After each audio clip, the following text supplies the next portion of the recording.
Hello and welcome to Canadian Tire Motorsport Park. It is Bridgestone CSBK 2026, the fifth and final round and the final day as well. And we've got a heck of a day in store for you based on what happened on Saturday. Marshall Ferguson alongside Andrew Nelson. It is great to be here with you all. Thank you so much for tuning in. Thank you to the sponsors, supporters, the fans, the followers, all the rest. We love being able to do this for you. It just happens that we're doing it a couple hours early today, Andrew, because yesterday, from what I hear, because I wasn't able to be here, was slightly chaotic. Yeah, it was nuts yesterday what we had going on, and the weather threw everything askew. It's messed up some of our cameras when we're here, messed up the audio. We kind of know the audio happened. The weather was nuts. The racing was crazy, and then it leads us into this 10:30 start, Pro Superbike. So the way this kind of works is the race that we had yesterday from race one of the weekend, it got red flagged due to weather conditions. It got red flagged after 4 laps, so we're going to pick that right up from today. Same grid spots as what the guys that completed 4 laps yesterday. We'll see that. We got a 12-lap sprint this morning at 10:30, and then the 2 remaining races that didn't complete after that are going to go back to back. So we got 9 races. We're getting on the board today. There's a lot on the track today. I feel like I should be doing like Matt Bird and Lewis Sotheby's from MotoGP and going, it's Super Saturday. We've got like a sprint and we got a Grand Prix later on this afternoon. We got all crammed into one day. We know it's going to be difficult on the bodies and the minds, but also this morning in the warm-up, unfortunately, there was a crash. Phil de Gama Blanchette went down, and that means that they really didn't get much running in even today in the current conditions, with the track also being pretty green. And we now know that we're going to go racing here with basically a very, very short warm-up. Leave the pits, get yourself set, and away we go for this 12th lap to resume race one. Totally, right? So this morning was tough on the guys. They had to run a condensed schedule in order to get in 9 races.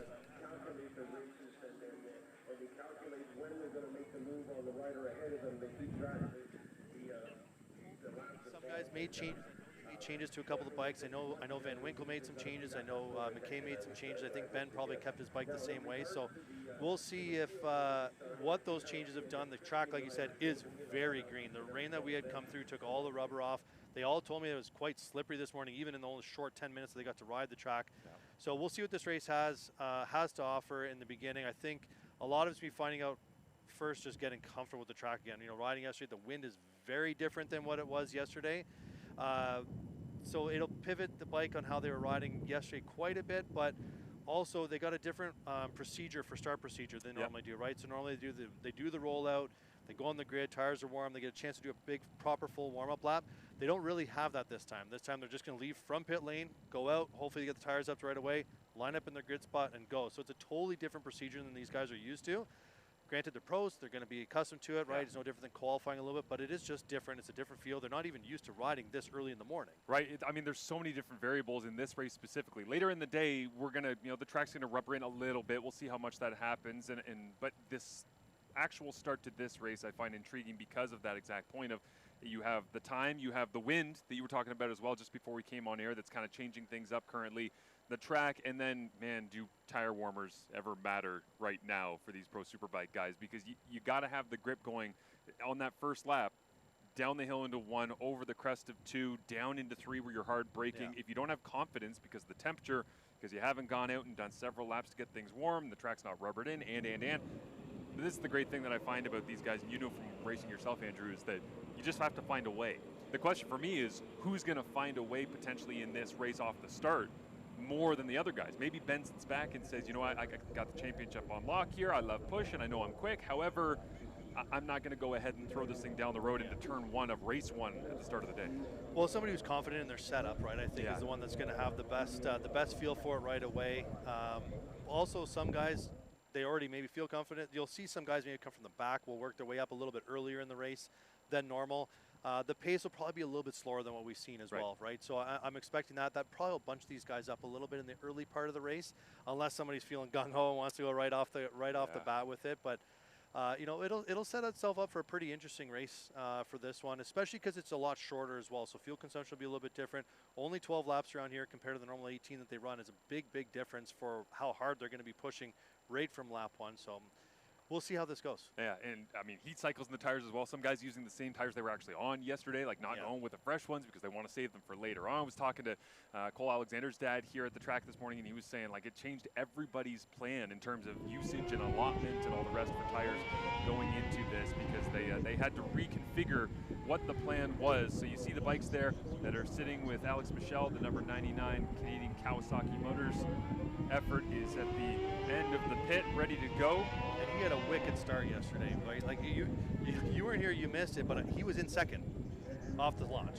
He had a wicked start. Ben rode around on the outside, so he's probably going to look to replicate that. He was looking pretty sharp this morning, actually, already as well. The transponder wasn't working for him, so he was actually looking pretty good. Made a few changes. His team's been working really hard, so you know these guys right now. You see them get on the track, get the tires warmed up. They'll probably want to push pretty hard, get some heat in the tires pretty early, do some hard braking. But it is a little bit of a harder track to build the heat right away. Yep. Just for the overall design of this track, and with the wind, one thing that is a big difference compared to what we had yesterday is there's no humidity in the air today at all. Gone. So I agree. There's a lot of crisp air here. These bikes are actually a little faster. They get a little more oxygen out of the air. They're going to have a bit better throttle response. So maybe we might see some very fast lap times today for some of these guys. See them pushing around on this warm-up lap. A reminder, when they come in from this, it is directly to their grid positions. We are off the way and running. GP Bikes Pro Superbike feature class here. Bridgestone CSBK round number 5. It has taken a strange detour that's forced them to change up their approach, certainly, but you got to imagine some guys are pushing real hard right now down this back straight to try and understand what kind of grip they're going to get on lap number 1. We'll get these guys lined up. So starting on first, basically a continuation from yesterday. We got Ben Young will be on pole position, Andrew Van Winkle starting in second, and David McKay lining up in third place. And then on the second row will be Zoltan Fras starting in fourth place, and then Alex Michel, and then Cole Alexander to round out the top 6. These guys will start getting in position. It looks like actually Sebastian Tremblay is in the race as well. He was yesterday, so he might be lining up to try to understand what he's got to do later this afternoon in the Pro Supersport race. I wondered whether or not we were going to get Brad McRae as well. It looks like Dante Busick is on there at the back end of the grid, but yeah, I don't see McRae with his R6, R9. And so Zoltan Frast lines up in behind Ben Young on the BMW, trying to give chase. And the red flag ready to be cleared at the front of the grid. Almost no running here at CTMP for these Pro Superbike riders, but it's time to go racing on a Sunday morning. We are full throttle at Mosport. Is down the hill right away. Great drive from David McKay. Alex Michel is there as they almost go 3 wide. Looks like Ben Young sweeping around the outside. Zoltan Frast is the meat in the middle of the sandwich, and it pushes Young wide over the curbing. Ben got pushed way wide there, so this is probably the furthest back that Ben's been in years. At the start of a race like this, but obviously Alex Michel got a great start. David came rocking away to begin with, and Van Winkle looking to put the good pass on Alex Michel going around the outside of turn 3, which is extremely difficult to do. As they catch themselves through the chute here, heading towards Moss Corner, is Andrew Van Winkle able to pick off Alex Michel, and they head towards 5-8. David McKay in control of the race as he was in Grand Bend at our last Pro Superbike round, as well as at Calabogie, and Andrew Van Winkle giving chase, with Ben Young trying to find a way to get his speed. Yeah, look at that. Great drive by Van Winkle there. He made a gearing change last night to allow him to utilize first gear a little bit differently here, so we'll see if he's able to stay in the draft of McKay. McKay's bike looks a little quicker here for sure down the straightaway after the great drive that Van Winkle got, as we can nicely hear these bikes roaring through the forest, which sounds awesome. And finally we hear them screaming through the woods at CTMP, as we've been hoping to have that on a sunny day all week long. As now Van Winkle takes a little peek down the inside and tries to stuff it up underneath, but his nose cut off there by David McKay. And so across the line they come, and now it is Ben Young getting Alex Michel, and that means it's a Honda 1, 2, 3 as we stand here on lap number 2 of this 12-lap shootout. It was a good hard look. That's where Van Winkle probably feels comfortable coming in on the corner, and opportunity for him to make that pass. And, I think they'll settle in. Obviously, Ben, we know, has the speed. He was a second and a half faster than everybody else in qualifying, so he might just sit in here as well to try to look where he's going to pass, and then Van Winkle will probably learn from him a little bit as well, as we take a great look here at all the fans as well that came out to this race. It looks fantastic, and nice drag race here between these three Hondas. As Ben got a great run on Van Winkle coming out of turn 3. And I was about to say, Andrew, this is the interesting dynamic of these three guys. Is now Ben's going to go from third to first in back-to-back corners. He climbs the hill, outbreaks Van Winkle, takes a peek down the inside, and Van Winkle actually thought about taking a look on Young, it looked like there as well at a 5B. They'll head down the back straight, but throughout this year, Van Winkle's had a little bit more pace than David McKay. And Ben Young obviously has been the class of this class throughout the year. And so they were mixing and matching with that trio of red wings at this point in the race, but swapping spots and Young back into his usual top location. Ben didn't waste any time there. 2 corners, 2 passes to put himself back into first place. You know, we thought he would be the one who would have the pace off the beginning here, just feeling the most comfortable with his bike and the speed that he knew he'd be able to do, not wanting to waste any time. Run a little wide there onto the curb. This track is always a little bit bumpy, but he'll probably put his head down here like he always does and want to pull a bit of a gap to not have to worry about what Van Winkle's doing, although Van Winkle looked real strong through turn 1 and actually closed some of that gap back up right away. There's been a couple of different corners that we've seen Van Winkle get incredible drive coming out of the corners, but Ben Young with about a half a second gap at this point, starting to stretch his legs just a little bit. Zoltan Fras has gotten through on Alex Michel as well, so it sounds like, and now down into the bales. Andrew and Van a big Winkle. crash for Van Winkle. He looks like he's up onto his feet, but Andrew Van Winkle in the Mountain View Motorsports Honda effort is down and out. Carrying massive speed and lean angle through turn 3. There's a big bump there at the apex of the corner, and it looked like he just rolled over on him ever so slightly. And talking about the temperature of the tires getting up to speed or not, he's just so dejected where that bike is flipping over the wall like that. And that bike is going to be difficult for them to try and piece together heading into the full-length race coming up later on this afternoon here in Bridgestone CSBK. It's given Ben Young an extended gap now out in front of David McKay. Good catch by you, Andrew. I was looking for some timing and all the rest and peek up and saw that bike sliding sideways. Such a hot spot for Andrew Van Winkle to go down, and so disappointing based on how he's been able to prove he can pick up speed throughout a weekend in every single round we've had this year. As Ben Young crosses the line in first, you see the gap as it stands right now back to David McKay. It's about 1.9 seconds. Yeah, and that gap Ben put in a 21.1, which is, you know, a quick hot pace for the cooler conditions this morning. Tires not up to temperature, and obviously Van Winkle is just trying to keep up with them, and that pace is hot, and that puts Van Winkle, you know, to his outright pace, and obviously just pushed the front end a little too hard there. And now McKay will probably understand, hey, this pace is hot, and maybe settle in for second. And Ben will be on cruise control here, just kind of watching what he does, as he always does. He's a world-class rider. He did an incredible job when he went over to Japan. Done kind of great everywhere he's done. Shows why he's the champion again. And Ben Young, for the first time, was going past turn number 3 as he saw that fellow Honda sitting up on the tire wall on the exit of that corner. Obviously, the scars of Andrew Van Winkle's crash left in the grass and the hay bales and all the rest. McKay would have known that it was going on. Young would not have, because it was behind him. So he comes across, and obviously on the pit board, he'd be getting the messaging as well about how different it is. As we see the 3-4 battle here as Zoltan Fras and Alex Michel go drag racing down the Andretti straight. Well, this is a great opportunity here for Alex Michel to look for his first podium after Zoltan had his coming out of Grand Bend. So Michel's looking great, and he'll be all over top of that BMW with Zoltan Fras. You know, 2 young guys looking to kind of make their mark and make their next step to be a consistent podium contender. Will Alexander as well sitting back in 5th, but a big gap there as he gets used to the CBR 1000 RR-R, the backup bike, the B bike for Ben Young that Alexander is on with the French Glass Company this weekend. Has taken advantage of that. Now Michel takes a peek on Zoltan Fras coming over the crest of 2. Can't make that stick. And the line likely better for Fras, carrying the speed down the hill into turn number 3. One of the most amazing sequences you'll find anywhere. Well, it's breathtaking getting on the top of 2, how quickly the ground just falls away from you, and these guys are holding on, seeing different lines out of 2 and into 2 and out of 3 and into 3 and now into 4.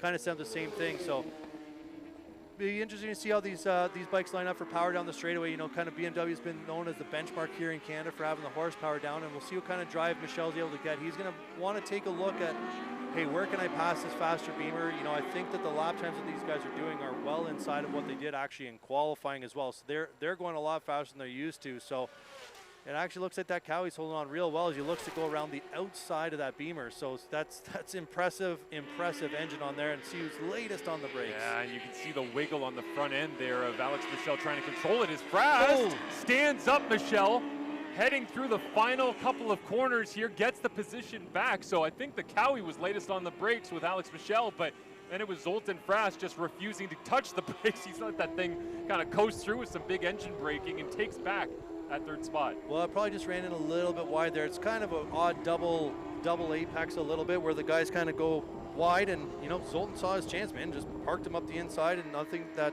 Michel could do. So good aggressive pass, but nice and clean. We have reached the midway point of this race. Great competition for this final spot on the podium as Ben Young in cruise control out front, and now about a 5-second gap back to David McKay, who sits in second, with Andrew Van Winkle, talented young teenager out of British Columbia, crashing out just a few laps ago. And the battle for the final podium spot rages on, with Michel once again trying to line up something potentially down the Andretti straight, but has to do his work here up into Moss. And you could see Michel hard on the brakes. The bike was kind of bucking and weaving around, and as it is there, going a little bit wide on the exit. So he lost his drive here, and he'll try to get into a good draft. He's actually in a great spot for the draft here, as the bubble's a little bit bigger, and maybe pulling the string here and trying to go around him on the outsides, because Zoltan's riding really tight to the right. Oh, wow, incredible. Oh, no, they've come together. Oh, they've come together, and this is going to be a bad one. That is a terrible crash with Zoltan Fras and Alex Michel. Holy smokes, man. Red flag is out, That red flag is out. That is a fast and scary crash as the two riders came together for the final spot on the podium. And the red flag, obviously, man, I hope those guys are okay. Coming to that wall, it's never a good scene when you get into that wall. Red flag here, the guys got to stop immediately on the track so they can get the emergency crews out and go check on those two boys right away. Just a terrifying crash between two of the young, talented riders here in Bridgestone CSBK Pro Superbike. And the entire track falls silent right now, just wanting them to get help as quickly as possible. Yeah, and yeah, I mean, I'll never speculate what happened, but obviously, just looked like they got a little bit wide there on Michel. Zoltan kind of pinched off, and obviously they bumped together and, just run off, and it's the fastest part of the track, man. It's a 180 mile an hour corner going into there, so.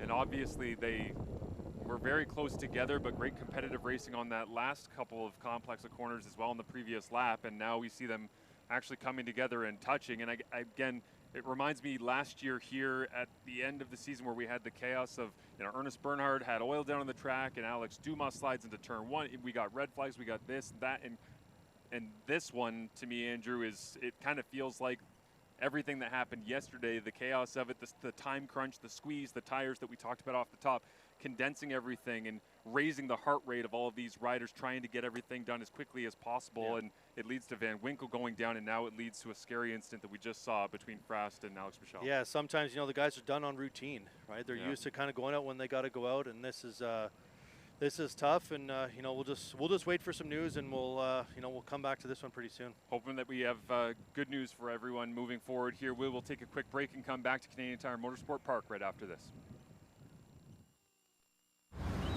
Go the distance on the Bridgestone Ultra Weather tire.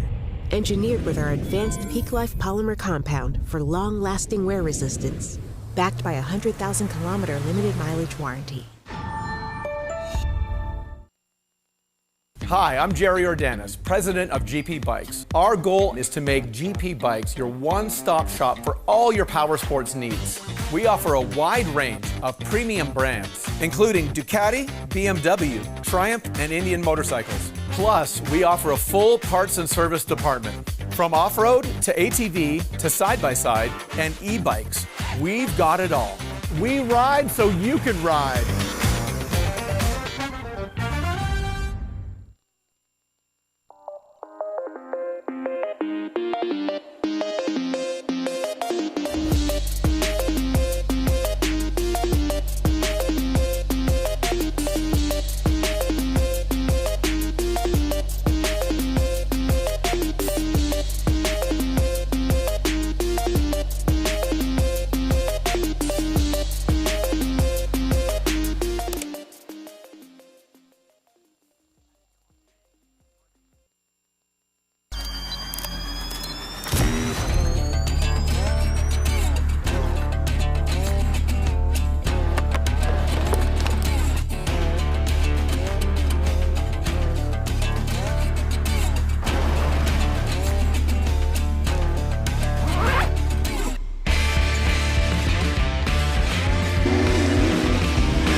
back to Canadian Tire Motorsport Park. Marshall Ferguson alongside Andrew Nelson as we are under red flag conditions currently, and we just wanted to offer an update for everybody because we know that there are lots of people that are watching out there, and we do appreciate it on the Bridgestone CSBK, Facebook, and YouTube, and all of the rest. At this point, we have early reports that it sounds like everyone is conscious, moving, is being transported currently in the Alex Michel and Zoltan Fras crash that we saw. Just a horrendous incident at the end of the Andretti Straight here. Fastest part of the track, like you said, Andrew, but it sounds like for now, from what we have heard, that they are being taken care of, and that we have reason to be hopeful.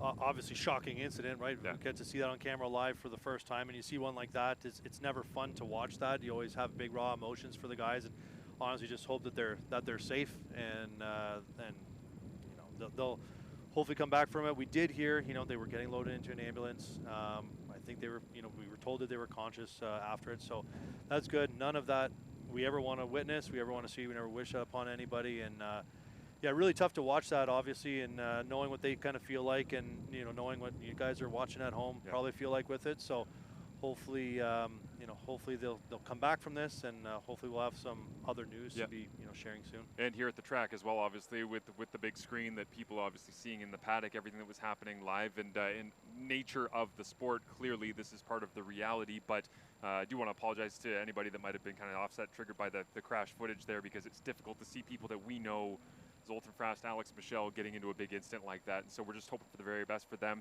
Wanted to offer that update for now because we don't want to leave people in the dark here on the live stream. We will be back as soon as we have updates or any plans moving forward. But for now, we'll take a quick break, step away. Thank you for watching. We do appreciate it, and we will continue from Bridgestone CSBK round 5 after this.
Well, welcome back to Bridgestone Canadian Superbike Championship here at Canadian Tire Motorsport Park for round 5 after a brief, short, weird lunch break that we just went through. Some chaos that we just noticed as well, obviously, in the Pro Superbike race that just ended. Jacob, welcome back. Welcome to the live feed.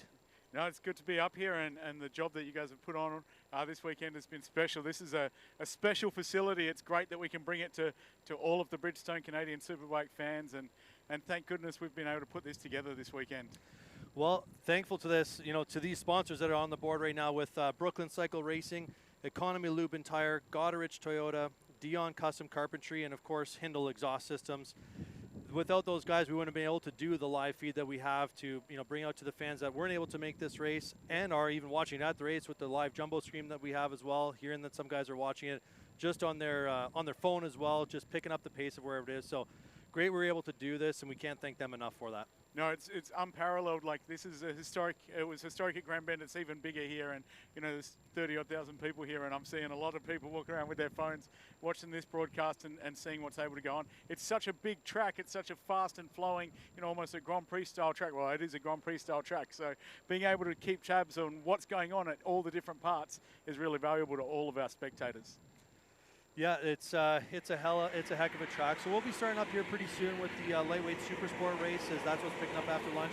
The amateur superbike race that was scheduled to go before has now been canceled. So they'll only be running one amateur superbike race for the rest of the day. But we've got the lightweight super sport race that was supposed to kick off yesterday on Saturday is going to be the first one up here after lunch. Yeah, that's right. And there's some big stories in that field as well. Obviously, that's a lot of young talent in that field, some veterans as well. And then Jared Walker, the phenomenon on lightweight racing bikes, obviously on pole position there. But I think that's going to be a barnstorming race. It always is here, where the draft really plays a big role. Absolutely, on the lightweight bikes, where they're all basically, we're seeing them line up here on pit lane, getting ready to go up for their warm-up lap of this race. Obviously, around this track, the draft is huge, right? Everybody gets sucked into it, and you and I can feel there's a huge headwind that they'd be facing down the back straightaway, which they're going to blow up a bigger hole of wind that should change the dynamic of this race. Oh, and the draft here, I mean, it can be the difference between 10, 15 kilometers an hour on these bikes, which is insane because they're lightweight bikes, they're small engines, but these guys will feel that effect. And you'll watch the guys that really understand how to ride that draft will be able to make up 2, 3, even 4 positions coming down the back straight. And that's going to bunch the field up quickly, especially when there's a lot of pace on board at the front few rows of this grid. Well, and it makes it way more important for them to have a good start as well, not let that gap get away so that they don't reach the draft. But what's crazy here is it's not just the draft off the back straight. You get it between 3 and 4, you get on the front straight. Because the track is so big and so fast, it's super important to keep that draft and keep the guys as close as you possibly can. And whoever can get into the best tuck and not have their elbows out, their head sticking out, they will probably have the best result out of it. Aside from Jared Walker and Lachlan Alexander, as we saw in qualifying. So just doing a quick rundown of the grid order. We got Jared Walker qualified on pole position with a fantastic lap time of 1:36.1, which was, I think, quite close to the outright lap record here, if not the lap record. And then Lachlan Alexander only 0.6, really half a second behind when you look at it at 36.7. Norbert Chu qualifying in third at a 37.5. The one that is a question mark in all this that had actually qualified second, as you had mentioned earlier, was Mr. Stefan Tanisic, right? He had qualified second. You mentioned he had an issue in qualifying. Yeah, he had an issue on the dyno and wasn't able to complete his dyno pulls in post-race or post-qualifying tech, and so was disqualified from the qualifying session and has to start from the very back of the grid. Well, tough for him, and he'll be trying to come and make his way through. Young kid, that can always kind of affect the nerves of what they feel like going in. Get disappointed about the great qualifying result, but now be pushed back to the grid. And he'll be looking forward to move to the front as quick as possible. Yeah, Stefan told me he's got a plan. He's planning to send it off the line, and I expect him to be well within the top 10 by the time we get around turn 1 and head up towards turn 2. Well, as we take a look here, everybody's just kind of getting lined up for their grid spots as we're kind of moving some camera guys out of the way, or not camera guys, moving spectators out of the way, and making sure everybody's in the right grid spot. And the marshals will walk off here with the flag, and we'll look to the left side of the screen for the start lights here, the KD Group start lights. And here we go. Looked like a great launch from Jared Walker again, but it's actually Lachlan Alexander who ripped off the line. It's got a huge gap already. Lachlan Alexander sent it off the line. He's gone flying. There was a big gaggle as they went into turn one. It looks like Stefan Tanasic tried to go around the outside and got pushed out a little bit wide as they crest over the top of turn two.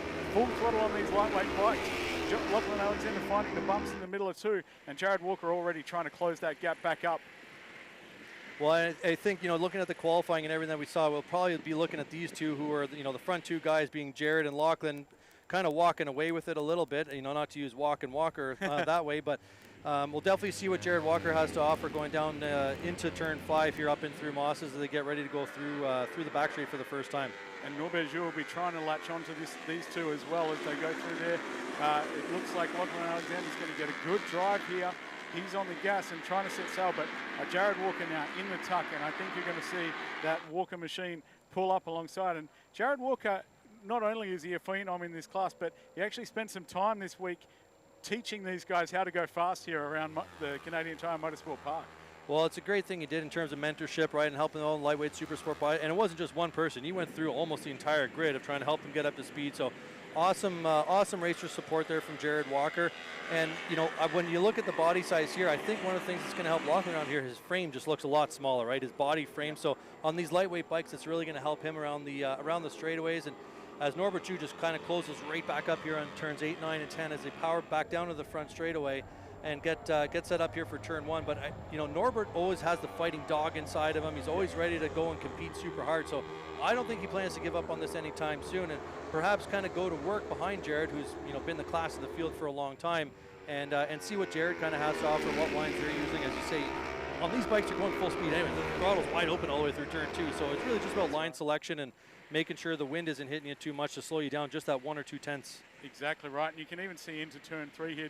Norbert Joux really is an aggressive rider to watch. He's exciting to watch. But I feel like at the end of the back straight on that opening lap, I watched Jared Walker put his elbows out and catch a little bit of wind and slow himself down. I don't think he's in any great hurry to go by Lachlan Alexander. I think he understands that it's going to be a race that drags on throughout this one. But I don't know if he's aware that Norbert Joux is right with them at this point. No, he probably wouldn't know yet. Only passed him by the front straightaway one time as these guys kind of blast themselves down the straightaway again. They got a little bit of a gap to Sebastian Silva back in 4th place, who's kind of a little bit lonely behind Tony Sharpless, who is actually the sponsor of this class, being the Supersonic Lightweight Sport Bike. So great to see Tony up into 5th place as well, long-term veteran racer as well. And let's see if Jared's able to put a pass here up the inside of Lachlan. So Jared's ranging up in the draft, but again, I feel like he's just sat up there and rolled out of it a little bit. So I think Jared had enough legs to make that pass then and decided against it. Again, there's 9 laps still to go in this one, but Norbert Joux's going to go shopping. That was probably an ambitious look to the inside there at 10, but these guys now very close together, and I think they're set up for a big race. Yeah, and so it kind of does look like Walker's just kind of comfortable to be in that position, maybe pull it. But, the lap times aren't slow here either, right? Jared just did a 36.3, which is only 2 tenths off of what he did in qualifying, while Lachlan did a 36.4, which is 3 tenths faster. So they're at their peak, man. This is as fast as they're going to be able to go unless some drafting opportunities get in there. And Norbert's going to have his work kind of cut out for him to kind of keep the pace. But you can see he's just so good coming into turn 3 and carrying a lot more momentum and closing up that big gap where he had lost it between turn 1 and 2 as Jared takes a look back on, okay, who else is in this dogfight? Jared now wants to have an understanding of who's around them and what they're doing. So I know that Jared's done on these Ninja 400 machines, has done high 34s, low 35s in the past. So I was unfortunate enough to be in the race when he did it. So Jared has pace in hand. I think at the moment he's playing possum a little bit. He's keeping a watching brief on Lachlan Alexander. Lachlan Alexander really dominated this class all year, so this is probably the first opportunity that Lachlan's got to really see what it's like to be in a super intense battle. Mark Pretty at Grand Bend gave him a run for his money, and I also know that Stephen Canfield out at Shubenacadie gave him a run for his money. But Lachlan's been very comfortable all year, and now Jared Walker, who's for many, many years been the standout performer in this class, is potentially going to take the champion-elect to school, if you will. Well, and we saw Lachlan Alexander as well yesterday in the amateur supersport race, right? He was first time on a big bike as well, so he's learning rapidly, and being pushed like this by a guy who's always been fast on in these bikes is Jared Walker, who, didn't attend the entire championship, right? And really not in the points at this point, but he's kind of been the benchmark in terms of speed. As Jared looking up the inside here at turn 2 and just unable to get it done. Like you said, if they're already going full speed, it's a hard one to outbrake when you're not braking. Oh, there's no braking in turn 2. It's, you know, breathe deep and hold the throttle wide. And if you do try and roll off at the top, what ends up happening is you wash wide a little bit and you can't get the bike to pull back into the curbing, and you can't get it down at the right line, and then you end up running wide on the exit at the bottom of the hill. So it's a tricky track because you actually have to commit to the throttle, and if you don't, the bike doesn't stay where you need it to stay. As Norbert Joux, aggressive on the way into turn 5, so trying to make sure that he's as close as he can as they get onto the back straight now. Yeah, and it looks like Norbert's really comfortable with the corner entry. Just maybe it's causing him to sacrifice a little bit on the exit, coming a little bit too hot, not allowing him to get back to the throttle the way that he would really like. But, you know, Jared, I kind of would have thought would have pulled the trigger, but Norbert's actually closest than he's ever been going down the back straightaway here as well. So, you know, he might close up. We saw him try to take a look into the last 9-10 corners here, and we're kind of going to be going 3 abreast here very, very soon. As an excellent battle in this lightweight sport bike class as we've seen before. 7 laps to go, so we're just about approaching the halfway mark of this one, and Lachlan Alexander is probably at this point going, why aren't I seeing anyone come past me? And it's a really interesting parallel, this Alexander family and the Walker family as well. 2 very talented brothers, 2 really good families, really good people, helpful, smiley people, like really great for the sport. So I'm actually really enjoying watching Alexander and Walker go head to head here. Well, a battle of the families for sure, but also it just shows how great the community is that we have at the racetrack, and you know what this means when you guys come out for track day riders or you want to just take a swing at it. Hey, everybody's here is to help each other for the betterment of this sport overall, and this is looking great. Norbert put in a pretty good lap that time, lost quite a bit of speed though in the last lap, and he just tries to seem to always make it up in turn 3. You know, the big gap that he's got going. So. Corner entry for Norbert is one of his great strengths. I also want to pay some attention just back down in the field as we look at the timing screen on the left-hand side of your screen. Stefan Tanisic took a second out of Tony Sharpless in that last lap by. He's the young guy that got shunted to the back of the grid after failing or not being able to complete post-qualifying technical inspection. Easy for me to say. So now he's ranging up, and in a few laps' time, I think you'll see him knocking on the door of that top 5 behind Tony Sharpless, who's got our own hands filled with Sebastian Silva right in front of him. For sure. So probably a good battle coming up here pretty soon for 4th place. But these 3 guys are just sitting in a train. You know, nobody's really made a pass or even an attempt to pass at this point yet, but it's got to be coming pretty soon. Where in your mind on these lightweight sport bikes is an opportune place to pass? Is it always going to be down the back straightaway, or where else would they be looking? It's so hard. I've made passes here in the last couple of laps on these bikes in turn 2 and then been drafted on the back straight. I've made the draft on the back straight and been passed in turn 10. It's such a wide track here. There's a lot of line selection that you can make, and it's really about just where the other person goes. Jared, I think, is shopping for that last lap back straight drafting pass. I think that's what's in his mind at the moment. But whether or not Lachlan's going to be able to get back around him coming up turn 8. Turn 8 as well on these bikes is full throttle as well. So you get to the end of the back straight on a Ninja 400 or 500 and you just tip it in, you don't change it. Lachlan Alexander blows wide at 3, leaves the door open. Jared looks over his shoulder, says, no, I don't need to go past you just yet. So I think that's your clearest indication yet, that Lachlan Alexander knows that Jared's with him, and Jared's saying, no, I'm not going past you just yet. Well, and I think there's a little bit of an issue here as well when you think about what bike Jared's on. I believe it's a 400. Correct. And the other guys, I think, are on 500s, right? So there's a little bit of speed difference, I think, going down the back straightaway, well, which is going to make it a bit harder for Jared to be able to make that pass down the back straightaway. But, you know, looking at what Norbert was doing, he was all over them in this spot on the last lap, and then he really lost a ton of space coming onto the front straightaway. His line change between 9 and 10 is just not helping him out. So hopefully he's able to learn a little bit more, take that wider swooping line. But as you're mentioning, you know, these bikes are so equal that it is very, very hard to pass because you kind of got to wait for a guy to make a mistake. So that's why we're seeing these lap times that are basically, you know, bang, bang, bang. Norbert just ranged up on the back through turn 8 there. So that was a better lap from him. I think he really needs to stop focusing on the back of Jared Walker's bike as they're coming through 9. I think that him trying to think about maybe going to the inside is hurting his drive, but that time he's able to stay latched onto the back. So now this is a real 3-rider battle. Lachlan and Jared Carrot, so much speed down through turn 1 there. They're so smooth. Yeah, and they're really great through turn 2, as we've kind of been seeing as well. And they've been always putting a bit of a gap. As you can see, Norbert running real wide where the other guys are able to hold a little bit tighter. So Norbert's going to pick up on that, and hopefully through the end of the race, we only got 4 laps to go, so there's not much time to make a pivot on this, but potentially something that his team, with this great live feed, is going to be able to go back and look at it and say, hey, for the next race later this afternoon, you got to make that change. No, exactly right. So they do have another opportunity today. That's one of the great benefits. And I wanted to just pull back to the timing screen for a second, because all those 3 seconds between Tony Sharpless and Stefan Stanisic have evaporated. Yeah, well, Stefan just did on that last lap his best of the race at a 36.7, while Sebastian Silva and Tony Sharpless were at 38.6. He closed up 2 seconds in that one lap. So obviously he's going to be upset in terms of the qualifying, the big gap that's there, because his lap times would have put him right in the battle for this first place. Oh, and he'll be disappointed by that for sure. I just saw Lachlan Alexander have a look over his shoulder coming out of turn 5. He wants to know how many people are around him. I used to put on my pick board the group number when I was at Motorsport, so I knew how many people were going to be in the draft. So these 3 guys now should be aware that it's just the 3 of them. The battle for the podium position, the exact order they're going to finish in, is between them. And that probably gives a little bit of comfort to probably Norbert especially, saying, no matter what happens out of this, if I can just bring the thing home, we should be on the podium.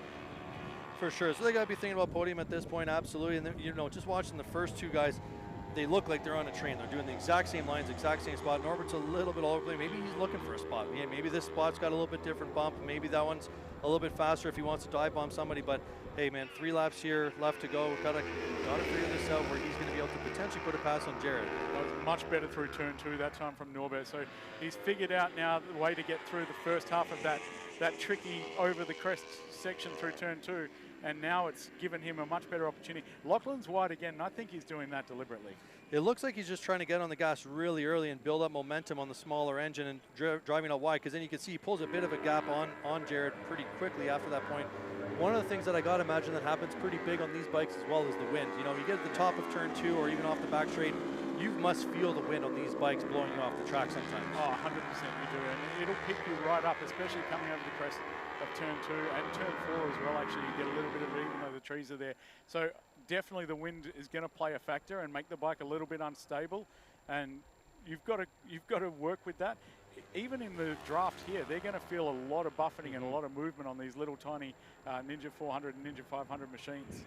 Yeah, and it looks like Norbert really closed up right with the double bike draft there as they blow a big, huge gap of air into it, so he can get sucked right back up into these guys. And but again, his irons are kind of pointing it in a little too early, so it's not allowing him to carry the momentum. He's losing the gap, so he'll have to go back and take a look at this. If he doesn't get ahead of these guys, you and I can kind of see this and maybe make that change. But hey, we're down to 2 laps to go here, and still no passes. Maybe they're comfortable. Maybe this is the limit and it's just going to ride home. But there's definitely no speed difference, it looks like. But I think it's got to be due to that 400 versus 500. There's a little bit of that. I still think that Jared's foxing a little bit. I still think there's a lot of movement on that. Yeah, a lot of movement down at the bottom of 2 there for sure. So I don't know. I think there's still an opportunity. I definitely wouldn't say that Lachlan's looking comfortable in the lead now. They both had the same line through 3 there. You were right. That wide sweeping line is opening up the speed for Lachlan and allowing him to carry more. And now it feels like they're potentially just separated. Yeah, they definitely broke Norbert on that lap there for the start one. So it'll be interesting to see what it looks like when they come across the start-finish line, what type of lap this was, or was it just something that Norbert maybe made a mistake and ran off a little bit. But it looks like it's going to be a battle of 2 here, because that gap is going to be very hard for Norbert to make his way back up. I just saw the back marker there. I believe that was Thomas Lane. That they might come up on. There's 1 lap to go when they go past the stripe the next time by.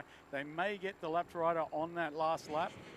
He may be just far enough away to stay back, but I saw a black bike there. I thought it was Thomas Lane, maybe I was wrong. Well, I do think the series does a pretty good job of waving the blue flag as well, and so hopefully they're able to see that and get out of the way. But talk about Norbert maybe not in it. Man, he's right back in it again. He's right there. This guy's an animal coming into the corners to make up the speed. Unfortunately, just sacrificing so much more in the early part of the lap as we go to last lap here. The last lap flag is out, so 1 lap to go, and it's all out there, right? Jared Walker, if you look, that was only less than 1/10 of a second at the line. So this is going to be an absolute drag race to the checkered flag. Yeah, watch Lachlan now. I think you'll see Lachlan potentially try and give up a little bit of space and try and let Jared through in 3 so that he doesn't get drafted on that last lap. And Jared ranging up, but Jared's wise to that. So Jared, you could see the body language on the bike. He just checked up a little bit on the entry to 3 there. He's content to just sit behind, and it's Stanley Moran, sorry, ahead, not Thomas Lane. And this is definitely the closest that Norbert's been as well, going into turn 4 and into 5. So he'll probably get a pretty good sniff down the straightaway, but coming up to the lap rider, maybe they're going to get a draft off the lap rider here a little bit as well, because it'll catch them as they probably get close to the end of the straightaway here. This is actually really good news for Lachlan Alexander, because he's going to be able to get a bit of the benefit of the draft from Stanley Moran, and that's going to actually help him potentially hold off Jared Walker, because Jared Walker's only got the draft from Lockley. Now they're both going around Stanley Moran, Norbert Jus a little way back. Jared Walker now, watch this, round the outside. Walker is the king of sending deep into 8, and I think he's going to make this pass as they enter 8. He does, around the outside. And now Lachlan's got to think about, can I make it work? But Norbert Jus shopping to the inside of 9. Oh, Norbert sides up the inside, nearly punts Lachlan Alexander. Norbert is second. Is he going to get enough drive? Jared Walker's going to win this one. He's done enough, but is Lockie going to get back past Norbert? And he doesn't. It's Norbert Jus in second. Unbelievable. Hey, man, you nailed it. You called that. You said he was going to go around him on the outside. Jared Walker was just waiting to pull that pass. He definitely, was really strong on the brakes compared to Lachlan coming off the back straightaway. Unbelievable pass by Norbert Jus as well. Hitting it in turn 9 and pushing Lachlan wide. Learning lesson for Lachlan on that one, right? Hey, that's a tough pass to have to swallow after leading the entire race. Yeah. And in 2 corners going from first to third. Oh, that was brutal, and I've seen that move before. Norbert did a smart thing as well. I think he knew that move was coming, and then I think he had maybe that line that he was shopping early in the race where we thought it looked a bit ragged. That's actually the line he used to get into the second position. So maybe he was rehearsing that throughout the race as well. And Lockie Alexander, I think, might have learned something there, but he's going to have an opportunity this afternoon. Well, for sure, and they'll be able to go back through and kind of watch this and talk to their teams, that had been watching this as well, and say, hey, what kind of game plan are we going to come up with? I gotta believe that Stefan Tanasic as well is going to hope for a better start, because he definitely got bottled up early there and missed out, because he was running the same lap times as the leaders the entire the entire race, sorry, and unfortunately just missed out on that opportunity to be a battle with this. But it's not going to be easy, right? It's not going to be easy for him to catch up from row 5, middle of row 5, and kind of blast his way through as these guys just kind of rocket off the start. From that far on the grid, yeah, and hopefully his team filmed his start too, so maybe he can figure out, hey, I could have got to the inside at 1, maybe he could have changed his line a little bit on that first corner and gotten through that group, because they were 4 or 5 wide in the background there. But Lachlan Alexander, what a start he got. He just blew out the front, and then Jared, obviously that watching brief for the whole race. And Norbert Jus, like I said, so entertaining to watch, and he's a bit of an experimental rider. He doesn't mind playing with the bike and playing with the track and finding the fastest way around it. So that was an exciting race.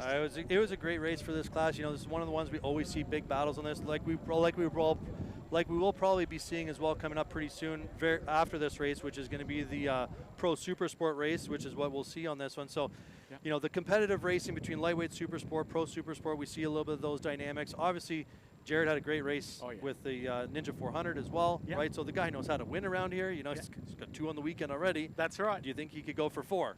I think 4 is a possibility. One of those I might have. I'm trying to have something to say about, but I think there's a very good chance that Jared Walker walks away from here with 4 first-place trophies. So we got here's the race results with Jared Walker in first position, 3/10 ahead of Norbert Jus. 3rd place goes to Lachlan Alexander. 4th place goes to Stefan Tanasic.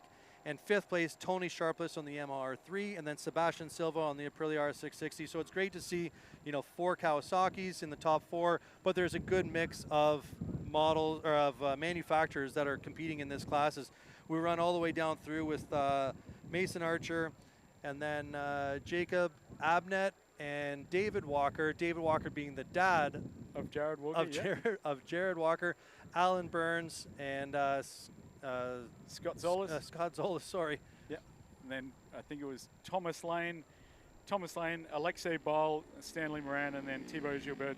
I think he pulled off early. Yeah, I think he had some mechanical issues there. So Alexei Ball on that 95 machine, I don't know if you've seen it, but it is the Lightning McQueen bike. Oh, it is fantastic. 95. It is Lightning McQueen colors, Rusty's. Beautiful, beautiful. It's a really great bike. This is one of the times I wish I had my kids here right now to show them that, because they absolutely love Lightning McQueen, and my kids run around saying "ka-chow" all the time. So, you know, Jared Walker's kind of used to doing this with the flag, holding it up in his arm as it's windy here and making sure that thing doesn't fly out of his arm. And you know, proud to show it off. Stacy and I were talking about this yesterday, that we're one of the only championships that still does this. The championship across Canada is only one across the world that I think still takes the checkered flag around the track. So it's a great tradition we have here, and I hope they don't let that go at all. So. No, it's fun. We'll be getting set up here pretty soon for the Pro Super Sport race coming up next, which is the OPP Racing Pro Super Sport. Their final race of the season, final race of the championship. They just sounded the 5-minute horn here as they're going to be getting ready to go for their warm-up lap. It doesn't look like we're doing a roll-up for that one, so they'll do a warm-up lap. We'll get to the grid, and we'll start the race. There's championship implications in this one as well. Oh, 100%. So Tommy Kazis and Sebastian Tremblay right there.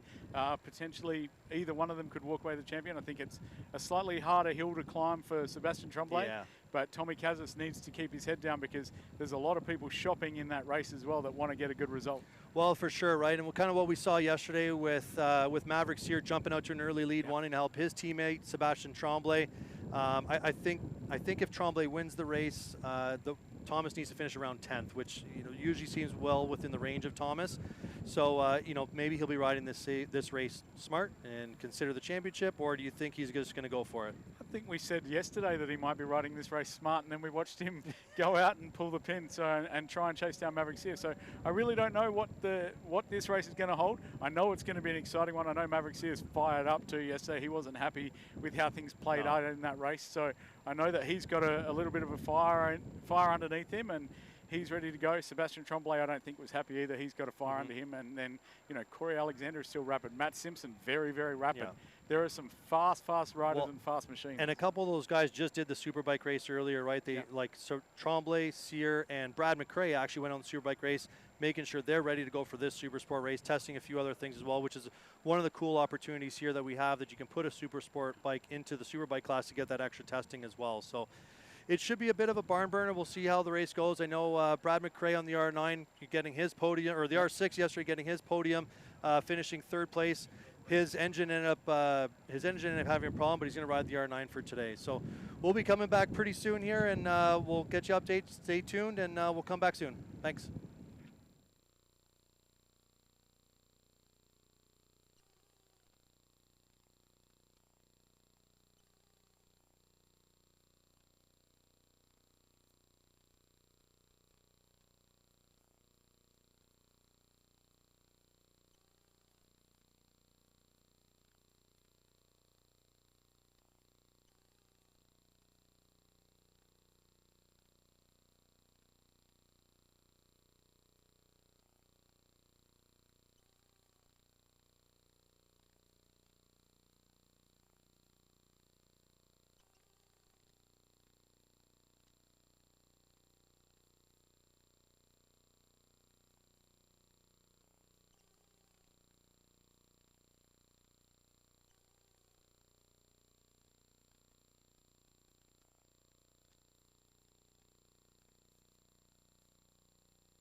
And welcome back to the Bridgestone Canadian Superbike Championship. It is round number 5 here from Canadian Tire Motorsport Park. We're getting set for the OPP Racing Pro Super Sport of Of course, this is a class that Thomas Cassis, Andrew Nelson, has made so interesting throughout this year. Didn't expect to see everything he was going to throw at us, but here we are. TV Tommy's getting a little bit more showtime than I think he expected at the start of the year. Well, you know, rightfully deserved as well. I mean, the guy's been dominating. He's looking super smooth. He's basically winning every race except for one that he crashed out on. So he's having a really great season. A pretty unexpected reason for him because he wasn't planning to do the whole season, right? And he did, and it's rocking for him. But his cool, calm confidence is making him have these results that he has. And I love being able to watch Tommy as well, just around the paddock. Like, he seems so at home as he should be. As you see the unofficial as it stands right now, updated after going through the first race that they did get in red flagged. And the stakes of the championship at this point, 18 points behind is Sebastian Tremblay. It all comes down to this today. And really what it comes down to, Andrew, is whether or not Thomas Cassis can finish anywhere relatively close to where he has the entire year. Just have a clean sheet and finish this thing out. Well, that's the thing, right? So it'll be interesting to see how he plays it. I don't know if we'll know right away, or obviously we'll know at the end of the race, but he's going to just play it cool, calm, collected, and just collect those points, make sure he just keeps Tremblay in his sights, think about the championship and not do anything too risky? Or is he going to do like he did yesterday, where he just threw caution to the wind in the crazy conditions we had and said, I'm going to just go and lead this thing? Well, he didn't end up leading it. He ended up winning it, but you know, who knows what Tommy's kind of thinking. Obviously, he's comfortable running fast as we look at these guys going up for their warm-up lap. As we thank you for joining us here on the Bridgestone CSBK live stream, Facebook, YouTube, and of course on social media. Make sure you're following along as we get a chance to peek our way through the starting grid as these bikes make their way back towards the front straight. So on pole position, we've got obviously Thomas Cassis, who put in an amazing lap time, just a low minute 23. And then we got Maverick Sear in second place and Sebastian Tremblay in third place. And the 117 sitting in fourth as it stands. That is, of course, Brad McRae. Nathan Playford with the Playford & Company Ducati. Great to have a Duck here on the grid in Super Sport. And Matt Simpson, the number 91 as well, rounds out row number 2. Yeah, and I'm not too sure if we're going to be seeing Philip DeGamo Blanchette after his crash earlier this morning. So, you know, he was in seventh, but then we'll work our way back to young Cole Alexander, who actually just put in an incredible race in the Superbike race earlier this morning.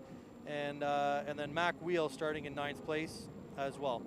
On that Snow City Cycle Kawasaki for Mac Wheel, as Marco Souza, the beginning of row number 4, Ryan McGowan, the 115, will pull up in the middle of that 4th row. And then Chase Westmoreland in 12th, and Dante Busick in 13th, going all the way back to Lawrence Anflick in 14th, and LLG back in 15th, and number 669 Julian Lafortune in 16th place. As they are getting set up on the grid, and you can see it is a full one for Pro Supersport. Wouldn't have it any other way here at Canadian Tire Motorsport Park, as the Supersport class, always one of the most entertaining that we have, and it has certainly delivered this year as the starting lights, brought to you by KD Group, are out, and we are away. A little bit of a wheelie off the front from looks like Mav Sear as Thomas Cassis swoops around the outside of turn number 1, and Sear a little bit slow to the apex. It looks like a bit of a wobble, and Sebastian Tremblay close to taking a look here, maybe over the top of turn number 2, but he will tuck in behind for now as Cassis leads us away. Yeah, it definitely looked like Cassis pinched off Sear pretty good there going into turn 1, and obviously Thomas is not going to think about the championship too much. He's thinking about, hey, I feel good out front, and you know, knowing Tremblay, he's probably going to want to get in front of Thomas as quick as possible and start to back the guys up just to put as many people in the mix as possible. And we got a good front 4 train here between Thomas, Maverick Sear, and then Tremblay with Brad McRae on the R9, and he's been bouncing back and forth between the R9 and the R6 all weekend. As Maverick Sear's not wasting any time. Sear might have overcooked it though, up way too high. Cassis cuts back underneath. Thought he might even get up on that center curve between 5 and 5B, but Sear regathers himself. Cassis, ever wise, knows that he can get it in front, but when you're on the back straight on a super sport bike and you got a train coming, you know the draft is going to play a big part at the end of this straight. Yeah, for sure. As Maverick Sear's bike looked like a great rocket ship there. He got an excellent drive and a great draft past Thomas Cassis and making an early pass here as Tremblay is also looking for a way to get around Thomas. And who knows, maybe Maverick Sear and Tremblay, being teammates, are going to try to work together to see what they can do to bunch this group up and give Tommy a little bit more of a fight than he's maybe wanting to hope for. Suzuki right now, as you see Sebastian Tremblay slide his way ahead of Cassis, and then in 4th it is Brad McRae on that Yamaha, and you're right, he has been bouncing around from the R6 to the R9 depending on exactly how he feels, what he wants to do with suspension and setup and gearing and all of that, but apparently came in after Friday's practice session and had a big smile on his face on the R6, so trying to get the most out of that R9 and certainly dragging it towards the podium just like he had in race number 1 here this weekend. Yeah, and you can see different lines here through turn 2 and what that means going into 3, pulling a little bit of gap. And Maverick Sear is basically picking right up where he left off from yesterday's race before his crash, obviously. But, you know, he jumped out to a good lead yesterday, and he's doing the exact same thing here. His head is down. He's looking hard and aggressive. Great Bridgestone CSBK staff brings you these pictures live from Mosport, and Maverick Sear, as you say, from yesterday, Andrew, got away with a little bit of one because the crash certainly should have damaged the bike more than it did, but all they had to replace, according to his dad, JF Sear, talked to him this morning, was basically the tail section. Everything else was the original bodywork, scraped up a couple of engine covers and bar ends and all the rest, but here it is leading down the back straight once again. Yeah, for sure. Hard work for the team to have to go and build that thing again, but obviously all work together, and that's part of the community and the teams that are out here. They're professionals, and they make sure they can go and win the race. They were very disappointed with the way the race results came out yesterday, and he's going to look to avenge that and put his bike onto P1.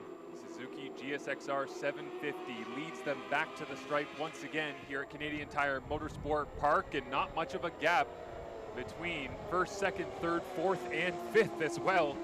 As just like in 2025, bit of a tighter line there from Sebastian Tremblay, maybe trying to pick up a bit of drive heading over the top of the hill here. But last year it was the same thing, but Torrin Collins, unfortunately, we wish Torrin was here with us. He had a great battle alongside Thomas Cassis and Sebastian Tremblay in the draft, as thought about lunging on the brakes there did Tremblay, but backs out of it, which will bring Cassis back into the picture. And I got to believe Tommy's just sitting there thinking, okay, I got the championship here. If I just stay right in this position, I'm not worried about anybody else going by me. I'm okay to be one position behind Sebastian Tremblay, not do anything crazy. I think maybe, though, he's got to think about, okay, well, who's right behind me? Trying to make a pass that can maybe push him wide or something as well. So it's early here, right? They're going to get settled in and just kind of figure out their positioning and see maybe if they start to slow the pace down a little bit to bring even more guys into the dogfight, because Tremblay's got to know that, well, if Thomas is right behind me, I'm not going to win this championship. The big body of Brad McRae tucks in as tight as he can on that Yamaha R9, trying to find his way into the middle of this fray. He wants to see the Suzuki start to mix it up so that he can stick with the pack and potentially have a shot to do even better than the third place that he finished in yesterday after that race was red flagged, again with Mav Sear being the cause of the accident, and so he did not end up scoring any points in that one. But out in front, this has got to be a rewarding feeling for him right now. And again, Thomas Cassis, his mentality, maybe he's sitting in here saying, I got the championship on lock and I can do kind of whatever I want in the middle of this, but there's really not much time to be able to just sit up and have fun when you're squeezed in between Tremblay and McRae.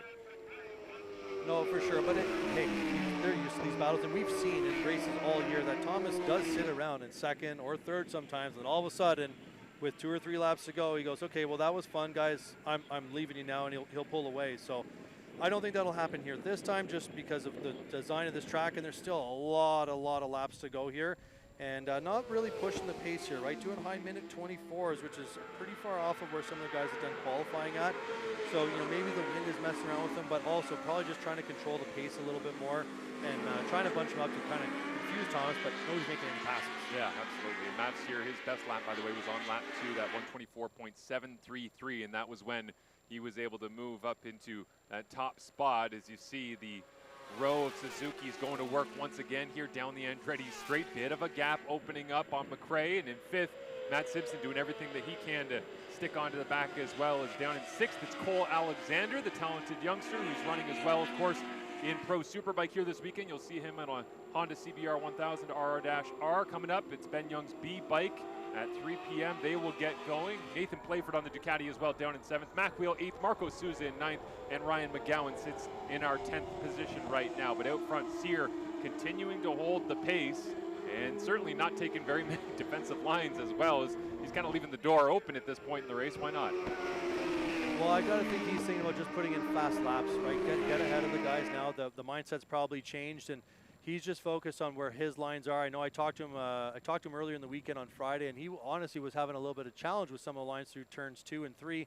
And he sees kind of doing his own lines there, but obviously it's working, right? I mean, he's leading. Nobody's able to really kind of close up on him. He's carrying a lot of momentum in a lot of these corners, just slightly wider. And Tremblay maybe is going to think, hey, let's increase the pace here a little bit, or he's going to make a pass that just bunch everybody up again. Because if he feels like Sears not getting away at some point, instead of thinking about championship, they're going to think, well, who's going to be on the top of the box? Right. Right. The championship now, if it finishes like this, well, Thomas is going to win. So who's going to finish off the year on the podium, on the top of the podium? Because truly, that's what everybody remembers last. Is what was your last race? And Thomas Cassis, I'm sure, would love to punctuate a championship with not just a podium, but a victory, as well as he continues to give chase in behind Tremblay and Sear. As right now, the gap pretty even from first to second, second to third, but certainly these three have separated themselves in the championship throughout the year. Really strong first round by Matthew Simpson back at round 1 in Shannonville Motorsport Park. He's done everything he can since, and just great to see Matt Simpson healthy and competing at such a high level throughout the year, as maybe Cass is trying to take that Tremblay tight line at the bottom of turn number 1 that we see right there.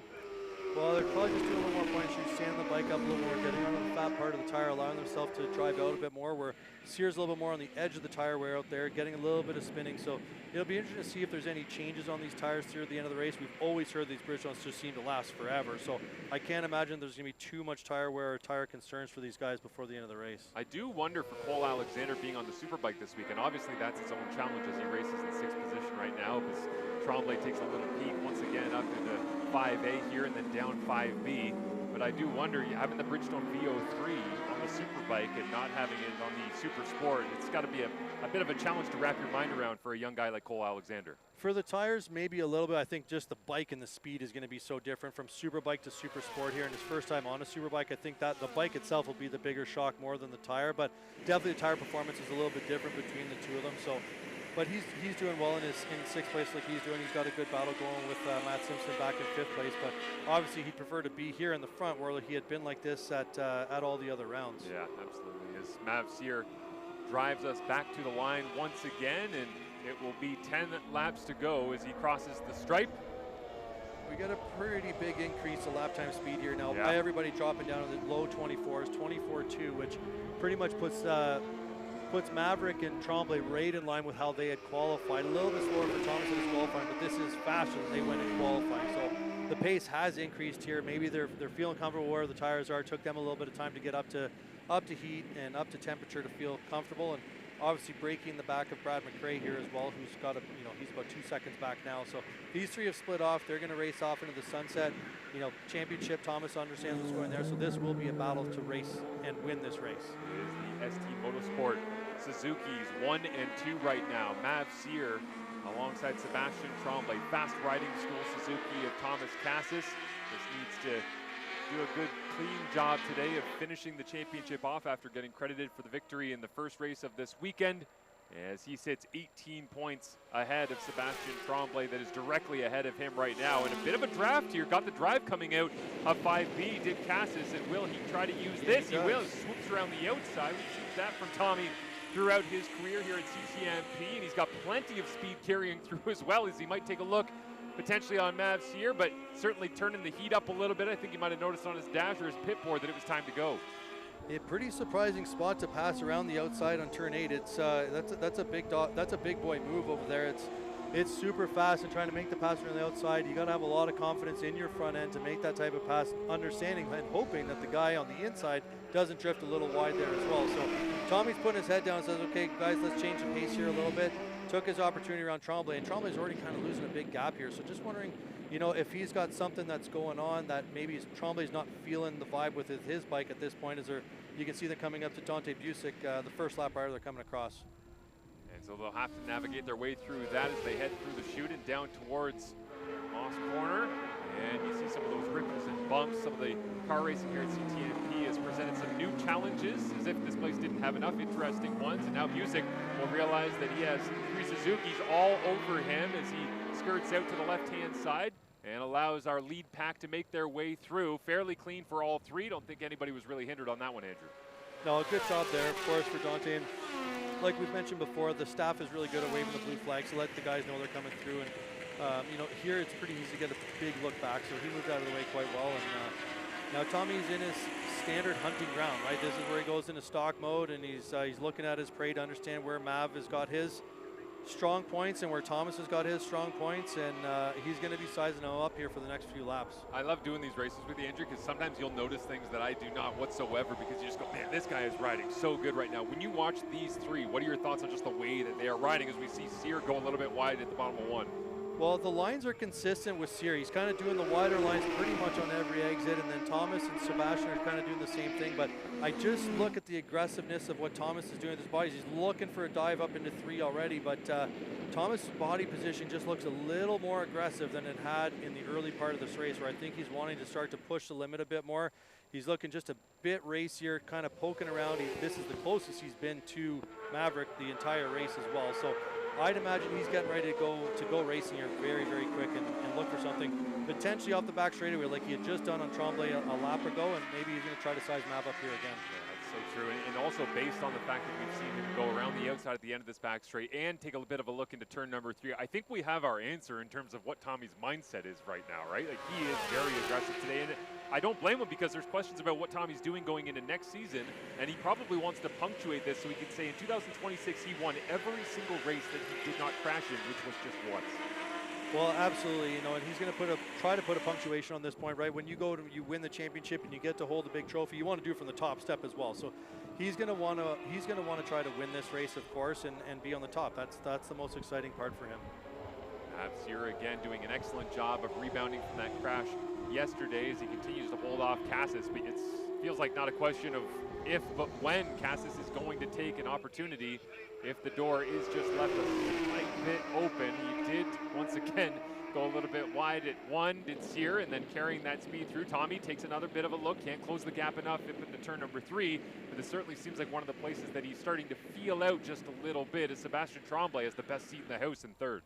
Yeah, you can see Mav actually didn't run out as wide out of 3 that time as well, so maybe he's kind of tightening up his line. They're kind of going in at the exact same rate. One area that Mav looks very strong is kind of coming in here into 5 on the brakes, but his exit coming out of here right now in 5B, his drive looks great, and it's not allowing really Tommy to close up too much down the back straightaway for a drafting move the way he was able to do with Tremblay. So Thomas, if he's going to do this, he might need to pull the trigger a little earlier to make a pass, but he's got a great run on him right now down the back straight, going to the outside like he just did on Tremblay.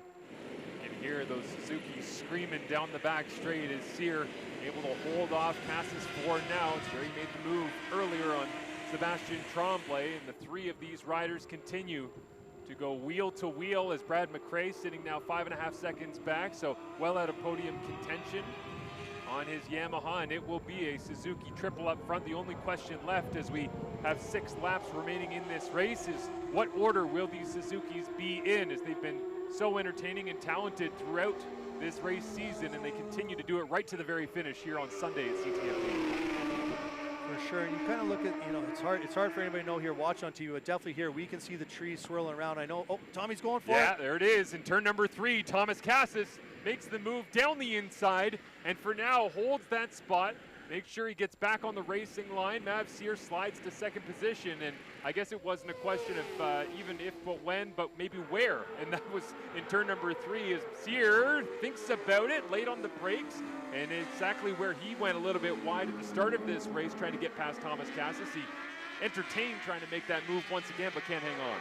Well, and you could see Thomas for the previous 2 laps had kind of been sizing him up into turn 3, looking, poking around, and realized that was his opportunity. As Mav got a great drive, it just blows by Thomas really early in the straightaway. So Thomas maybe missed a shift or something, because it's rare to pass by somebody that early on these super sport bikes. So obviously Mav goes, hey, I want to win this thing too, buddy. You're not, just because you're winning the championship doesn't mean you're going to get the win that easily from me. I was going to say, would that just be a gearing issue? Because obviously they're both on the Suzuki 750s, but I guess that would be more of a rider error perhaps, or you know, the influence that you can have on the machine at this point in the race, as we have 5 laps to go, and Sear wide once again, trying to carry that speed through the top of the hill as they come over, and underneath the bridge, it's Cassis getting the drive, and Tommy's been running right over that big ripple here in the middle of turn number 2, Andrew. It's hard to miss the bumps here now with what the cars have done to it, but Thomas is going to look for another run here up into 3, but I got to believe that Sear is going to try to chop him off this time, not leave the door open quite as much. So Thomas will have to go back to work, right? Obviously, Mav understands, hey, he took that run on me in 3, so I got to do something different there. So Thomas will have to go to work and think of the next spot that he could try to make the pass. When you're playing a game of cards, you always like to have your ace, and you save it for the last moment. Did Tommy play his ace card too soon into turn number 3? Well, if I could predict that now, I'd probably win the lotto, but he might have, right? Like if Mav knows that already, Tommy might have shown it. Probably Tommy thought he was going to be able to pull a gap, thinking the pace would be a little bit faster as soon as he got by, but Mav didn't waste any time to get back by him. So it might have threw a bit of a wrench into Thomas's plans, but hey, there's a lot of different areas to pass, and we'll probably see another attempt here coming into the brakes off the back straightaway. Yeah, Tommy got a great drive as well, trying to answer back to what Mav Sear did to him, and now Sebastian Tremblay is actually closest as all of a sudden Tommy Cassis opens up what looks like about 3, maybe 4 tenths very, very quickly. Sear back on the throttle, trying to close that gap down and stay right on the rear of that fast riding school Suzuki, but to the line they come. And it is 4 laps to go and just about a 10th difference. A good job of Sear recovering after a bit of a mess at the end of that back straight. Well, Thomas is just so fast mid-corner speed, especially to off turn 8. He's always felt like that's kind of been his comfortable spot around this track. So he definitely used that to his advantage in carrying huge amount of cornering speed that probably honestly caught Sear off guard, thinking, man, this guy's going in way too hot, made him check up, which gave him the big gap. So Mav will have to put his head back down here, and you know that Mav doesn't mind making a pass or attempt to make a pass, so he'll try to pick back up into 5AB before they go onto the back straightaway, where Mav does always get that good drive coming on the back straight. So we'll see if Mav takes a little more cautionary lines now, trying to catch back up to Thomas rather than the more defensive, more aggressive lines. Yeah, absolutely. There's a great battle as well going on back in 8th position. Marco Souza, Mac Wheel, and Ryan McGowan going toe-to-toe as they try to find their way into the best possible outcome at the end of this CTMP Sunday. These tremendous visuals brought to you by our great Bridgestone CSBK staff that have battled uphill all weekend to bring the live stream to you, make it a reality so you can have moments like this, watching these guys go after each other at the end of the back straight,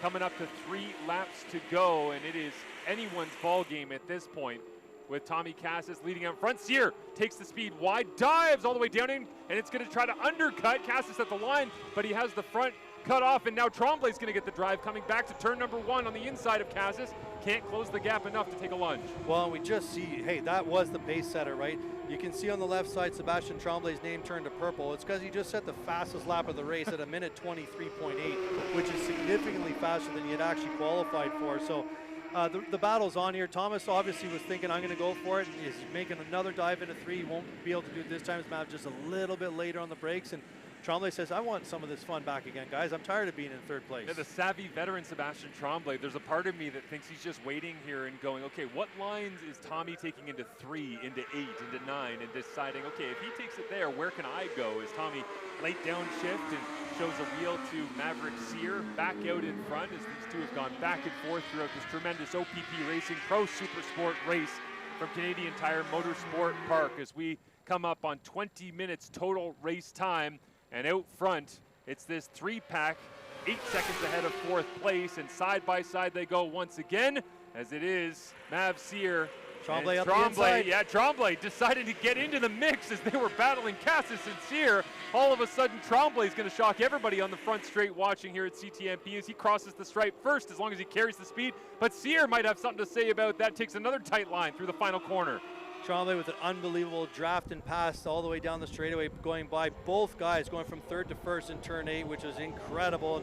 You know, I'm sure the fans in that corner are just cheering rapidly, because that's a big move to be making here with only 2 laps to go. Oh no, something's gone wrong with Sebastian Tremblay. It looks like, was it electrical or something cut out on him for a moment? He took a look over his left shoulder at the bottom of turn 1. So from 1st position, taking back the lead, now Tremblay drops back, seems to still be on the pace, but certainly something went wrong there at the bottom of turn number 1 that shuffled him back into 3rd spot. Well, hopefully it's nothing bad, and maybe just taking a look back and say, okay, well, that's what I need to do to go win the race to the line, is go from 3rd to 1st. But obviously he's right back in it now, so something was really bizarre there. Wow. Maybe he missed a shift or something going into turn 1. It's definitely a weird one. So we're down to basically a lap and a half to go here, and Mav's looking, hey, I got the front of this thing.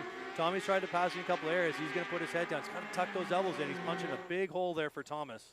What a tremendous OPP Racing Pro Supersport finale here in 2026. Drafting down the Andretti straight they go. Cassis. The inside. Yep. Lines it up down the inside at the end of the back straight. Late on the brakes, side by side.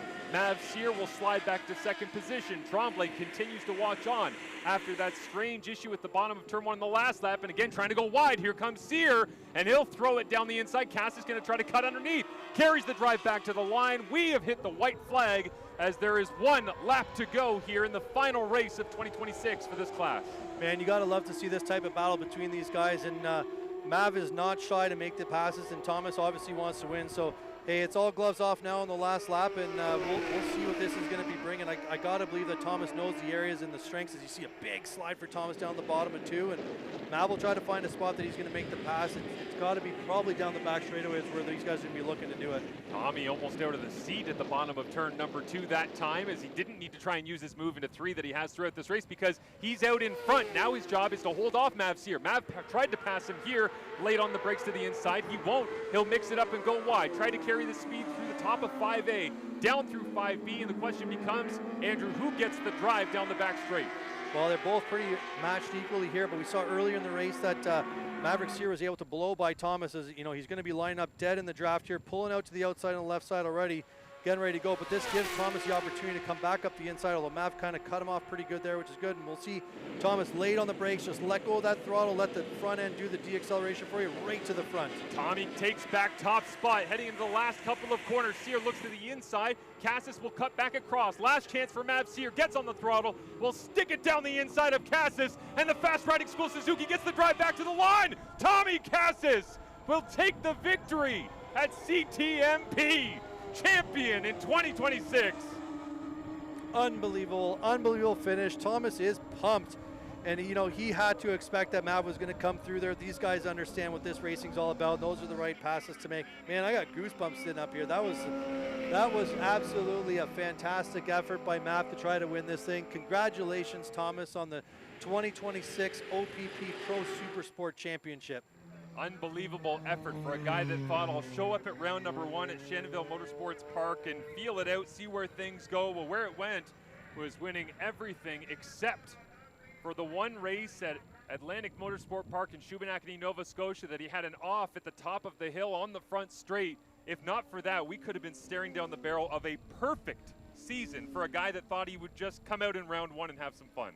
Yeah, unbelievable for Thomas, of course, and you know, I think that brings him pretty close to, like, isn't it matching the number of wins in the season? I believe, yeah, the all-time record, I believe we'll have to get confirmation, but Cam Bickle doing a great job for us here with Bridgestone CSBK in terms of stats, facts. The write-ups on csbk.ca has alerted us to the facts that Thomas Cass is right there in the hunt. I'll have to get the numbers straight for you, but with all-time single-season victories in one campaign, but you can see how much love and respect Thomas Cassis has as he makes his way around the track. And, you know, not to jump too far forward because we're living in the moment, but what could this mean for Tommy going into 2027? That's an interesting question we get to think about over the next couple of months. Well, for sure it'll be a number 1 on his bike, you know, wherever he ends up. But I got to imagine after the season that he just had that he's going to be hungry to get back on a Superbike as well into next year. But, you know, excellent ride for him and his fast riding school bike. And, you know, we'll take a look at the results with Thomas winning that by only 0.05 of a second, you know, basically less than a blink of an eye, and Sebastian Tremblay in 3rd. It looks like Matt Simpson as well, while we were going through the fray up front with that trio of Suzukis, slid backwards and didn't get a chance to be up in the middle of the fight the way that he has throughout the year, but it is Mav Sear in behind Thomas Cassis. Sebastian Tremblay rounds out the all-Suzuki podium. Brad McRae held on for 4th spot. Cole Alexander on that Suzuki 750 as well comes in 5th. Nathan Playford on the Ducati in 6th. And then Mac Wheel, it gets the best of Marco Souza here. Ryan McGowan in 9th as well. But the championship, it is time for him to celebrate. We got some smoke and some celebrations, and Tommy almost went for a little lean over the side. Yeah, it looks good. All those flares, big celebration for him and his team. It's all the you know, the Colombian colors. Yep. His family coming over from Colombia as well. He's got a lot of family here. A lot of family back in Colombia are actually watching this. Thomas said they're always watching it, so hopefully they're back home cheering for him as well. It's what an emotional thing to be able to provide this type of live thing to his family back home as well. Incredible, man. That is unreal stuff from Thomas Cassis, and for him to be able to bring that celebration to life, knowing that his family is watching back in Colombia, is just so special. I hope they're having such a beautiful moment celebrating his greatness, and those last couple of laps, I think, will give anybody goosebumps that celebrates exactly how great Bridgestone Canadian Superbike Championship racing can be, especially here in Pro Supersport. What a class that delivers so often great racing. And especially at this track, right, where it is, you know, it's a high-speed, fast-flowing, a fast-flowing track as well, where the guys are so competitive, the bikes are so equal all the time. We always get great racing in the super sport class here, right? There's never really a big gap. It's really as expected. I wasn't sure if Thomas was going to take the step back and just think about the championship. Obviously not now that we look back at it, but unbelievable race, great passing, and you love to see this to kick off this afternoon. I also just love the fact that, you know, we always talk about manufacturers. Well, it'd be great to have more Ducatis on the grid. It'd be great to have more of this and more of that. But in a class where the Suzukis have been dominant, they have been the package, Tommy wins every race but one. And yet the racing itself all year long is sensational. This was not Tommy running away with an 8-second gap and he wanders across and gets the checkered flag. He had to fight for every inch, but he got every inch except for the one race that he didn't finish. Yeah, in some of them he had a little bit bigger gap, but like this one, it's just the culmination of the whole series. Everybody kind of getting more and more up to speed, getting their bike style a little bit better. Ray 2 having a wicked race today with those three guys. Brad McRae sticking his nose in there, kind of off and on the bike. Matt Simpson might have had a little bit of challenge because I think he would have loved to have been part of this, right? Having previously won here before as well. So obviously, hey, this is the end of the year for them. Everything is dialed. They're right up to speed. This is where you're going to get the most competition as well, because it's not the start of the year. They're not sure what's going to be kicking off, right? Yeah, amazing competition here at Canadian Tire Motorsport Park. And well, we are getting set for, you know, podium in the finality of the OPP Pro Super Sport class this year. Just want to say a huge thank you to obviously OPP Racing for being the title sponsor of it, because this stuff does not come together unless there's the funding to make it a reality. And also to our Bridgestone CSBK staff everywhere in the paddock and around and watching and listening, our production team as well. Having the ability to live stream a race like that for you makes our lives have fun and celebrate. But more smoke down in turn number 2 as well. Tommy, I think, was just riding around chucking flares into the stands. Man, Whoever wants one can have I'm one. wondering how many flares he's got kicking around the track to set this up. Obviously, he had a lot of friends and family in here yesterday, and maybe they got it all set up last night, or maybe they're standing in the different corners. But obviously, great time for him to celebrate, taking the checkered flag around, which he's gotten used to that. Got his championship-winning T-shirt on, so super proud of him. You know, I consider him a friend off the track, teaching with him at Fast Riding School and just talking to him very, very frequently. So happy for him, really happy for his family as well. You know, his dad and Martin from the Fast Riding School as well. They're just such a great group of guys, and very well deserved. Yeah, Martin Hamel has been a tremendous benefit to all things Bridgestone CSBK, and even average Joes like me going out and trying to figure out how to ride safer. Being at Fast Riding School, it's great to have Fast be in and around our ecosystem, and of course, when they can support an effort like this and have his bike tuned up properly and use all the knowledge they have with the Suzuki background in the program, it just makes for a special, special afternoon. And in all honesty, you know, we've had a difficult moment this morning with Pro Superbike, and you know, we still have that race coming, a couple of others for you, but that race alone worth the price of admission for anybody who brought their family out here and find a great spot to watch a great racetrack. Well, totally, right? It's a wicked race, for, like I said, to kick off the afternoon. We got a great weather. The paddock is packed. Like, you look around, there's a ton of vehicles coming and going all the time as well, and you know, what a great afternoon to kind of do this. And one thing you were just talking about with the Fast Riding School and how you had done it. Can you believe going to the Fast Riding School that you could say, oh yeah, my teacher was the Canadian National Champion? Like, that's a pretty cool thing to go and do as well, right? That's true. But Thomas is just so soft-spoken and gentle that you don't realize that he's also helping out with the Supersonic Riding School, and he's taking these young Mini Cup riders and bringing them all across the world as well. So whatever he's doing for those guys, it only means that in the next few years, we're going to see some great talent coming through. As that guy that just won the championship is teaching these guys, it's like, what do we have to look forward to, man? This is exciting. Such a great point. I actually saw Jaeger Stockhill, who competes in FIM Moto Mini here in Canada, being around Tony Sharpless in the Supersonic Road Racing School. And Jaeger has had Thomas as his coach for years at this point. And I remember talking to them at a motorcycle show in Toronto back in the spring. And Jaeger was saying he's helped me with my diet, he's helped me with my preparation, my sports psychology, my riding skills, my technique. And it's like, when you go and you get somebody like Tommy to teach you, they don't hold back. They give you the full deal because that's what's available to you. And you can see the impact that would have, because Jaeger Stockhill has had a great young career as well. And Tommy's showing why. He's certainly one of those people that you want to be in and around, as we get a chance to see some of our sponsors and supporters that we are greatly appreciative for making this a reality, alongside the hardworking people here at the track, is Brooklyn Cycle, always a great supporter, Economy Lube and Tire, as well as Goderich Toyota, Hindle, and you can see on social media, follow along, like, tag, comment, share, and subscribe. Available on all of your platforms. And yeah, the YouTube page I think is going to be a little bit busy in the next little while here for CSBK. Maybe some interviews and of course our races from here that we will have for you as well packaged up on there. But what a great afternoon, and as you say, what a great way to get it going. This has now set the tone. Now we're expecting craziness, Andrew, for the rest of the day.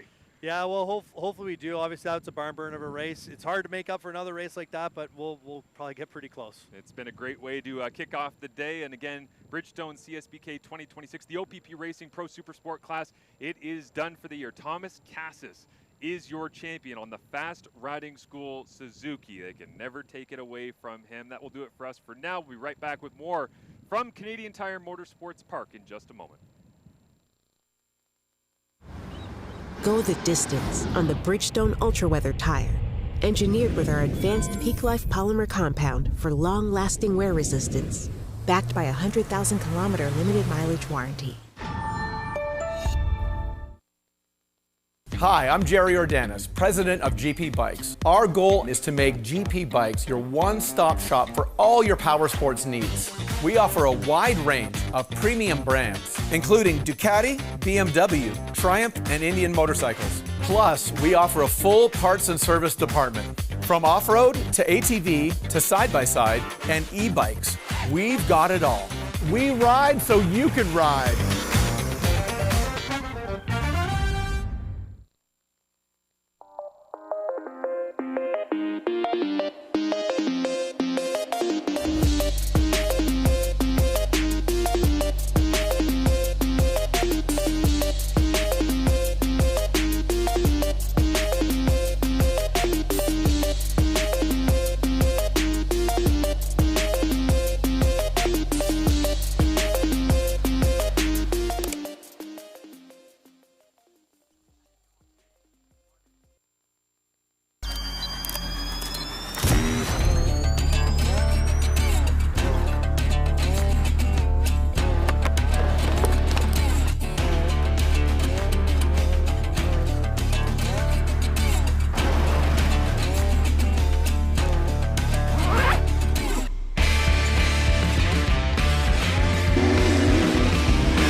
Welcome back to Bridgestone Canadian Superbike Championship after an unbelievable Pro Supersport race. Jason, welcome back to this. What did you think of that last race? Well, if you're going to spend money and come and watch a race, that's the one you want to watch for sure. The 600 Pros just coming out, flogging around this Canadian Tire Motorsport Park. An unbelievable race, even the last 4 or 5 laps, just back and forth, dicing together. Just an entertaining race to watch for sure, but it'd be even more exciting if you're sitting on one of those bikes. Eh? No doubt. Being on the bike is always a fun feeling to get the adrenaline going through your veins and stuff, something like that. So wicked to see race. And now we roll right into the EBC Brakes Amateur Supersport race, which these guys that just watched the race are going, man, that's what I got to do next year. You know, especially for potentially Bailey Ives and a few others looking to move pro next year. So we'll see what these guys are going to do, and maybe they increase the pace. Maybe they got to see that race. The adrenaline's going through their veins. Maybe we'll get something like that in this one. I'm sure there's going to be a lot of adrenaline going, like you said earlier, but obviously some great racing upcoming here. The amateurs obviously vying their way into the pro ranks for next year. But just an amazing race going to come up here again. And a great day here weather-wise. Obviously, big crowds out here now on hand today here at Canadian Tire Motorsport Park here. Just can't wait for this next amateur EBC race. For sure. And we see these guys heading out now for their warm-up lap. Bailey Ives already leading the charge, saying, hey, maybe if I win the warm-up lap, I'll win the race. So Bailey had a huge win yesterday, which actually swung the championship competition here, where Alexi Baudouin came in leading by 5 yesterday. He comes out behind by 20 points, but Bailey's now got a 20-point gap. So Bailey's got a championship on the mind here. Excellent for him. He's going to be thinking about what he needs to do to bring this one home. And probably just like what we saw with Thomas Kazas, who just, we thought he was going to think about the championship. He didn't. He thought about going for the win. I got to believe that Bailey's going to do the same thing here. It's tough for these racers not to go right for the front, as you mentioned earlier. Bailey going to get out the warm-up and just go right to the front. Obviously going to try and lead these guys around here for their sighting lap, making sure that the machines are obviously in technical and mechanical order as they kind of work their way around and possibly pick and choose where they're going to go or where they're going to make the passes at here around the Canadian Tire Motorsport Park. So it's going to be definitely an interesting race here this afternoon. Well, and they probably got a chance to see different areas for passing in the last race, obviously, because we saw a ton of passing. And heck, even the Supersport race that was on, the lightweight Supersport race that was on a little bit earlier today as well, where Lachlan Alexander, who's in this race, starting in 4th in this race, first time on a pro Supersport bike, or sorry, amateur Supersport bike, starting 4th in this one, already got the adrenaline going from the lightweight Supersport race earlier that went from 1st to 3rd, carrying that into this one. So I'm sure Lachlan will be looking for a great result here. As I'll take a quick run through the grids, as we got Bailey Ives starting in 1st place, and then Nolan Eady starting 2nd place, Alexi Baudouin in 3rd place, who unfortunately had a DNF yesterday. Going to be looking to remount, regroup, is on actually a different bike today, one R6 to a different R6. Lachlan Alexander in 4th, Jeremy Lazur in 5th, Corey James Campbell with an excellent ride getting on the podium yesterday in 6th place. Starting in 7th is Guy Grambois, then Yannick Rouleau and Jason Jones rounding out the 3rd row. On the 4th row is Alexander Ray, Doug Newman, Paul Rosemond, and on the 5th row and 13th and 14th it's Claude Saint Laurent and then Julia Kranz, as we know that Julia had that challenge in qualifying, put her on the very back row of the race, hopefully making up some spaces early in the race. And here we are on the start grid already under starters' orders. Looks like a couple of them are just figuring out where they got to get on the grid here. There might be maybe Yannick Rouleau or Guy Granbois just figuring out where they're going to see the marshals are going to be running off. They'll take the red flag down, and then on the left-hand side of our screen, we'll get a chance to take a look at the KD Power Group lights as they'll be off, on, and then back off, and these guys will go for a hard launch. They're going to go as hard as they can here into turn number 1 at Canadian Tire Motorsport Park. Ladies and gentlemen, they're under the red. Here they go.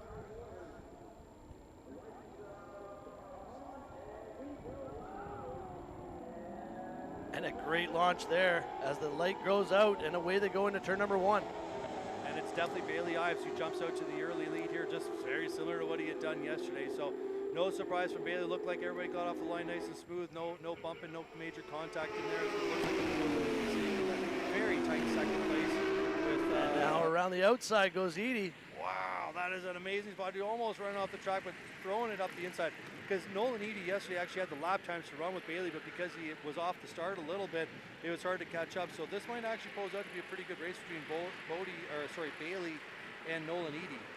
As they go down under the Chevrolet Bridge, back up into Moss's corner, you'll see Edie still out front right now. Young Lachlan Alexander going to try and get in behind Burrell.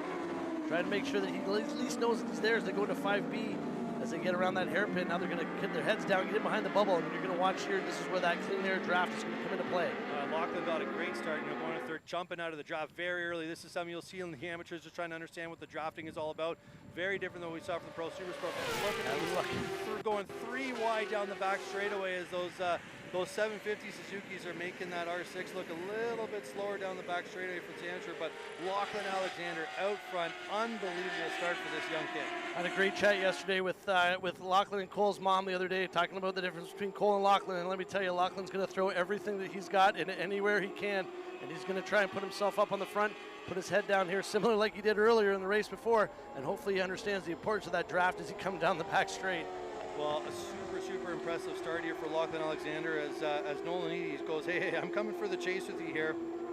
Bailey's probably thinking a little bit about the championship, and these two are going to be going for their first race wins. Super exciting here as the amateur Supersport comes out here, back around here, down into turn 2 again, back up into turn 3. You'll see the crowd's obviously filled up a little bit more from yesterday. The inclement weather yesterday has definitely gone awry from today.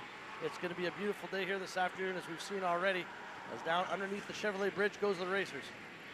And Nolan Eady took a look there up on the inside of Lachlan going into turn 3. Thought better of it, maybe to sit behind as these three have kind of pulled a bit of a gap on the on 4th, 5th, and 6th, which is Lazur, Campbell, and Johnson.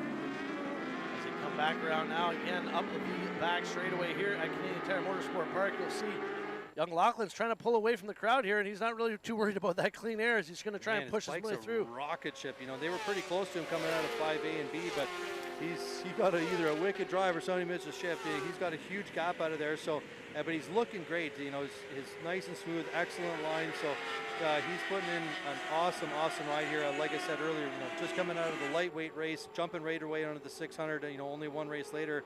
It's not easy to make that transition as Bailey Ives looks to make a tight move out the inside, but kind of sacrifices a lot on the drive where Nolan Eady now is going to look to go back underneath.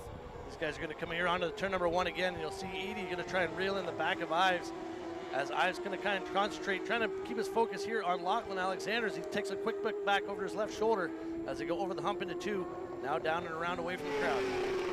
You can see the gaps on the left side there, but what's not shown is the lap times. Lachlan Alexander on that lap just punched in a 1:28.2, which would have put him only 1/10 off of pole position. It's actually an increase of 1.2 seconds from what he did in qualifying. So, gotta admit, this guy is learning quick. This kid's got his all gone. He's got all the paper down. He's doing all the notes he can, and I know he's walking through the pits talking to everybody. He goes around this track to try and see exactly where other racers are going. So let's just say this kid does his homework. Maybe not in the educational school portion of it, but the school of road racing. He's got his pens and pencils sharp. Is there a better school than the school of road racing? I can't think of one. But, no, there's not. This is wicked. We've got a good little three-way battle here going back and forth. And what you always kind of end up seeing in some of these amateur races is the consistency in the lines or the lap times are not as good as the pros typically up to this point. So we might see the odd mistake here or there, and they'll bunch back up and somebody makes a mistake. So Bailey's going to start putting a little bit of pressure on Lachlan, and maybe that pressure on Lachlan could cause a mistake as well.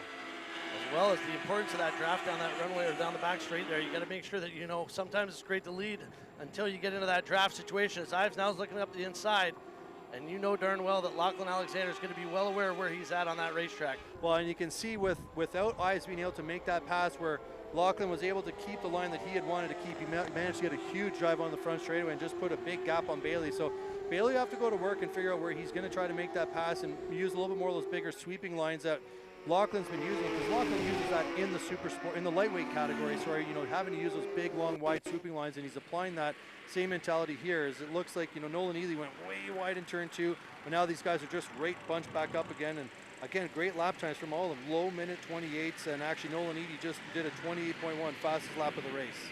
You'll see exactly as Eady comes out of that turn again. He looks over his left shoulder again as they go down underneath the Chevrolet bridge, back up into Moss's corner, 5A, 5B. You'll see that they're kind of pulling away here from that 4th place position of Campbell. And we'll see if Campbell and Johnson and Lazur can even catch back up and maybe make it a little more interesting race down the back straight.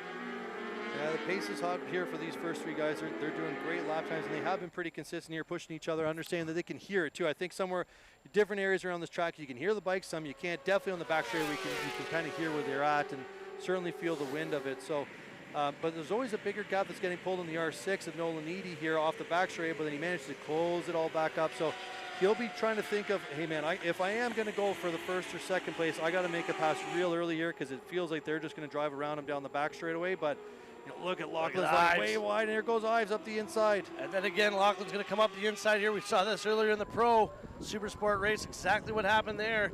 And let's see if Laughlin's going to run a little bit more defensive line here in the next lap, or if he's going to let him lead as Edie comes right back up into the game.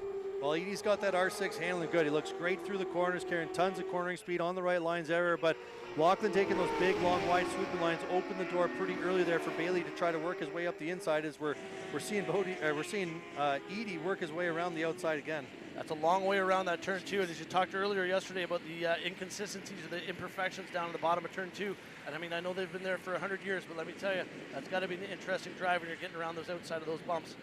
Well, it doesn't feel good at the high speed that they're doing here.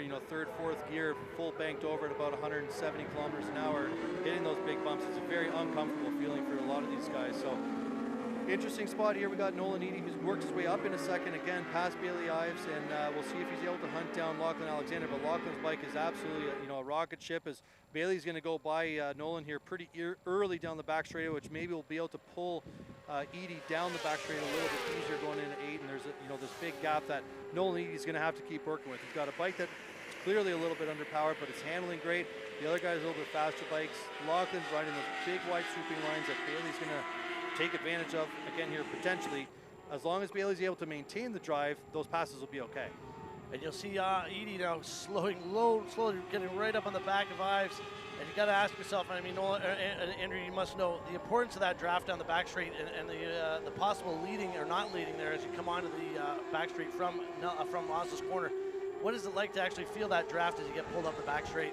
Well, it's a pretty surreal feeling. All of a sudden you don't hear any wind noise when you're in the draft. Your head kind of buffeting around like crazy. If you've ever been on a highway somewhere and you get in behind a transport truck and your bike or your car is buffing around, that's exactly what it feels like. But the sound goes quiet, and all of a sudden all you hear is the RPM. And now you suddenly just catch the rider real fast in front of you, so you maybe roll off the throttle a little bit to not run into the back of them. So, and especially with the way the wind is today, it is pushing these guys straight back down towards the back straightaway. So they got a lot of headwind on the back straightaway as well. So the draft will be a lot more important here than normal in past years. As he's come up into 5A, 5B now, as they turn around, coming down the back straight now, we'll see the importance there. We'll see if he can catch back up, if Ives can catch back up here to the front two, as Lachlan's still going to try and check out. He's not going to be able to get too far as Ives gets around Edie, down and around onto the Canadian Tire bridge.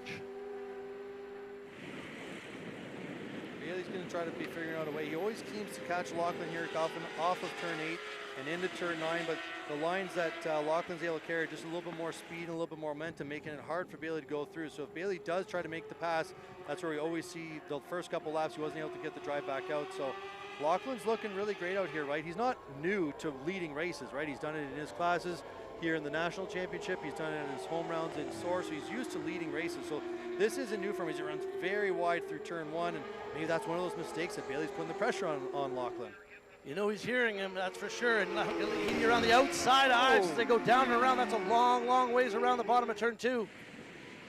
Well, it's a lot of confidence down there. You don't want to get out too wide. It gets a little scary as Edie again up the inside of 3, and I think these guys are closest than they've ever been this race so far.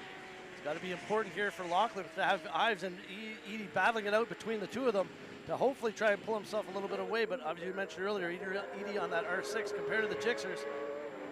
As Ives go up the inside. Yeah. So this is the first time that Ives has been able to take the lead back over several laps now. So now this will kind of give us a really clear view of how fast Lachlan's bike is versus a bike that's very similar to what he has. And then the R6 being able to get the double draft this time. But what I am noticing is in 4th place, Corey James Campbell, you can see him just inching closer and closer. These guys, as they're battling, making passes, they're slowing down 1 or 2 tenths a second, 1 or 2 tenths every lap, where Corey is actually catching those back up. So maybe he'll be thrown into a 4-way battle here pretty soon. I bet you by the last lap we're going to have a 4-bike interesting race here as we come back into the infield, back around here onto the front straight. You've still got Ives out front. Man, Bailey pulled a huge gap through 8, 9, as we knew he was kind of faster through 8, 9, and 10. Then Lachlan was just the different lines that was going. So maybe Bailey's saying, hey, let's get the speed going here. As Bailey puts in a minute 38.3 versus Lachlan's 29.4. So he went 1 second faster than Lachlan there, which is obviously the gap that we're seeing on the screen right now. As the gap actually strengthens a little bit more here for Ives' condition, as you'll see Edie and Lachlan Alexander trying to work kind of together, so to speak, or at least they're trying to tow each other down around. and make sure that they can bring Ives back into play, as Ives is definitely trying to put his head down and make himself vanish from the rest of the second and third place field. It's a good pass here as they go down around 3 now underneath the Chevrolet bridge. Yeah, and like you saw, we got Corey coming up here pretty quick. Mr. Campbell coming up pretty quick for this battle for second as well. He seems to be making inroads pretty quick on his triumph as well. It looks like Bailey's kind of honestly checked out here real quick in a short period of time. I'm just wondering if, you know, Lachlan is so used to running around the lightweight super sport bike, and maybe he's just feeling a little bit tired on the bigger, heavier bike. It's not an easier bike to handle. You know, young kid, muscles aren't there, so maybe he's just feeling the effects of being a little bit tired of running basically back-to-back races here today. It's tough for him, regardless of his age. I know he's a young kid, 17 years old, but definitely the size of that bike and the weight that he's got to push that thing around has got to be a factor. As Corey's definitely back up now into the top 4, and he's going to be picking a battle here for the top 3 here very, very shortly, as he's battling with both Alexander and Edie. Nolan Neely's going for a dive bomb here. There we go.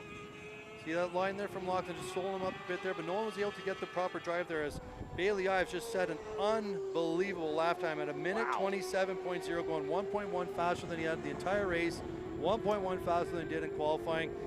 He said, hey, I'm leading the championship, man. Come and catch me. This is how I'm going to go win this race, by putting the fastest lap that we've seen the amateurs do here all weekend. There's a reason why he's ahead in the overall point standings right now, and he's definitely showing it here at Canadian Tire Motorsport Park, as Alexander on the outside is going to try and battle again on the inside, as even Nolan and Edie going to try and pull away from both Alexander and Campbell, as Campbell gets a great drive out of 3. Yeah, and you can see Nolan Edie's kind of pulled a pretty big gap here in his second place, pulling ahead of Lachlan Alexander. So Lachlan, you know, lost quite a bit of time that last lap at a 29.9, where Corey did a 28.4 and closed right up. So we'll see now what this battle for third is going to look like, because it's definitely, obviously, Bailey Ives set off into the sunset, you know, 4 to 5 second lead by the end of this lap probably, and we'll see if Lachlan's able to hold off the strong charges of Corey Campbell.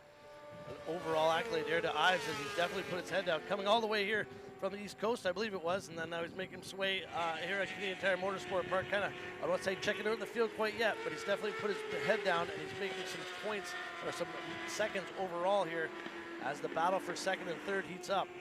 Yeah, it's just so amazing how they can go from one lap to the next and just doing such a boom, like 1 second faster. I'm sure that, you know, the pros would love to be able to find that, but you know, we'll have a good battle here for third place, as Bailey Ives throws in another 1 minute 27.3 and low 127. So great lap times for him. I think he didn't want to really get caught up in any battle there, obviously, and pushing himself to the front and to his limit as well. Understand that, hey, I just saw what the pros did. This is what I'm gonna have to do next year when he turns pro as well. So he's off into the sunset, not going to be choosing a battle with Nolan Edie or Lachlan or any of these guys. So we're still got a little bit of a battle here for second place with some pretty big gaps coming up, and Nolan's pulling away pretty quick, but we got a good battle for Lachlan and Corey. And a great accolade there for Campbell. Campbell had a lot of room to make up there as the first 2 laps went by, where Campbell had to really put his head down, and obviously now it looks like he's got a little bit of a shadow there in the back of Lachlan Alexander as they come up into the back of 5A, 5B. As the right-hander goes, as Corey Campbell's going to put his head down here and try and get a drag gear off of Lachlan there on that big G6R. Yeah, Lachlan being, you know, a younger kid, smaller kid, so he's going to be a lot lighter as well. So that's going to help him go down the straightaway a little bit faster. As you know, that Triumph is actually holding up pretty good up against that GSX-R 750 that he's riding. And as they come up to the first lap riders, which looks to be like Doug Newman maybe that they're going to be passing, so they'll work their way around these guys and not get held up at all, as we're going to keep focus here on this third place race. The race amongst races absolutely here is now, it looks like Campbell's gotten around Lachlan. Now Lachlan gets tied up, it looks like, in lap traffic, so we'll have to wait and see exactly how that's going to pan out for him, as Edie's definitely got his head down, and so does Campbell. Campbell tucks in behind the bubble, as unfortunately for Lachlan looks like he got tied up into some of that lap traffic. Yeah, and Bailey Ives just here, you know, out front, Bailey Ives just kind of walking away with this thing. Slowed his pace significantly down now to 29.0, so he's comfortable. He probably got a good pit port sign, probably. I got to assume Gary McKinnon or somebody's running, maybe Brian Blauendrat, you know, former top pro here. He's here this weekend as well, helping out Bailey and Gary as well. So, you know, great to see that that support is there. But Bailey's probably got to take a look at it and said, hey, I'm leading this thing. Let's slow the thing down. There's only 2 laps to go. He's looking comfortable. He understands that he's got basically a 5-second lead or more, depending on how each one of these last laps go. So he'll just want to cruise this thing home and be proud and happy of his accomplishments, you know, pending anything else for the next 2 laps. Hopefully no commentator curse. Unfortunately or fortunately, like our four-wheel counterparts here that have the in-helmet radios controls, these guys are just basically relying on somebody hanging over a board over the pit wall. And I mean, how important is that pit board for a racer, especially obviously now Ives has obviously slowed down just a little bit or enough to win, so to speak, as of yet, but we'll see exactly how that carries on here the remaining couple of laps. Well, for sure, it's super important to understand kind of where they are, what the gap is, how many guys they're riding with, depending on what they have on that. And with the track being so long here as we come up to the last lap, with the track being so long, you don't know what's happening behind you in some of these races. So having that pit board telling you what to do, it understands you how you can kind of control the race a little bit better. As you know, Bailey's looking great here. He clicked off another low minute 28.1, so he's in the zone. Nolan Eady running a 29.0 in second place, and then Corey Joseph's 29.2. And Lachlan Alexander, 29.2, is about 1.3 sitting behind Campbell. The top four definitely checked out here. Lazure actually is still in the race in his own right. Unfortunately, back in 5th place here right now. He's going to have to do a heck of a lot of driving here to get up into the top 4 as we're less than 1 lap to go. Yeah, we see pretty big gaps here, you know, somewhat typical of amateur racing, you know, especially around a track like this, and a little bit of a gap, but it kind of extends. You know, this is why Bailey Ives is going to be the champion here in a couple laps, and you know, he's led himself really, really well. He's been the cream of the crop of the class. Him and Alexi Baudouin. Unfortunately, Baudouin had a crash yesterday, which was you know, put him behind. But these are the next steps, right? Lachlan Alexander put in a great race right now, sitting back in 4th place right now, and you know, this is something for him to look forward to the future next year. Understanding this is a great opportunity for him to get on the bike this weekend, so that he understands what it's going to look like for next year and help build his confidence in this class for next season. As Ives gets around the lap traffic, you can see how cautious he was. Didn't want to make any errors or anything like that as he comes across, as he hoists the front end across the start-finish line there for a big win for Bailey Ives. Congratulations, Bailey, buddy. You deserve all the hard work you put in there. I'm pretty confident this looks like a championship for him, right? In the EBC Brakes Amateur Supersport Champion, and you know, hey, buddy, put some black numbers on that bike. Well, I guess you got black numbers with a white background next round. So, you know, he'll be moving up to the pro ranks next year. And what a lovable guy. You know, out east supports everybody. He's got a big following out east. He's been doing the racing for a long time. I've seen him when he was a little kid a long time ago. So I couldn't be happier for him. Absolutely an excellent race here. As he kind of checked out fairly early on the crowd. The remaining guys kind of tucked in behind him. A great race, of course, by all. And of course, Corey Campbell, a great race there for him to come back. Big gap there after the first 2 laps, and then obviously he reeled them back in ever so slowly, but made the right turns, the right places, and ran the right lines at the right time to make sure that he got back up into the top 3. Well, for sure, and for Nolan Eady, that was a tough one as well, because you can see he didn't really have the speed down the back straight, but he allowed the cornering and the hand that he did to put him into 2nd place. And you know, hats off again to Lachlan Alexander, but the you know, 1st, 2nd, 3rd is basically a copycat of what we had yesterday, right? So these guys are obviously the cream of the crop of this class for this track, and you know, Bailey with the win, another wheelie going to celebrate, and he'll be ecstatic to put that checkered flag in his boot, and then super stoked, yeah. It'll be good to run down as he watches come down around one last turn as he goes down the end of the gear, pumping up for the excitement. Obviously, well earned. A lot of work, as you said earlier, a lot of work there that you got to take with him. So we'll make sure that he's a well-earned, well-deserved #1 win there for Mr. Ives.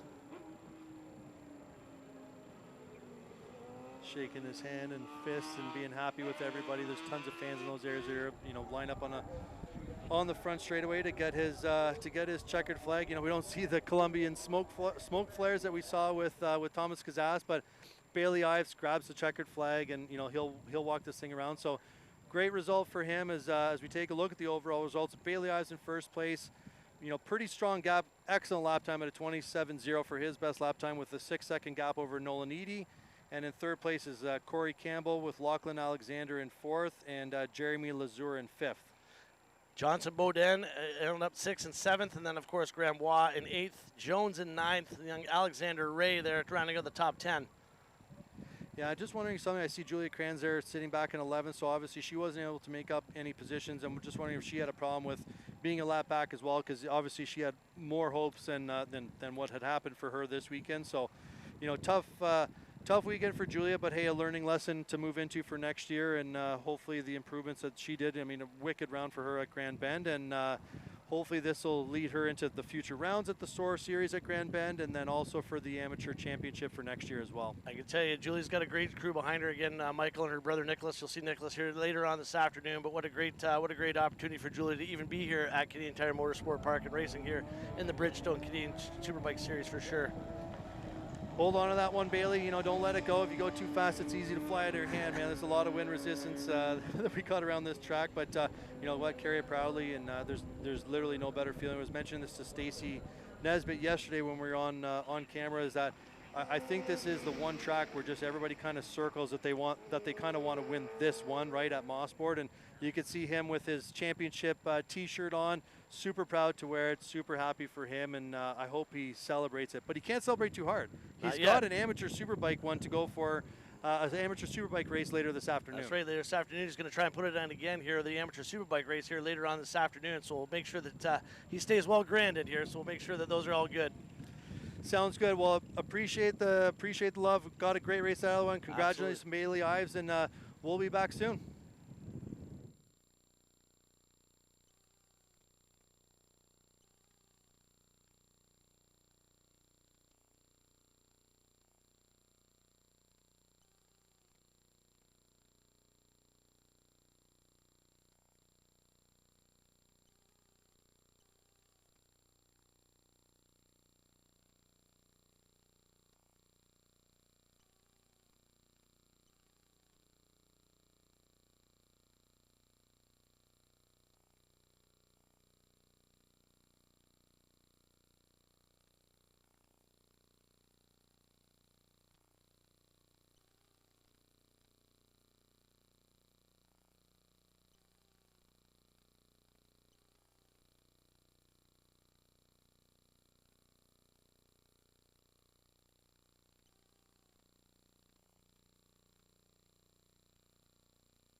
Welcome back again to Canadian Tire Motorsport Park for round 5 of the Bridgestone Canadian Superbike Championship round.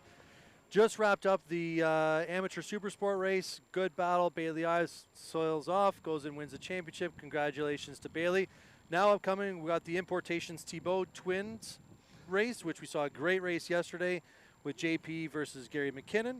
Yeah, good old Gary McKinnon putting some laps in still. That's right, and a great pass with Bronte Verbeek working her way up into 3rd place yesterday as well. And on track at the same time, we've also got the Scorpion EXO ZX4R Cup. So 2 classes on the same track at the same time, different starting grids and all that. As you know, that's one of the cool things about the series. We've got 2 different tracks, or 2 different classes on the track at the same time, but managed very, very well. So on pole position, the Twins is the guy with the number 1, who also won the championship again this year, which is JP Tash. Looking forward to him. He was actually talking last night about potentially trying to sweep the season, right? If he wins this one, he'll have won every single race this year. In 2nd place on qualifying was number 46, Nicholas Kranz, and then number 9, Gary McKinnon. 4th was Sebastian Silva, then Cecil Montour, and then Bronte Verbeek. And then in 7th on row 3 is Justin Marshall, Pedro Sousa, and Pascal Bastien. And on the Scorpion EXO ZX4R Cup, we've got on pole position is Jared Walker, followed closely by Ryan McGowan, Jacob Black, Mackenzie Wheel, JP Schroeder, Aidan McLean, and Rob Lepp. Excellent opportunity here to watch 2 races for the price of 1.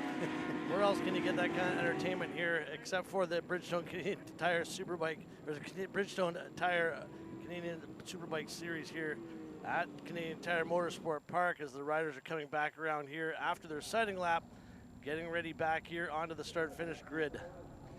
And one person who was, in the championship is Louis Raff, who's not here. He got really badly injured, a couple fractures on his back, unfortunately, on Thursday. So I got to send out my best wishes to him. Long-time veteran racer. So hopefully he gets back healthy soon. Hate to have him missing on the grid here. So see you soon, Louis, and let's see what this race goes as we see the marshals just starting to walk off the grid here. Getting ready now under starters' orders. The racers ready. Watch the lights. They're gone. Little wheelies near the end, but it looks like JP Tash and Gary McKinnon are going to go right back at it 1 and 2 like they kind of did yesterday. Just wondering if JP is going to put his head down and say, "Get out of here, Gary. You were crazy yesterday or yesterday's race." So JP ended up throwing down some hot laps there at the very last lap of the race to put a big gap on Gary. So he's going to probably try to shoot himself out a little earlier and not allow Gary to catch up to him. As we see, it looks like Kranz sitting up in 3rd, and I got to believe that's probably Sebastian Silva in 4th, it looks like, and then Bronte on her R7 in 5th. Great run there as well. Start for Nicholas Kranz, obviously from the great Kranz family there. We talked about Julia, unfortunately, a little bit earlier in the Supersport class here. And of course, her father, Michael, giving it away here, the Timberworks team, as they come around into Moss's corner in the turn 5, heading down the back straight here at Canadian Tire Motorsport Park. These guys are all, actually the front 4, I think, are on the same type of bike, right? All Aprilia 660, so they should be pretty equal down the back straightaway. See JP's got a pretty big gap already on Gary, who's being followed closely by Nicholas Kranz, followed closely by Sebastian Silva, who's been improving rapidly weekend over weekend on that bike. I know the Silva team there, they put themselves a lot of time and a lot of effort here to make sure that the laps get down and the laps get put in, and Sebastian has a great effort there on every race, but he's also got a great team behind him there. Adolfo, his father, making sure that everything works here, and I know his sister comes along to help out as well. So great, again, a family-supported team here on that Sebastian Silva machine. Yeah, JP's got his head down here, man. He's got a huge gap after lap 1, and the reason why he's got the number 1 on the bike. So obviously he's not messing around with this one. He wants to just go for gold, and it's already shaping up after 1 lap to be a battle for 2nd place here. He's not even looking over his shoulder there as he comes back down the hill into turn number 2, back up in and around. You'll see the crowds here again at Canadian Tire Motorsport Park filled out a little bit more than yesterday for sure. Obviously the inclement weather that happened yesterday has gone awry as far as the beautiful sunshine here today as the racers get around. Turn number 3, a great shot here as we go down underneath the Chevrolet Bridge. Hey, what better place to go camping and watch racing, right, than the outside of turn 3 or the inside of turn 8 here as we pick this battle back up, as it looks like Nicholas got passed by Gary McKinnon. So we got good battle here for 2nd place, as Nicholas Kranz is definitely trying to move himself up from what he had actually finished yesterday, which was 4th. Oh, we got a rider down. It looks like, oh, that's Ryan McGowan on the Ninja 400. So he's up and okay, and hopefully they're able to get that bike out of the way pretty quick and push it off the side to not keep that waving yellow for the whole race. Testament to the knowledge there of the rider to know, get up over those tires, get out of harm's way, don't even turn your back to the crowd if you have to, and make sure that you get up and get the corner work from the corner marshals, let them do their work and make the calls as they can, as the crowd definitely teams up here into the second place position. It's going to be a very interesting race now as Kranz has a little bit of heat, so to speak, in behind him. Well, definitely, right, and Gary's crafty, right? He's been doing this type of racing forever, so he'll understand where to look for, but a great start for Nicholas Kranz as well as, you know, they come across the line for the first laps as JP Tash does his 29.3 to kick off the race, and then everybody else kind of running those mid-31. So JP definitely put his head down, 3.5 second gap right away, but we're going to have a pretty good battle here, it looks like, for second back to fifth, as Bronte will be trying to figure out what she's going to be doing, followed closely by Cecil Montour back in sixth. Cecil Montour doing a very well, good lap there. We'll see exactly if he can get in behind Verbeek and kind of get a tow from her, see if she can help him out. And I'm sure that's going to be part of the game plan for him, but definitely not for her. No, for sure not, but it's nice to see the freight trains. You can see a waved yellow flag there, which was obviously for the crash that was happened by Ryan McGowan here coming up into 5A. So no passing into this section with the wave yellow, so they'll be riding through, but I'm not that anybody's really close enough to make it past that lap, but it's something they'll have to think about when they come through as they try to rocket back down the straightaway here and see who can get into the best tuck, follow the best draft, roll off the throttle a little bit, and then make sure they can try to set up to make a good pass coming onto the brakes down the end of the straightaway. As you see a single freight train come up the back straight there, we were talking about the draft a little bit earlier, and you'll see as they pop out from behind the draft as the races come into 7. We'll wait and see exactly if they change as they come in the infield here closer to the start-finish line. It looks like we've got Kranz and McKinnon with just a bit of a gap over top of Silva. Silva closes it right back up here, pretty much all in one corner after the gathers there. So definitely some different capabilities, different riders in different corners and where they can gain. But after he closed up on the one corner, now Gary, pulled that gap back again just because he was charging probably too hard and wasn't able to get on the gas. I know Sebastian yesterday in the pits kind of just relaxing, having a good time. He's always going to be smiling. He's a good kid, obviously, but make sure that he's having fun at it. But he's going to pick and choose as best he can. But of course, unfortunately for him, he's got a guy in front of him who's got a few laps around this track. He probably knows a few ins and outs that he might not know of.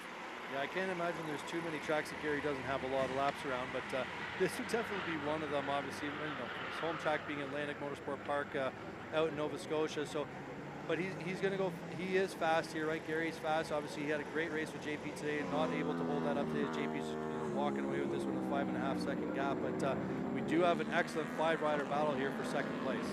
You talked earlier about the top riders being here on this Aprilia bike. Again, a testament of JP able to pull away that far, that much on a bike that's very similar to the rest of them, but obviously the lines got a little bit quicker for him.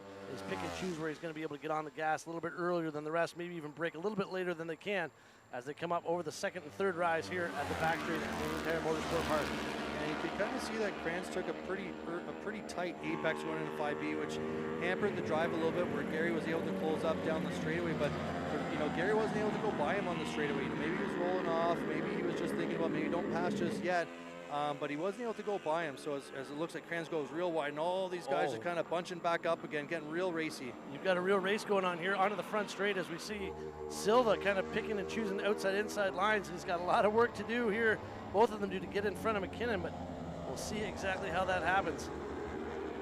It's great to see, and there's going to be so many different types of lines. We got a couple of Aprilias in here. We got an Yamaha R7. They got different lines of where they feel comfortable on the track, and looks like Verbeek puts a good hard pass up at the top of turn 2 on Sebastian Silva to move herself up into 4th place.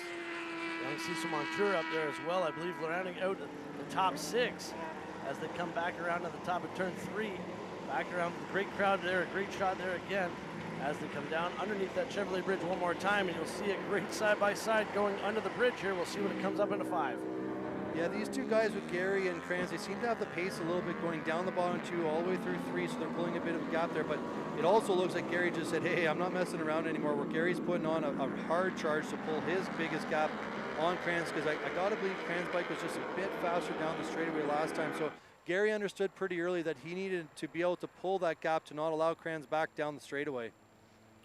Sebastian Silva still trying to hold on there to get himself into the mix as the crowd punches up ever so slightly here off of the back straight, as it looks like it's still going to be a battle in there in the middle of the field there for the 3rd, 4th, and 5th place. Obviously entertaining for us to watch here from our point of view. Probably not so interesting for their point of view. Well, it'll be interesting to see what happened. You know, yesterday Bronte was able to put her head down on the last lap and make kind of the last lap dive bomb to get that 3rd place. She's going to put her head down to catch back up to these guys and, you know, try to get herself back on the podium as well. So it'll be a good race here, I think, right to the end with these three, as they're just starting to pull a bit of a gap now on Sebastian Silva, where we've got 2 3-rider packs for battling for 2nd place. Actually, it's obviously to Bronte be able to pull away from Silva, as the top 4 really now are trying to make themselves a mark, and it looks like a great opportunity here for Nicholas Kranz to maybe pull up and at least let McKinnon know that he's there. Of course, I'm sure he never forgot he was, but as they come around out off of turn 3, back into a little bit of a chute there into turn 4, it looks like they're going to go side by side under the bridge. Gary's taking that big wide line like he did yesterday, but I mean, he looks like he's on his own island there, but obviously he's making it work and he feels comfortable going down the bottom of turn 4, which in a lot of cases, some people don't really like being out that wide, not sure, you know, what the traction levels are out that wide, but obviously it's working for him, and he's having to ride that thing super hard in order to keep the gap back on Kranz, because I got to believe that Kranz bike just, again, like I said, a little bit faster. And honestly, for Peak's bike's looking pretty good. They got the thing dialed. As you were telling me yesterday, they got it pretty close to the horsepower limit, which they've been working extremely hard on to get done throughout the season. And she's holding in there pretty good, trying to find areas that she'll be stronger on. You know, yesterday she got a good chance to take a look at what the race looked like for her, and understanding that she was really good on the entry of the corners. So we'll see if she's able to just keep that momentum going a little bit more and close up here. As you can see, there's just a bit of a gap again going through the last couple of corners for her. As they come across the start-finish line one more time, you'll see Taché making a little bit of a race there for himself. He's going to try and looks like he's racing the clock only, as he's pulled out a 10-second lead here on McKinnon. And then Kranz obviously tucked in behind with Bronte, trying to make her way up there. And we take a look back here, and this is the Ninja 4 Cup. This is actually the battle for second. We got JP Schrader in front there in 2nd place, and then in 3rd place is Jacob Black, who's followed closely by, I believe that's Aiden McLean. So this looks like a solid battle for the lead here in the Ninja Cup. ZX4 Double R Cup, obviously Rob Lepp up there as well as they battle through.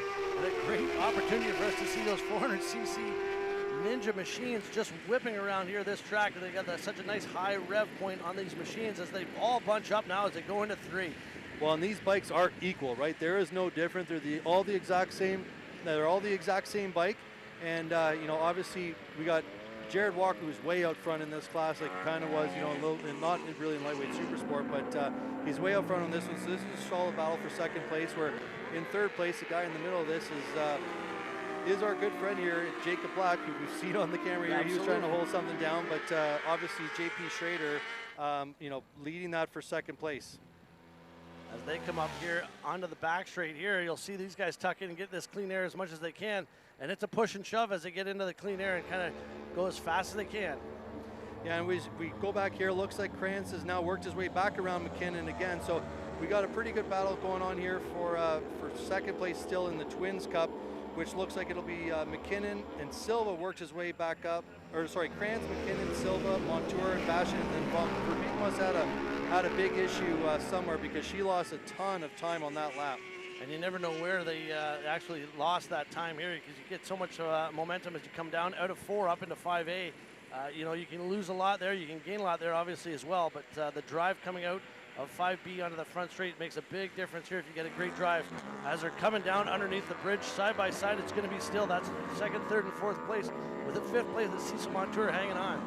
And right behind Cecil Montour, we got Pascal Bashan, who's right there, and then followed closely right behind is Bronte Verbeek. So basically from 2nd to 7th, we got anybody who could get on the podium. I mean, the front 2 guys here with Nicholas Kranz and Gary McKinnon seem to be the one that are holding the edge on this, but who knows, as we got 7 laps to go. The race is still pretty long, sizing things up. There could be more mistakes. We obviously saw Bronte or something had some type of mistake. She lost over 2 seconds that lap on her lap time compared to everybody else. As McKinnon still kind of taking a different line here than Kranz, and both of them coming back up onto the infield, as it looks like Silva's kind of closing the gap a little bit here on the back of McKinnon as well. We'll make sure that we keep an eye on that as young Montour's kind of hold on the back of Silva, as Montour looks like he had a great drive there onto the front straight, unable to hold on and keep that gas going as he's got a way inside line. running about the same lap times they have, you know, for the first lap. They're all within a couple tenths here, so this is the pace that they're definitely comfortable at. And you know, these two guys here just walk kind of inching away a little bit every now and then. Sebastian's got his ears where he can kind of close back up, you know, give him that opportunity to say, hey, maybe I can take a sniff here as Gary takes a good look up the inside of 3, potentially trying to set something up in the next couple laps as an area to pass. But I think one of the things that's tough here is you can make a pass pretty early around this track, but it all depends on what happens down the back straightaway in this class. It's an interesting point that you make there. You can make as many passes as you want as 2, 3, and then as soon as you get up into 5A, 5B, and then you're on that back straight, sometimes it's obviously not as a beneficial of a lead coming up onto that back straight, especially with that clean air draft we talked about earlier. No, for sure. And the importance of the drive on these bikes is huge. You know, being able to just get that 1 or 2 bike lengths, a little bit of a jump ahead of the next guy so that it makes it that much harder to pass. As we take a look at, it looks like Gary's on the outside. Yeah, he's going on the outside, taking the long way around, which is not an easy thing to do here on these bikes at all because they're just so closely matched all the way down. But what it is doing is it's punching a huge amount of wind through for the rest of the guys to kind of get caught back up again as we see them all just right bunched up again. As Silva definitely utilized that fresh air that McKinnon might have pushed up. Now they're going to go left, right. Look at the crowd in behind of Kranz there, or Silva, sorry. Silva's making sure that he's doing what he can, but Montour as well as Bastien working her way through there as well. We'll see exactly what happens there. As Verbeek is slowly kind of catching back up again, doing a 21 behind. So we'll wait and see what happens here. I'm kind of just watching this, and it looks like a little bit of an accordion effect. You know, early part of the lap, they kind of stretch back out, and the last part of the lap, you know, the last 3 corners, they kind of bunch back up again, which I'm feeling that this is going to be a bit of a barn burner right to the very last few corners where there's going to be some heavy dive bomb passes going by. It's going to be a 7, 8, 9 corner fight, of course. Again, like we saw earlier in the Pro 600 class, it's going to be just as interesting. As again, you watch McKinnon kind of almost like, I want to say the wily old veteran, but somebody who's got some time and some patience, more maybe than anybody else here in this field, as he runs a nice long line around the outside of 5B, but got a great drive up the back straight here as he tries to tuck in behind young Nicholas Kranz. Well, and he could be looking for different areas to try to pass to, understanding where he's kind of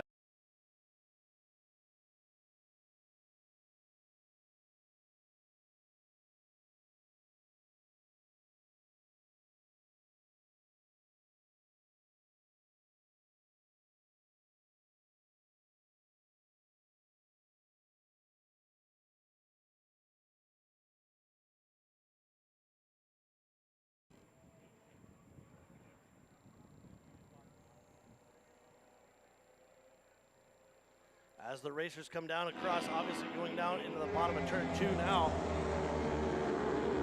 As Andrew mentioned earlier, how Silva made that front pass on the front straightaway here on McKinnon. See exactly if he can make that stick as we come back around here through, probably going down underneath the Chevrolet brake as the ZX Cup guys come up the back straight. And it looks like we still got a 3-way battle there for second place, which is, looks like who we got there? We got Jacob Black, JP Shorter. I think there's somebody there without a transponder there that's actually in the hunt for that battle as well. But we got JP Tash here just walking away with this race. Right? He's out leading with 4 laps slow. He's got a 14-second lead, and unbelievable. You know that's why he's got the #1 plate. Absolutely. You know, so he's doing a great job as he always does, and he did last year, winning the championship. This year he's going for the clean sweep of the entire series. So he brought on a new sponsor, being Orbit Insurance, for this weekend as well. So great for him to see that the live feed is bringing some extra eyes onto him and his team with that #1 plate on as well. An excellent opportunity as well. You'll see as he came up the back straight, he didn't care who was behind him or what that pitboard says. He's tucked in behind that bubble as quickly or as tightly as he can, getting much maximum airflow around that machine as he comes down to turn 1. And they said he's got a very healthy lead over the remainder of the field, but we'll see exactly what happens here as Kranz and Silva McKinnon as they work through. And yeah, I mean, he's putting in the lap after lap. He's just looking great, kind of doing his thing. You know, thinking about, hey, the championship, thinking about the season, maybe thinking about what he's doing next year, or he's just focused, right? This is where I'm hitting his points, doing the best job that he possibly can, as he always does. And you can kind of see on the left side of the screen, there's still a tight battle for for second, all the way back through to 8th, or sorry, to 7th. And we'll catch up with these guys, but hey, we got to give some love to the guy with number 1 place so far ahead. Absolutely, you can't focus on the race all the time, right? So, this guy's done an unbelievable job all year. Heard the fact he's got the number 1 plate, but obviously he's still in 100% business mode right now as he's trying to come up tucked in. I said earlier, there's not anybody to help him draft up that back straight there, but he's got himself tucked in as small as he can as he's got the hammer down, going down that straightaway here, back up underneath the Canadian Tire Bridge as they go back into turn number 7 off the back straight. It's a pretty cool feeling as well when riding alone at this type of track. Must be great rhythm in the zone. Loving life and just putting together each corner, thinking about where you're going, and you just get a raw, natural feeling that goes around. As we take a look back here for the battle for second place, we've got Nicholas Kranz, Gary McKinnon, Sebastian Silva, Bronson for the 4 that are kind of duking it out hard here for second place. And the battle again for second place, and these are 4 bikes going in here. There's only 1 spot that you can get second place. There's obviously 3 spots on the podium, but you'll see Bronte Verbeek obviously made another great move there, making sure everyone knows that there's a tire here and it's going to be me. So we'll exactly see how that works up a little bit later on in the race. We've got a few laps left to go in this twins class race, as well as the ZX4 Double R Cup. And you can see there's definitely a big gap, between where JP was and where these guys are going through turn 2, as there's 2 laps to go, and it looks like Nicholas Kranz and Gary McKinnon pulled a little bit of a gap as Bronte's sitting there in 4th place. Now just got ahead of Sebastian Silva once again after her error a little bit earlier in the race, so she's doing her best to do a catch-up. I mentioned earlier Michael Kranz, and a big shout out to Michael Kranz, the Timmerman Timberworks there to help some of the sword riders get back in as we watch the ZX Double R Cup. Well, that looks like maybe it's Matt Wheel down the number 79 ahead of Jacob Black. So yeah, Mac Wheel's definitely having an issue with his transponder, but he's actually ahead of Jacob Black in 10th. So that really means that Jacob Black is actually in 3rd place right now in the ZX4 Cup as we cut back to JP Tash here, leading with a lap and a couple corners to go. He's going to be bringing this thing back home to win the race. He had already secured the championship, but to win the race and dominate this championship this year. Not just win the race, he's got a heck of a lead here, a sizable lead here as he comes across the start-finish line there and picks up the white flag to put down 1 more lap to go here, as Taché is basically still driving and pushing himself as hard as he can as he goes down the chute of 4 back up into 5A, 5B. Yeah, and JP runs a tight ship, right? He's got 2 identical bikes. His team looks great. He's got good support around him. So he understands what it's like to be a pro in this. He used to be a pro Superbike rider a bunch of years ago. So he understands the work that goes into it, and he runs a great program. And this is something that the younger riders have something to look forward to be able to say that is the benchmark of this class. This is, if I want to get better, this is the guy I got to go and beat. So anybody that says it's easy, I can go do it, will come show us, right? You're more than welcome to throw your leg over your bike and get yourself up here. 15-second gap, I can do that. Let's go see what you can actually do out there. Is way back in the distance, you'll probably see them go up in the top of turn 5. That's the battle right there for second place. It still looks like it's actually been. It looks like it's still Nicholas Kranz and then Gary McKinnon in second and third. So this one is JP Tash coming off the back straightaway for the final time for his year for this year, as he's got a huge 15 or 16 second gap. Comfortable and smooth, and obviously slow and smooth as fast here. And Taché is definitely making sure that everybody knows that not only does he have the experience, but he's got that number 1 plate for an overall reason. Absolutely. So he does a nice little wheelie, grabs a checkered flag, and taking a look back, it looks like tight battle in the last back. Here we go. Nicholas Kranz works it up to the front straightaway. Gary McKinnon sitting in 3rd. Nicholas Kranz grabs the 2nd place right behind Gary McKinnon. As you can see, Nicholas Kranz just pumping and hollering on that bike as 3 of those guys just put in their fastest lap of the race on the last lap as well. So excellent finish between those riders. It's a wicked race between 2nd and all the way back to 5th place between Nicholas Kranz in 2nd, Gary McKinnon in 3rd. And as we take a quick look back here at the Ninja Cup, this is the battle for 2nd. So we got 3 guys, 3 wide. 3 wide on the outside. It's going to be a battle here coming into turn number 7 off of the back straight under the Canadian Tire Bridge. Look at how exciting it is. They're looking at each other like, where the heck are you going? I'm coming up the inside. We got Michael Wheel sitting there going into the lead, and then we got our way over take Back a look. around the That's left-hander. One more Wheel, time. Mac Wheel up Jacob Black. front. Jacob's going to try and drive here onto the front straight. Not sure he's going to have enough track to go. He used all of it to the side there, unfortunately for him, as it looked like it was Wheel. That was a good race. I mean, the drafting on those bikes that are just equal, right? It's so much fun. You see them going 3 wide. I'm just wondering if maybe they went wide a little bit too early. You know, get another look back here at JP Taj for waving at the fans and, you know, celebrating, thanking the marshals and the fans for coming out to cheering and celebrating his race for him. So, you know, congratulations to him on back-to-back championships as well, which is you know, a huge effort. It's not easy. It's not easy to win the championships. He stuck it out, and great for him. That now Nicholas Kranz though can look, and Sebastian Sosa, okay, that's the benchmark. This is what I kind of got to step up to. You've got it, and of course, young Nicholas Kranz, and again, Sebastian Silva as well. Obviously, have somebody to look up to, but they're going to put their head down and maybe do a little bit more homework, so to speak, and maybe walk through the pits, get a good chat, good interest. So it's good for them. Yeah, absolutely, and we'll see here. You know, JP Tash is picking up his checkered flag, and great ride for him. Obviously, you know, I think that's what he had set out to do. Talking to him last night, having a little bit of dinner, I knew that he wanted to just kind of go out and say, hey, I'm going to try to go for the clean sweep of the season. He successfully did that. Unbelievable for him. Great race for second place. Absolutely. You know, 6-rider pack, lots of passing, dicing back and forth.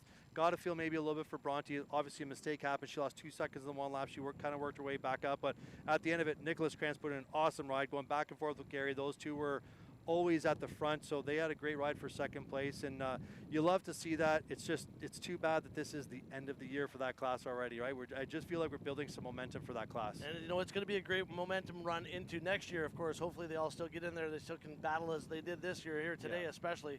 What a great year overall.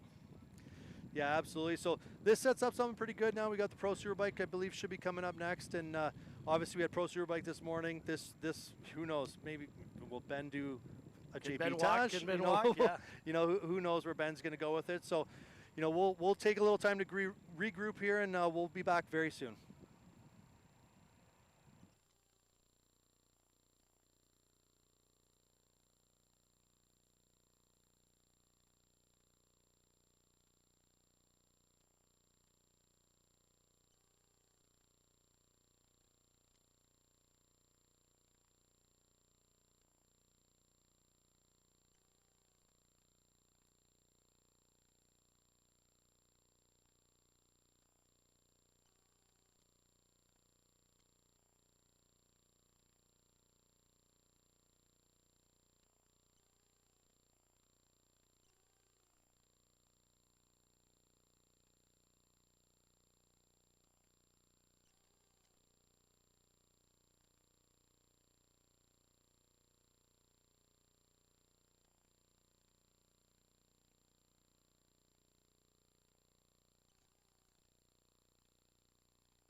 Welcome back to the iconic Canadian Tire Motorsport Park, everyone. Round 5 of the Bridgestone Canadian Superbike Championship in 2026.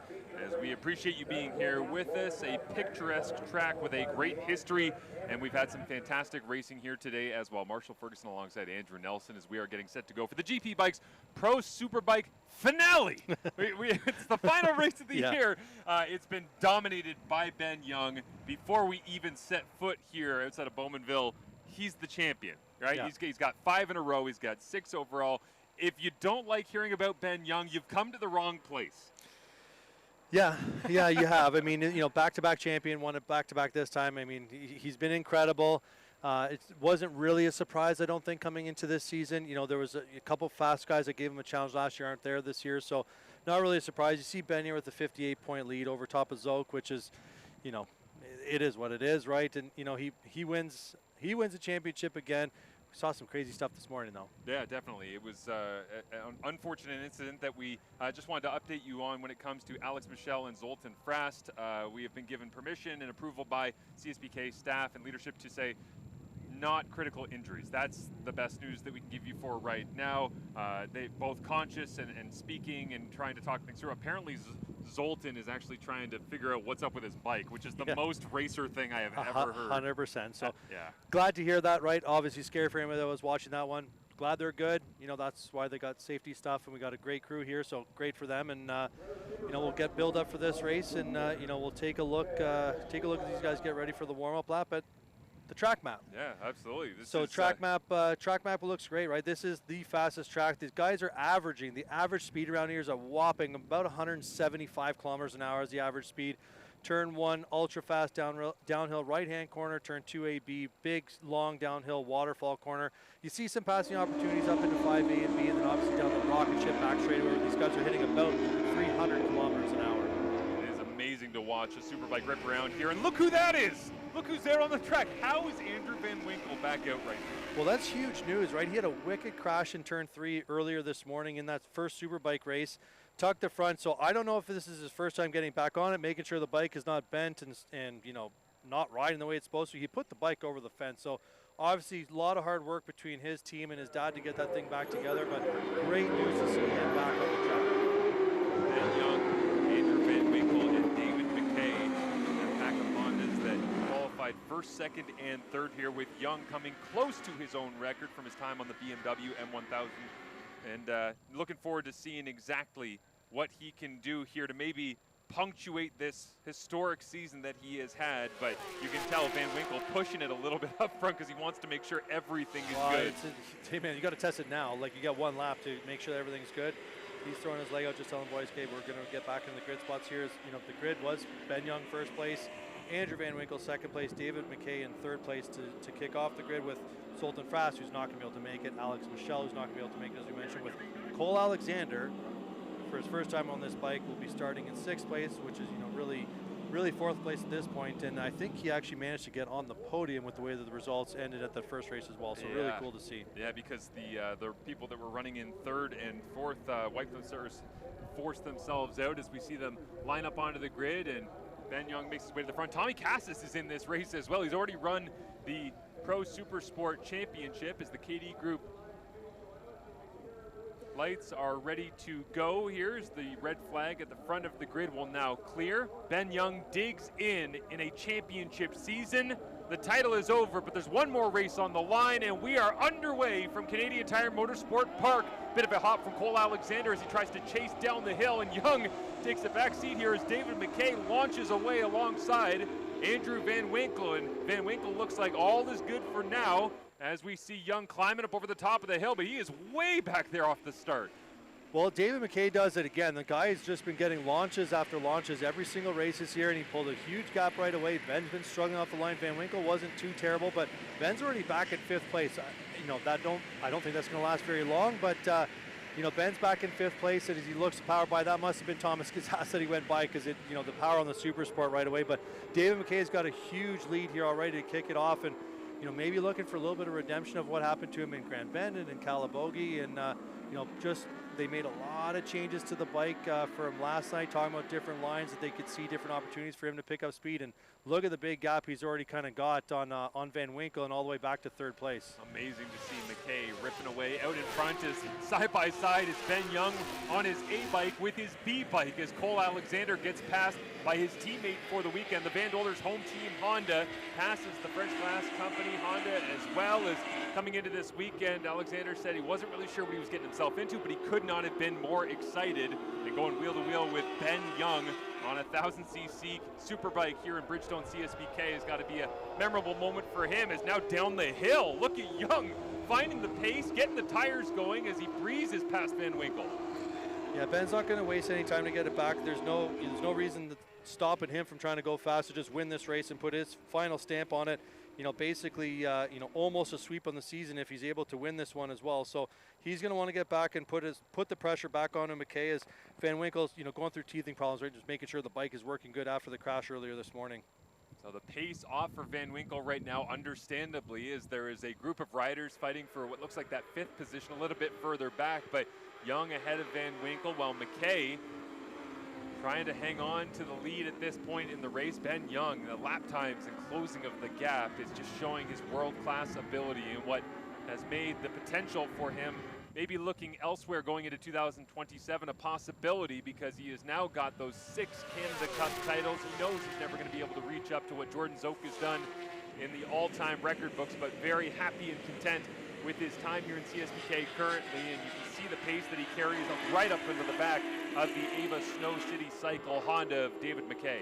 David McKay loves carrying big cornering speed on these big bikes, right? A little bit throwback to his Super Sport winning ways, and you know, he carries big lane angle, big mid-corner speed, which helps him around this track, because it is that type of track where Ben squares it up a little bit more, starts the entry wide, but squares it off the exit a little bit more. But you know, Ben put in a lap time there that was a second faster than David McKay, so he's closing up pretty quick on this one, and you know, we'll see if McKay has anything for Ben Young through this one.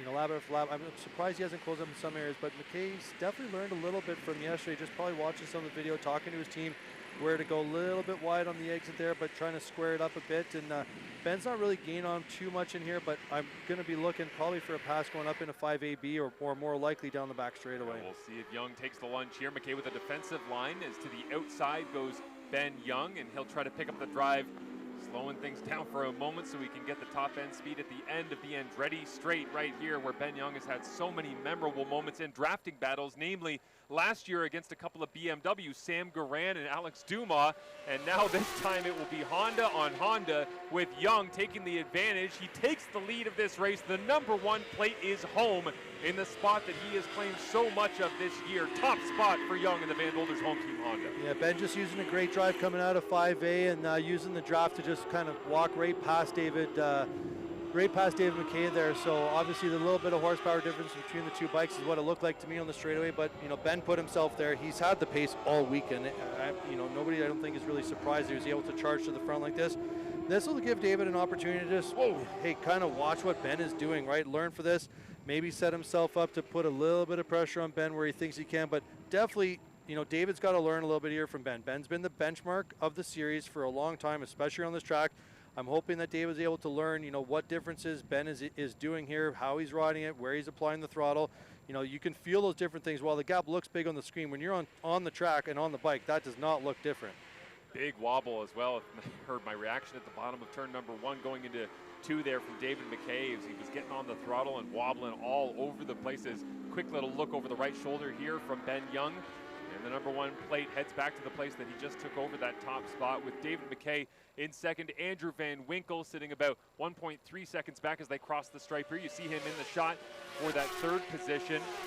And it is Cole Alexander in 4th. Hard to imagine a couple of years ago when it was Andrew Van Winkle in Super Sport on a Suzuki, Ben Young on a BMW, Cole Alexander on a Suzuki, that you would have the top 4 in GP Bikes Pro Superbike right now running in the final race of the year being Hondas across the board, with, of course, Ben Young being the leader of the pack as we see Andrew Van Winkle heading down the hill. And for him to even be on the track right now is just stunning considering what we saw this morning. Yeah, really resilient ride for him here, being able to come back and getting the confidence back in his bike.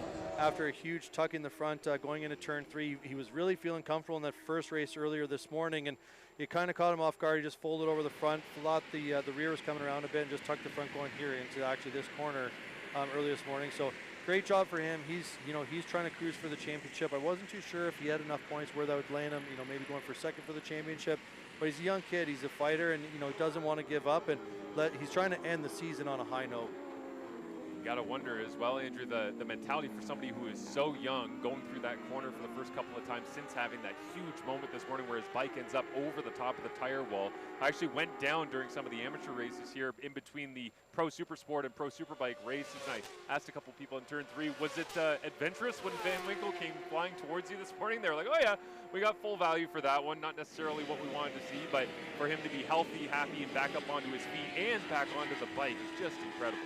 Yeah, as a racer, you try to put that out of your head as quick as you can for, just moving forward and not thinking of the crash. You think of those guys in MotoGP, how often they're crashing. They just kind of get up and dust themselves off here. Obviously, here we don't have as many rounds or as many laps as they do. So when you have a big one, it does stick in your head a little bit. But, being a little bit younger, you kind of shake those things off quick, right? He was actually more angry than he was anything else. He was just mad at himself because he knew he had a good run going and he had a great opportunity for a good result. And he was just mad at the result that he gave himself there. So you can see he's putting his head down to try to catch back up to McKay. That last lap, if you look on the left where the green is at that .907, that means he put in his best lap, which was actually just a minute 22.1. It was about 0.6 faster than what David McKay is. So he'll be closing up here pretty quick onto McKay. He's going to keep his head down. We've always seen this from Van Winkle. The guy never gives up, and McKay will know that as well. He's going to want to keep his head down. Hopefully he's got the pit board out there on the pit lane to understand that there's a lot of pressure coming from behind. And what a finale it would be to the 2026 GP Bikes Pro Superbike feature class here in Bridgestone CSBK if you were able to have Van Winkle close things up and create a battle with David McKay, because right to the very start of the season, round 1 at Canadian Tire Motorsport Park, we have been discussing these two guys and the competitiveness that they've had. A lot of respect, obviously, between them as well. But McKay, no signs that he's going anywhere else. He loves being part of a Honda program. The Mountain View Motorsports has been sensational as well. As now we see the battle for 4th spot, as it looks like about 10 seconds back, it is Cole Alexander who's dealing with a host of challengers. There's Tommy Cassis. Tremblay is right there in the middle of the mix as well. On the R1. Yeah. So yeah, Cole, Thomas is putting the pressure on the 600, which is hard to do around here against Cole's Superbike, while Tremblay's putting the pressure on the Superbike of Sutherland. So you got Sutherland on an R1, Tremblay on a 750, Cole Alexander there, and then Thomas Gazas. So it's such an interesting dynamic around this track when you got a 600 who needs to do a pass early, and then the Superbike just blows by them on the straightaway. These guys are going to ride a little bit different, but it's great to see that he's got these 750s battling up against the Superbikes here. And the reason I find this amazing is because there's a lot of people that are in the crowd right now. As I was going around between these races, you see all those campers, all those chairs, all the barbecues that are out. There's a lot of people that are going to be a part of the track days that are here at Motorsport over the next couple of days. And anybody who's done a track day is very familiar with having a Supersport go against a Superbike. Well, definitely you see that in the track days of what that actually looks like. As Thomas Gazas actually just made the pass for 4th on Cole Alexander, where this is such a cool dynamic, and we watch this for a little bit. Obviously, Thomas will be on a slower bike down the straightaway. Cole will be able to rock up right beside him. Here comes the but beast. Then Thomas will probably try to make a pass right back off the back straightaway again. And we see Cole Alexander with the power of the fire blade in his hands, and man, that is unbelievable on Ben Young's B bike. That is the gap that's pulled. But now we see this classic battle between a Supersport and a Superbike, and you get a sense of the cornering speed that we were talking about so glowingly with Thomas Cassis, because he can chuck it in there and close the gap completely up from where Cole Alexander had gone past him. Well, it just shows the difference of what different riding calibers are. It shows the difference of some guys saying, well, I need a Superbike because it'll go faster. Well, I mean, obviously Thomas is disproving that, but it's just such a cool, fun battle. I've been in those battles on the slower bike, on the Supersport bike versus the Superbike. I love trying to go and ride and chase those guys as best as possible. And Cole's also going to have to learn here, right? The Supersport bike, it shows how well that Thomas is riding, keeping the speed and the momentum to be able to just keep up with the Superbike around this extremely fast racetrack. Well, and this is not necessarily a place, as we know, Andrew, that like Shubenacadie and Atlantic Motorsport Park, where you can say, well, Supersport's pretty close to being like a Superbike around here in terms of lap times, all the rest. This is a place that a Superbike should be dominating, but this is Cole Alexander's first weekend ever on the 1000cc machine, and Thomas Cassis is the Pro Supersport champion. So we have got ourselves I get your popcorn ready, I guess is the best way to say this for the rest of this race. 11 laps to go. Yeah, for sure. It'll be kind of interesting. You see Michael Sutherland now coming up on his R1 behind Thomas, so he'll be able to go around Thomas pretty easily on the back straightaway here.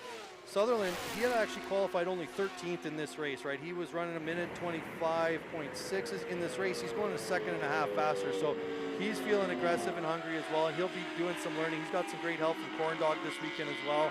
You know, it's one of the top guys that runs down in Moto America for helping racers out. So these are just such fun, cool battles to see.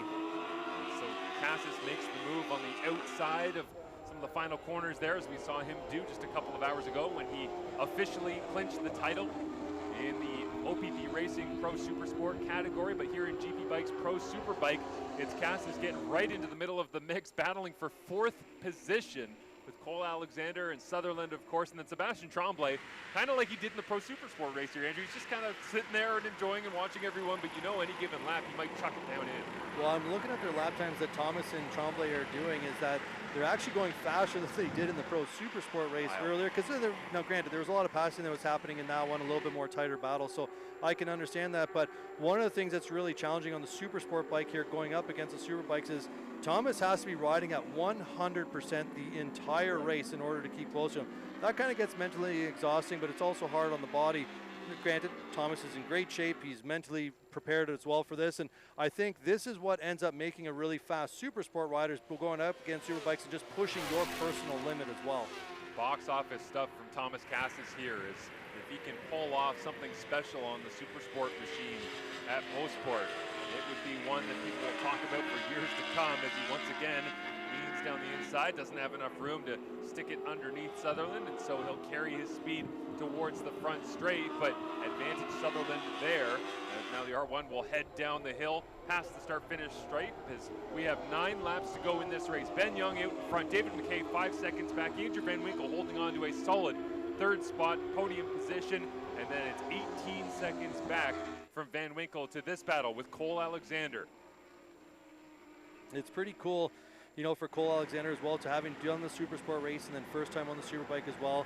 We saw his younger brother going from the lightweight Supersport into the amateur Supersport. So that family of the Alexanders are doing a great job, and hopefully this gives Cole a really strong look at what his future has to lend itself. You know, giving a chance to ride the big Superbike guys against the fast guys on the fastest track that we have, and what's he going to do for 2027?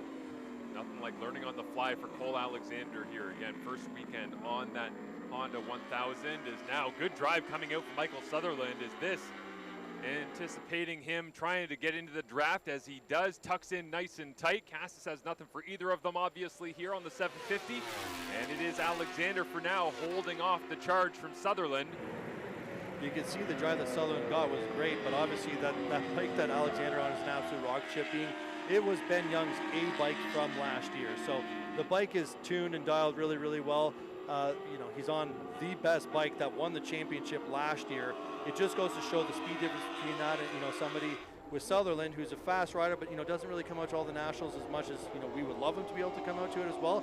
But he's carrying great cornering speed. You can see in the early part of the lap here is where he'll really close up, and he'll understand that, hey, that bike in front of me is an absolute rocket ship. I'm going to have to make a pass way earlier in the lap in order to stay ahead of him so that Alexander doesn't blow the doors off me down the back straightaway. I'll also say as Tommy Cassis takes a look, carrying speed downhill from turn 2, and Cassis will take over the spot as he jumps ahead of Sutherland for 5th as it stands right now. But again, onto the power. Sutherland in the chute should be able to get him heading towards Moss Corner. Down the hill they will go. Cole Alexander maintains his gap out in front, but Sutherland takes back the spot. I was about to say, I do appreciate a highway number plate as well, because we always love the Goat Shop racing team of Dylan Bauer, who's been racing in Pro Supersport here at various points throughout this Bridgestone CSBK season. He's the number 401 plate, and now we've got a 905 as well that's racing in Bridgestone CSBK. You gotta love it. It's pretty fun. I remember the guys used to do 649 when they would try to win the lotto here in Canada, and you know, pretty funny to see that. But close for Cole, 64. Yeah, he's almost there, just missing the 9 off the back of it. But you know, Cole's looking good. This is a really cool chance for him to just learn and see what it's like. And I'm hopeful that Sutherland does try to put a pass on him here before this. Oh, Sutherland way wide there, way wide for Sutherland going in. Maybe missed a downshift going in, because they tried a downshift going into second gear in the last one. He definitely missed a downshift. and just carried the momentum through. So it pushed him a little bit wide, allowing Thomas to easily go by him. So Southern will have some work to do to catch back up to Thomas, and Thomas will keep his head down, because I'm sure Thomas would love to finish off the year saying, yeah, I won the championship, I dominated Supersport, and I put my Supersport bike into 4th place in the Superbike race. Would be amazing. Sebastian Tremblay right in the mix there with Michael Sutherland as well. As now we see Cassis go hunting once again, just like he did about 5 laps ago on Cole Alexander. And Alexander riding so smooth. He actually talked to me this morning and said he was trying to deal with some suspension stuff. Willie Vass, of course, in the house from Vass Performance, is helping out Ben Young and his team, which of course Alexander is part of this weekend. He said he was dealing with some front end, a bunch of chatter issues, and so he wanted to try and soften that up just a little bit so that he would have a little bit more feel. So hopefully that helping Alexander and the French class company Honda here as he battles up against the fast riding school Suzuki of Tommy Cassis. Again, Young out in front. And it is, as they cross the line, about 6 laps to go with McKay, Van Winkle, and here is Cole Alexander with Cassis giving chase. Michael Sutherland, Sebastian Tremblay, Julien Lafortune, as Ernest Bernhard and Mac Wheel go to work. That's our top 10 here in the finale of the GP Bikes Pro Superbike feature class. I think for Thomas, his goal here is going to be try to find a way to get ahead of Cole Alexander by turn 3. If you can get ahead of him in turn 3, he'll be a little bit closer, as probably Alexander would go by him going into 4. Thomas just actually set his personal fastest lap, as did Tremblay. You can see them clicking those greens on the side. So Thomas did a 24.0, Tremblay did a 24.1. Those are their fastest laps of the race. It's so impressive for those guys to do. And there is Ben Young as we head back to the lead, and we get a chance to watch the 6-time Canada Cup champion. And you see the gap that he has extended out in front. A world-class racer living right up the street from us here at Old Mosport, as the #1 plate will slide this one into the end of yet another lap that he is leading out in front. And he has certainly enjoyed this year. He said to me on Friday evening, this is the most rewarding experience that he's ever had in Pro Superbike. And it's not necessarily about, well, I like this bike better than that one or all the rest, or manufacturer dynamics or his team. But he said when he came in, he wanted to surround himself with good people, and he's never really had to change who he's working with, because the people that he's put himself with have always been consistent, always been there for him, and it's led to great success. And you can always tell as well when this bike is totally dialed in on some of the difficult corners like that at 2A, 2B. You just see the way that that bike is so smooth over the bumps and ripples. Well, while you got a racer, then it looks like an individual person sport. You know, he's the guy turning the throttle. Teams win championships, and consistency wins championships. And Ben's had that team with Willie Vass and Scott Cartier for a long time, building his bike. They know what Ben's looking for out of the bike. They're gelling so well together. It's a rightfully deserved championship for these guys, and you know, they keep it going every year. But in sports, consistency wins championship. You're a big sports guy, right? That is what wins the championships, yeah. Right? And they're not really making any changes. Ben's not doing anything that's different, putting different guys on the bike, trying to do anything outside of his realm. He knows he knows where he's comfortable, and he's comfortable with that team. He has been a part of programs as well, going down to Daytona a couple of years ago, in the Daytona 200 during Bike Week in Moto America. He's been in Moto America in the past as well, a variety of other functions and fashions, and now here in Bridgestone CSBK. He's also competed in World Endurance Suzuka the last couple of years, being a part of the Honda effort, and taking a look at what his options might be moving forward. But for the next 4 laps, we just get a chance to enjoy a world-class rider taking on a world-class track here at Mosport. Yeah, absolutely. And so Ben's best lap time of this race so far has been a 1:21.3. The last lap was a 21.5. He has not deviated this entire race outside of 0.3 of a second, just clicking off the laps, knowing what his pace is and how comfortable he is. This proves why he's, you know, deserving of opportunities to showcase his skills in World Endurance, like he's done in Suzuka and maybe somewhere else abroad. You know, I would love for the guy to keep coming here and keep dominating the way he is, but he's at a point where he should be, you know, looking for other opportunities around the world. Well, Alexander on that Ben Young B bike that, as you say, Andrew, used to be the A bike, continues to go back and forth with Tommy Cassis. You got to appreciate there's a lot of people that would win a Pro Supersport Championship and be like, you know what?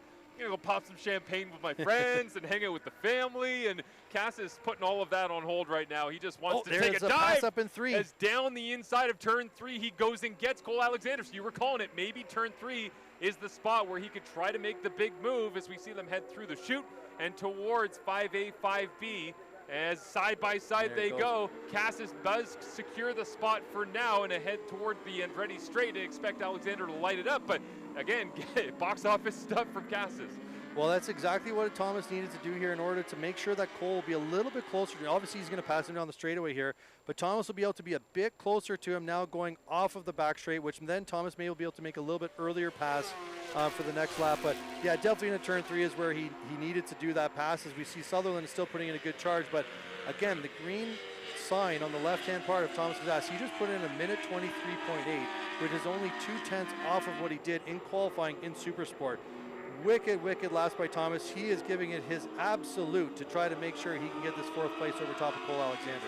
Left foot off the peg there as well, as he was trying to dip his way through the corner, and we see Ben Young out front. You get a sense for just how far up the road Ben Young is, as we were just watching those guys go through the Andretti straight. Ben Young's already there, right? And we were just watching the battle for 4th spot, as you see the big gaps on your screen in the top left-hand corner. You add those all up and you start to get a sense for exactly how great Ben Young has been on this day. And you know, when you look back at the last couple of years, these laps that Ben is doing, we had a couple other guys, some got injured now, and some guys are, you know, had to retire unfortunately last year, but you know, Ben had the competition here. Right now he's the standalone guy, and this is going to, you know, push a way forward for the other racers to have an opportunity to, you know, move forward. As we see, maybe Cole Alexander might be the, you know, the guy who steps up and pushes Ben next year. Yeah, the potential future of Bridgestone CSBK Pro Superbike down the road. Cole Alexander getting a great opportunity to be part of Ben Young's team, get that support, and jump on the bike. And his dad right there wrenching with him as well, and his younger brother Lachlan having great success in the amateur class, the lightweight class, as well as he jumped onto the amateur super sport machine this weekend. Cole's old 750 from Suzuki. So there's lots of love in the paddock for the Alexander experience right now, and we are enjoying it. But this has got to be one of those things. There is no good guy and bad guy in the battle between Alexander and Cassis, but Ben Young, with a lap and a half to go, gets an opportunity to enjoy another trip around, and I got a feeling those wheelies are going to start being bigger and bigger as he has some fun. Yeah, I'd imagine he's on cruise control right now. He'll probably want to do some nice wheelies around this place, and you know, it's just such a cool experience for him. Obviously, I've never won a championship. I've won the odd race here or there, but what a cool opportunity for him to just know that he's got a big gap. He's not in a big dogfight battle and just kind of walked away from everybody and hopefully put on a little bit of a show for all the fans in the last lap. And also the juxtaposition, Andrew, of last lap in the final race of Pro Superbike last year versus this year, right? Totally different. It's like you were battling for the final spot, and you know, who was going to win the championship. It came down to the last lap, and just ahead of Jordan Zoke was Ben Young after Sam Duran went off. And now you've got a spot where Ben Young is just completely up the road. I cannot imagine how rewarding this experience must be for him. As the white flag is out, we're on the last lap. The smile inside that HJC helmet must be huge. Yeah, I gotta agree with that. But not only just inside of his helmet, I think the team is thinking the same thing. You know, they've been the dominating team for back-to-back years, and honestly, even when he was on the BMW, they've done an incredible job. As you know, I'm just taking a little further look back here from the trailer, and I can actually just see, but I could see the R1's gotten itself ahead of, Sutherland's got himself ahead of Casas. Yes, he is up ahead of the Fast Riding School Suzuki, and Ben Young wheelies his way once again all the way down the Andretti straight for the final time. He's trying to get that front wheel up as hard as he can, and Ben Young, the 6-time Canada Cup champion, he has been the king of motorsport before, and he's about to be crowned here once again. He will do the double, and the Vandolders home team Honda that's created so much history, the busiest guy in the paddock during the lunch break as well for autographs, pictures, high fives, and congratulations. Well, they're going to continue. He wins again. The #1 plate takes top spot here at CTMP. As we go back with David McKay in second, Andrew Van Winkle in third. This is Cole Alexander against Sutherland and Casas that we have been talking about so much in this race. And will the R1 be able to grab Casas once again? We'll see here. He's got the big draft, Andrew. Well, I think he'll go around him, but Thomas will probably do some late braking and want to pass him off of turn 8. Look how small Tommy gets as well. He is tucked in as tight as he doing can. everything he can to get behind that thing, making sure that Superbike doesn't go by him, which Tommy's definitely got it. You know, through these corners here, Thomas will carry a lot more momentum and speed through these final ones that I don't think Sutherland will be able to get him by the line. So great effort to see Thomas on that Super Sport bike put it up into 5th place here for the final. Amazing as we get Tommy Cassis coming home in 5th. It's a Honda 1, 2, 3, 4. Young, McKay, Van Winkle, Cole Alexander, and Cassis rounds out your top 5. But Ben Young, the celebrations have begun. And this is probably the slowest I've ever seen Ben go, you know, on a checkered flag, you know, thanking the fans, understanding, you know, this is like a huge thing that he just did. He won every race except for one, you know, and in that one, we had heard he had some mechanical issues and some shifter issues.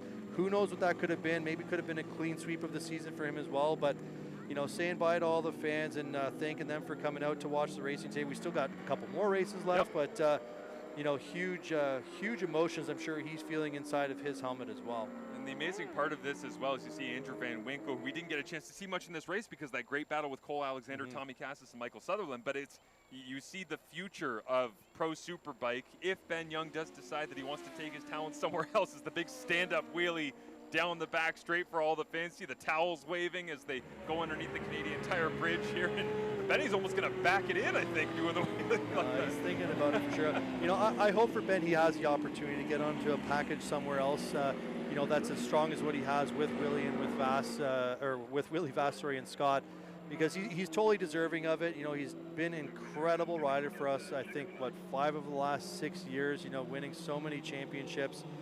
He's deserving another opportunity. He says very clearly he's extremely happy to stay here, keep riding this championship, obviously putting his hand in to help Cole Alexander and build up the future of the series as well. So it just shows to, you know, goes to show what his character is as well. When you talk to him out there, he's thinking about the long term of the whole series, the long term of bringing up the next racers. So it's not about Ben, it's about the whole community.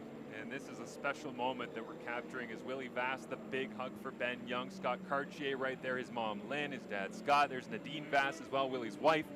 And it will be Dad with a tap of the head, and I'm guessing a tear or two as well. Quick selfie. They need a quick selfie. As they get a picture together. And this is one to remember for them with the checkered flag. And if that is the last image we see of Ben Young here in Bridgestone CSBK for the current moment, what a picture it is to remember exactly how dominant he has been this season. And like you say, it's incredible that he has said he wants to help the next generation, Cole Alexander, but also this year there's been various points where he has been working with David McKay, where he's been talking about maps and gearing with Andrew Van Winkle, and how do you launch the CBR 1000, or, you know, he's constantly in communication. Well, I think Ben was asking them. Well, yeah, I mean, I think there was a mutual conversation, but once Ben started to figure some different things out, he said, you know what, I will say my highlight maybe of the entire weekend is that on Wednesday night here at the track, got a chance to see Ben in conversation with Cole Alexander, and Cole walks up to Ben Young, looks at the Superbike, has all these buttons, all the electronics, and he basically looked at all of the buttons and said, Ben, what did these do? And Ben said, don't worry about it, just go fast. Yeah, He's like, you don't have to think about all You're those not things. touching any of those Right, things when you're riding right now. So, no, definitely, like, that's such a cool thing about Ben is he helped everybody out. His team's been helping everybody out everywhere they've been going. It kind of talks about the group that we have in the CSBK. Nobody's really out for themselves. They're all here. You know, I'm hearing guys changing. Here, borrow this sprocket, borrow this triple clamp, whatever it is. They're here to help, right, and put on a show for everybody. And Ben and his team have been the epitome of that, really, for the last bunch of years. And also, it does help that there are a lot of Hondas out there that they're able to go and help out with other Hondas. But yeah, Ben and his group, just what a great group of people. And it does make itself, you know, you got to think, is McKay going to be the next guy who's going to take over the reins? Is it going to be Van Winkle, you know, Cole Alexander at some point? So we got a bit of a change in the guard happening right now. Obviously, Jordan had done it for so many years. Now we got Ben who's done it for so many years. There's going to be, like, who's up next? Yep. Yeah, and there is certainly a pipeline of talent thanks to Tony Sharpless and Supersonic Road Race School, and of course some of the amateur Superbike and amateur Super Sport champions that are coming through to Pro Super Sport. And who knows where we will go in 2027. There is going to be a vacuum, I think, that will draw in plenty of interesting names and manufacturers and opportunities going into next season. But Ben Young taking his sweet time, and rightfully so, as he heads down the Andretti straight here on that Honda CBR 1000 one more time, and sticks the leg out to the marshals, waves the checkered flag. I might be a little tired of celebrating already. No wheelies on this one, maybe. I thought he'd have the checkered flag in the booth here. Well, who knows? I don't think they're going to do it, but they do dyno runs after these things, right? And maybe he's got to conserve fuel. I mean, not likely at all. I don't think they're going to be doing that today. I mean, obviously he did what he did, but this is definitely a different type of ride for him. You know, when we ever see him take the checker flag, it's pretty quick. He goes out, and this one he's just truly embracing, taking it all in. I've never seen him wave to so many people at one time. So this means a lot to him, knowing, you know, what he's gone through over the last bunch of years and working himself back up into the place that he is after being in BSB and Moto America, now here, and just being outright dominated in Canada. And I gotta say as well, like the quality of the team is represented by the quality of the person as well. You know, watching Ben Young, watching the way he carries himself, he's waving at so many people, be honest, just from being in and around this world, because he knows so many of the people that he's seeing, right? Like, he notices people. I remember a couple years ago, my son and I are sitting at the top of turn 2 on some scaffolding. He comes around on a victory lap, points at my son, because I could tell he was like, oh, hey, Noah. And he waved at him. It was amazing, and my son still talks about it. That's when you know you have somebody special. Well, he's never been shy to talk to people, and everybody, you know, sends him messages or goes and see him. So, you know, he's just a good person, man. And going quick as well. That's the most important thing. We get a look at the final classification here from Pro Superbike race number 2 and the final race of the year. Obviously, we all wish that Zoltan Frast and Alex Michel were involved in this race. Hate to see them get into that incident this morning. They would have been highly competitive and maybe factored in somewhere with McKay, Van Winkle, Alexander Cassis, and Sutherland. That would have been tremendous. But we're thinking about you guys right now, and it's David McKay finishing second on the podium. Where will he go from here? Andrew Van Winkle making all of those trips from British Columbia throughout the year to try and get his name into the fray. And then Cole Alexander, man, being able to jump onto the 1,000 and officially getting a podium on Saturday's race that turned into Sunday, and then here in 4th, amazing. Incredible end of the season for the Superbike Championship. It brings a lot of excitement to what's going to come for next year. I'm personally looking forward to it. I mean, I hope you are as well. But yeah, really cool way to end this off. Obviously, a little bit of unfortunate stuff like you just mentioned, but you know, I'm really looking forward to now the live stream that we just done. Absolutely. And the live streams that we're going to keep doing for 2027 as well. So this Pro Superbike was awesome. The energy here has been amazing throughout the weekend. We're not done racing yet. We do have a couple more for you right here on the live stream on CSBK, Facebook, and YouTube, and of course follow along on the socials as well. But it's been a special year in the Pro Superbike category, and it ends exactly as you would expect, with Ben Young being dominant. Congratulations to him and to his team. He takes the GP Bikes Pro Superbike title, and we get an opportunity to celebrate his greatness. What a wonderful afternoon here at CTMP, and we'll be right back with more racing coming up right after this.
Welcome back, everyone, here to the Canadian Tire Motorsport Park. Obviously, here we are in round 5 of the Bridgestone Canadian Superbike Series, and a great race here, obviously, throughout the afternoon. Joined here with Jacob Black here. Jacob, great race there you had here this afternoon here in the ZX Cup. An excellent run there. You see you got the Bridgestone hat on there. Why don't you give us significance of that? Yeah, and it's good to be up here, and I want to thank the people that let us be up here delivering this live stream. So Brooklyn Cycle Racing, Economy Lube and Tire, Goderich Toyota, Dion Custom Carpentry, and Hindle Feel-More Power. All of those guys helped make this live stream make this possible. An excellent opportunity here to thank, obviously, the live stream hosts that put on a great broadcast. Here we are this afternoon again and again, as I mentioned, the ZXRR Cup with that great mule that we got provided by Kawasaki. You got us around the track here this afternoon, so obviously thank you to Kawasaki for helping us out here, and that was a great additive here to the team as well, making sure that our staff got around throughout this great Canadian Tire Motorsport Park. If it was without that, I think these guys have been very, very tired and sore walking all the way around these hills here in this great facility. Bikes are on track now, and you're right, it is a beautiful facility, this sprawling Canadian Tire Motorsport Park complex, and we're set for a couple more races here this afternoon, and we're starting it off with the amateur superbike race. The first race of the weekend for these guys got cancelled with all the rain and the dramas that we've had so far this weekend, but they finally get to hit the track, and I know that they'll be excited. Some extremely stoked racers here we have this afternoon. Obviously, it's the AIM Insurance Amateur Superbike race, and on pole position, of course, Carter Manton. Obviously a great run here. Did a 126.274, so a great run for him. And obviously beside him, we saw him earlier here, Mr. Ives, Bailey Ives here in second place, and then of course rounding up the front row, Alexis Baudin. Alexis Baudin, second row is Corey James Campbell, also on one of those super sport class machines. Jeremy Lazure, the number 27, is actually Sebastian Tremblay's mechanic. If you believe it or not. And then Julia Kranz out of the Soar Racing Series that I know you're very familiar with, Jason, on the second row. On the third row, looks like we've got Albert Daguerre, and then, of course, Gary Genois, and then, of course, Klaus St. Laurent rounding out here this 3-row grid here. And yes, Julia Kranz is going to put on a great show here this afternoon. She had an unfortunate incident earlier here qualifying. Didn't quite make the time that she wanted to make in here, but she's going to make sure that puts on an excellent effort here this afternoon in the amateur superbike race. All year long, Julia Kranz in this category and in the amateur supersport and amateur superbike, Julia Kranz and Jeremy Lazure have been the battle to watch in the paddock all year long. So I'm excited to see what they can put on for us today. And I'm excited to see if Bailey Ives, the now newly crowned champion in amateur supersport, has anything for Carter Mason on that 1000cc machine. And a newly crowned champion at that, and obviously a very handed win here in that amateur supersport race as well. But Carter Madsen here on the pole position here for this afternoon as the racers come back around to the start-finish line here as they round up and under starters' orders. Going to get the grid sorted out. There's a little bit of shuffling and to and fro back there on the grid at the moment. It's been a long day.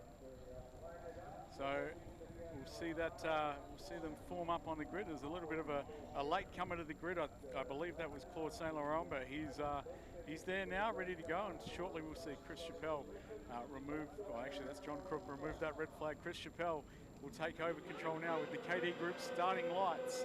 They come on. And they're off and running. Here they go now into turn number 1. We'll see some great launches there on the front. It looks like Madsen got a great one up front. Bailey Ives did a big wheelie, so that's allowed Alexis Baudin to sneak up the inside as they go through turn number 1 down the hill and then up the big climb up towards turn number 2. Carter Madsen, you're right, has streaked away out the front, but he's wide in turn 2. Bring it back there, boy, because it's bumpy in the lumps in the middle there. And some great racing here. Looks like the pass up there for third place. We'll catch that rider when we come around the top of turn number 3. As the crowd is still pleasant here watching this AIM Insurance Amateur Superbike race as they go down around under the Chevrolet Bridge down into 5A and 5B. Yeah, that was Corey James Campbell making the pass on Bailey Ives. So Corey James Campbell came alive at the end of the amateur supersport race earlier today, and it looks like he's got some confidence underfoot, and off he goes, setting sail now after Alexis Baudin. But out the front, it's Carter Madsen who has eked out an immediate gap over that battle for second. Amateur Superbike, obviously Carter Madsen there in the big bike here this afternoon, so he's going to have to be able to stretch his legs a little bit and maybe pull the rest of the crowd as the rest of the team up. It looks like a good run for second place is going to be the battle. I think that battle for second place, obviously the Suzuki GSXR 1000, a little bit more front, a little bit more power, which matters a lot here at this fast and flowing Canadian Tire Motorsport Park circuit. So it'll be Bailey Ives, Alexei Boudouin, and Corey James Campbell in the reverse order that I just called them out in that battle for second position right at the moment. You mentioned Corey James Campbell earlier in that Super Sport race. What a great run for him as he came back, actually, and maybe really did throw his hat in the ring to make sure everyone know he was present there in that top 5.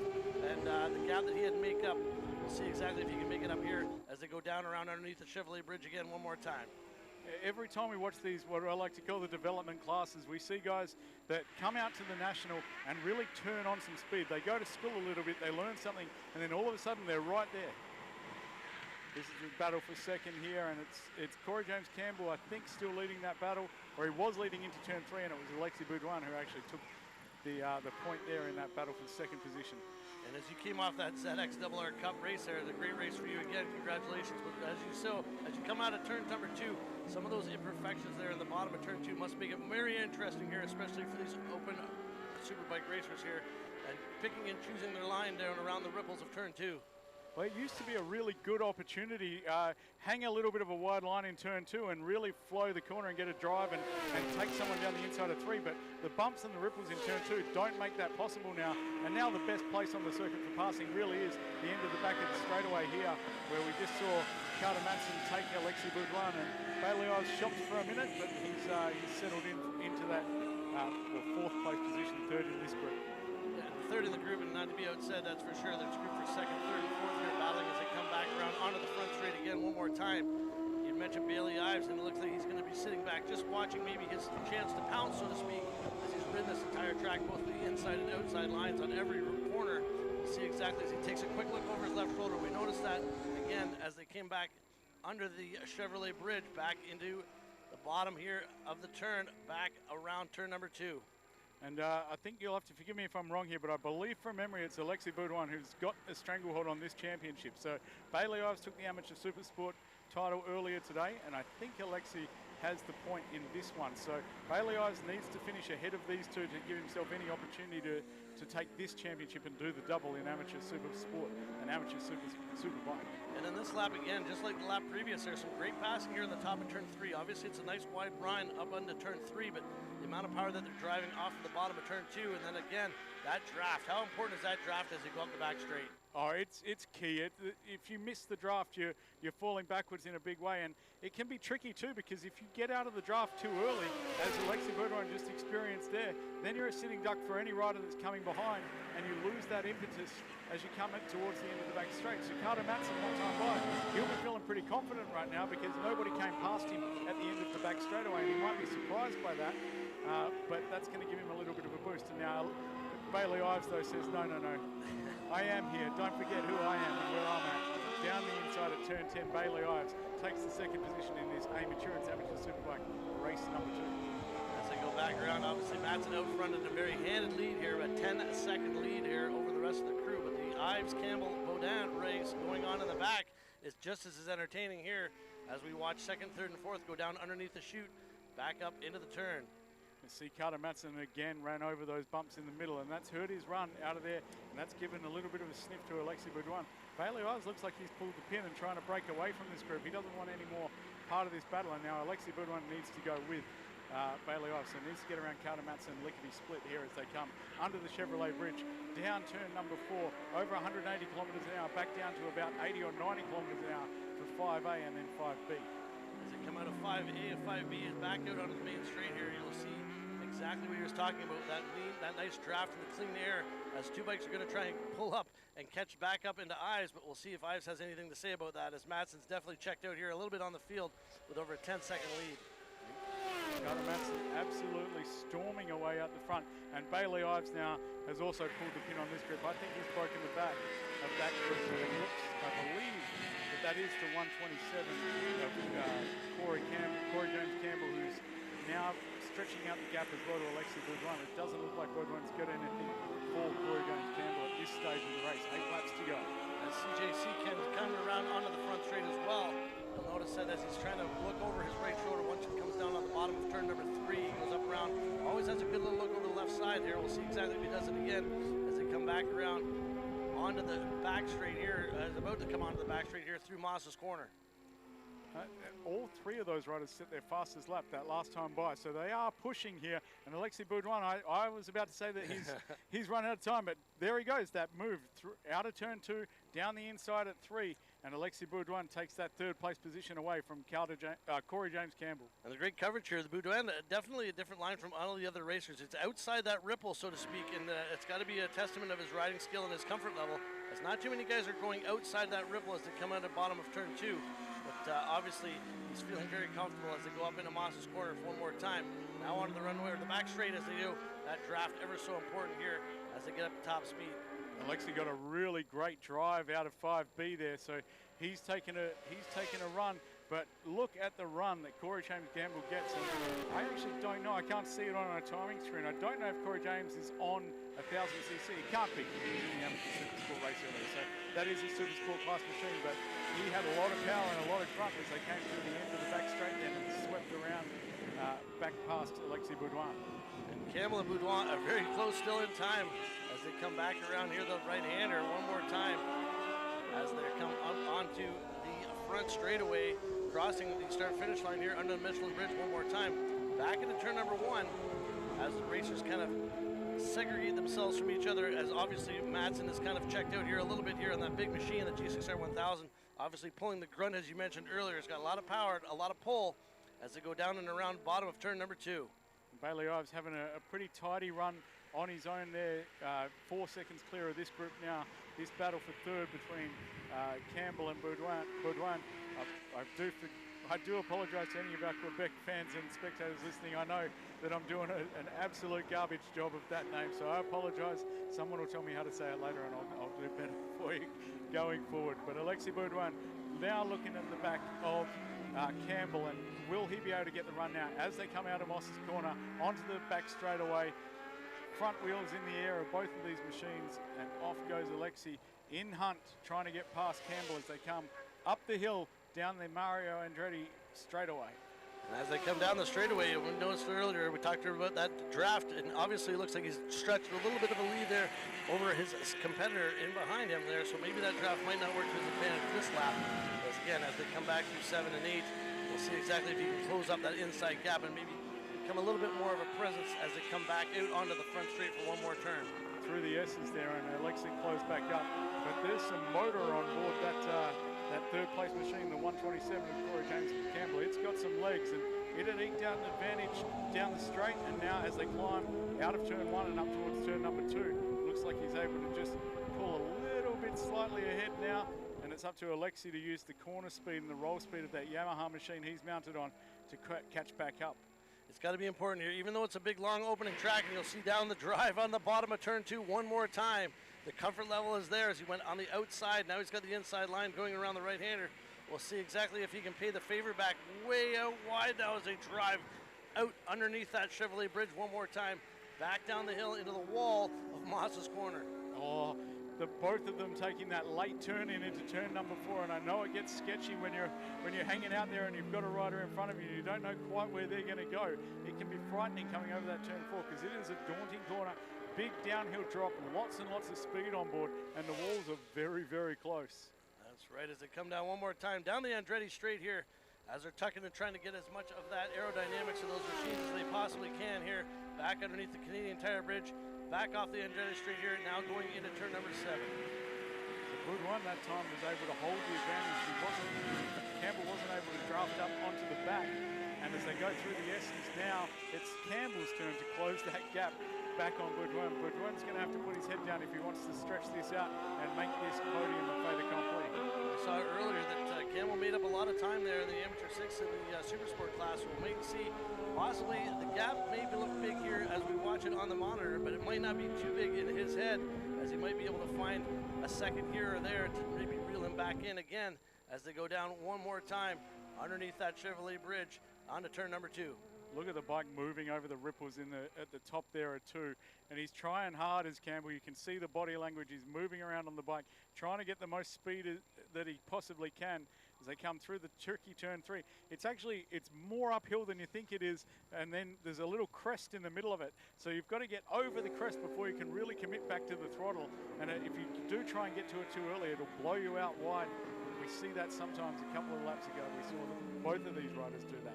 A true testament of your riding there. You're absolutely right as you come over the top of turn 3, and it lightens up a little bit too much there, and you got to maybe pitch it in and make sure that that front end is settled. Very similar here to these big bikes as they come up the Andretti straight. These two rises here are one great entertaining ride when you're on the bike, and you'll see the draft come into play here right now. Oh, that was a big move in the draft. Boudreau looked like a sitting duck there, and Campbell just swept by. Oh, it's a great race coming back here. I'm going to try and pick out these riders here that we're looking at. I believe it is it's Degier and Grambois in the 6th and 7th position at the moment. So it's Albert Dujois and Guy Granduis. Both of them 3 tenths of a second, and it looks like they're having a little bit of a squabble back and forth here, a ding-dong battle. Unfortunately for us here, it's obviously a race amongst racers here, as we can watch the entire field as the coverage is going to show us the races amongst races. So as we see them onto the front straightaway here, you'll make sure that they're very, very interesting. Now back to 3rd, 4th place, it looks like Campbell and Baudin still battling it out here within a doily length of each other. Campbell set the fastest lap of his race that last time by, but Alexis Boudreau was able to hang on. As they crossed over the line, only 0.08 of a second between them. That's enough to throw a blanket over those two, as they're still going to battle it out here and make sure that these laps tick down one more. So we'll see exactly how that comes out when the white flag flies here in a few laps. Up into Moss's corner, they come now back onto Andretti Street one more time. Let's see if that draft comes into play one more time.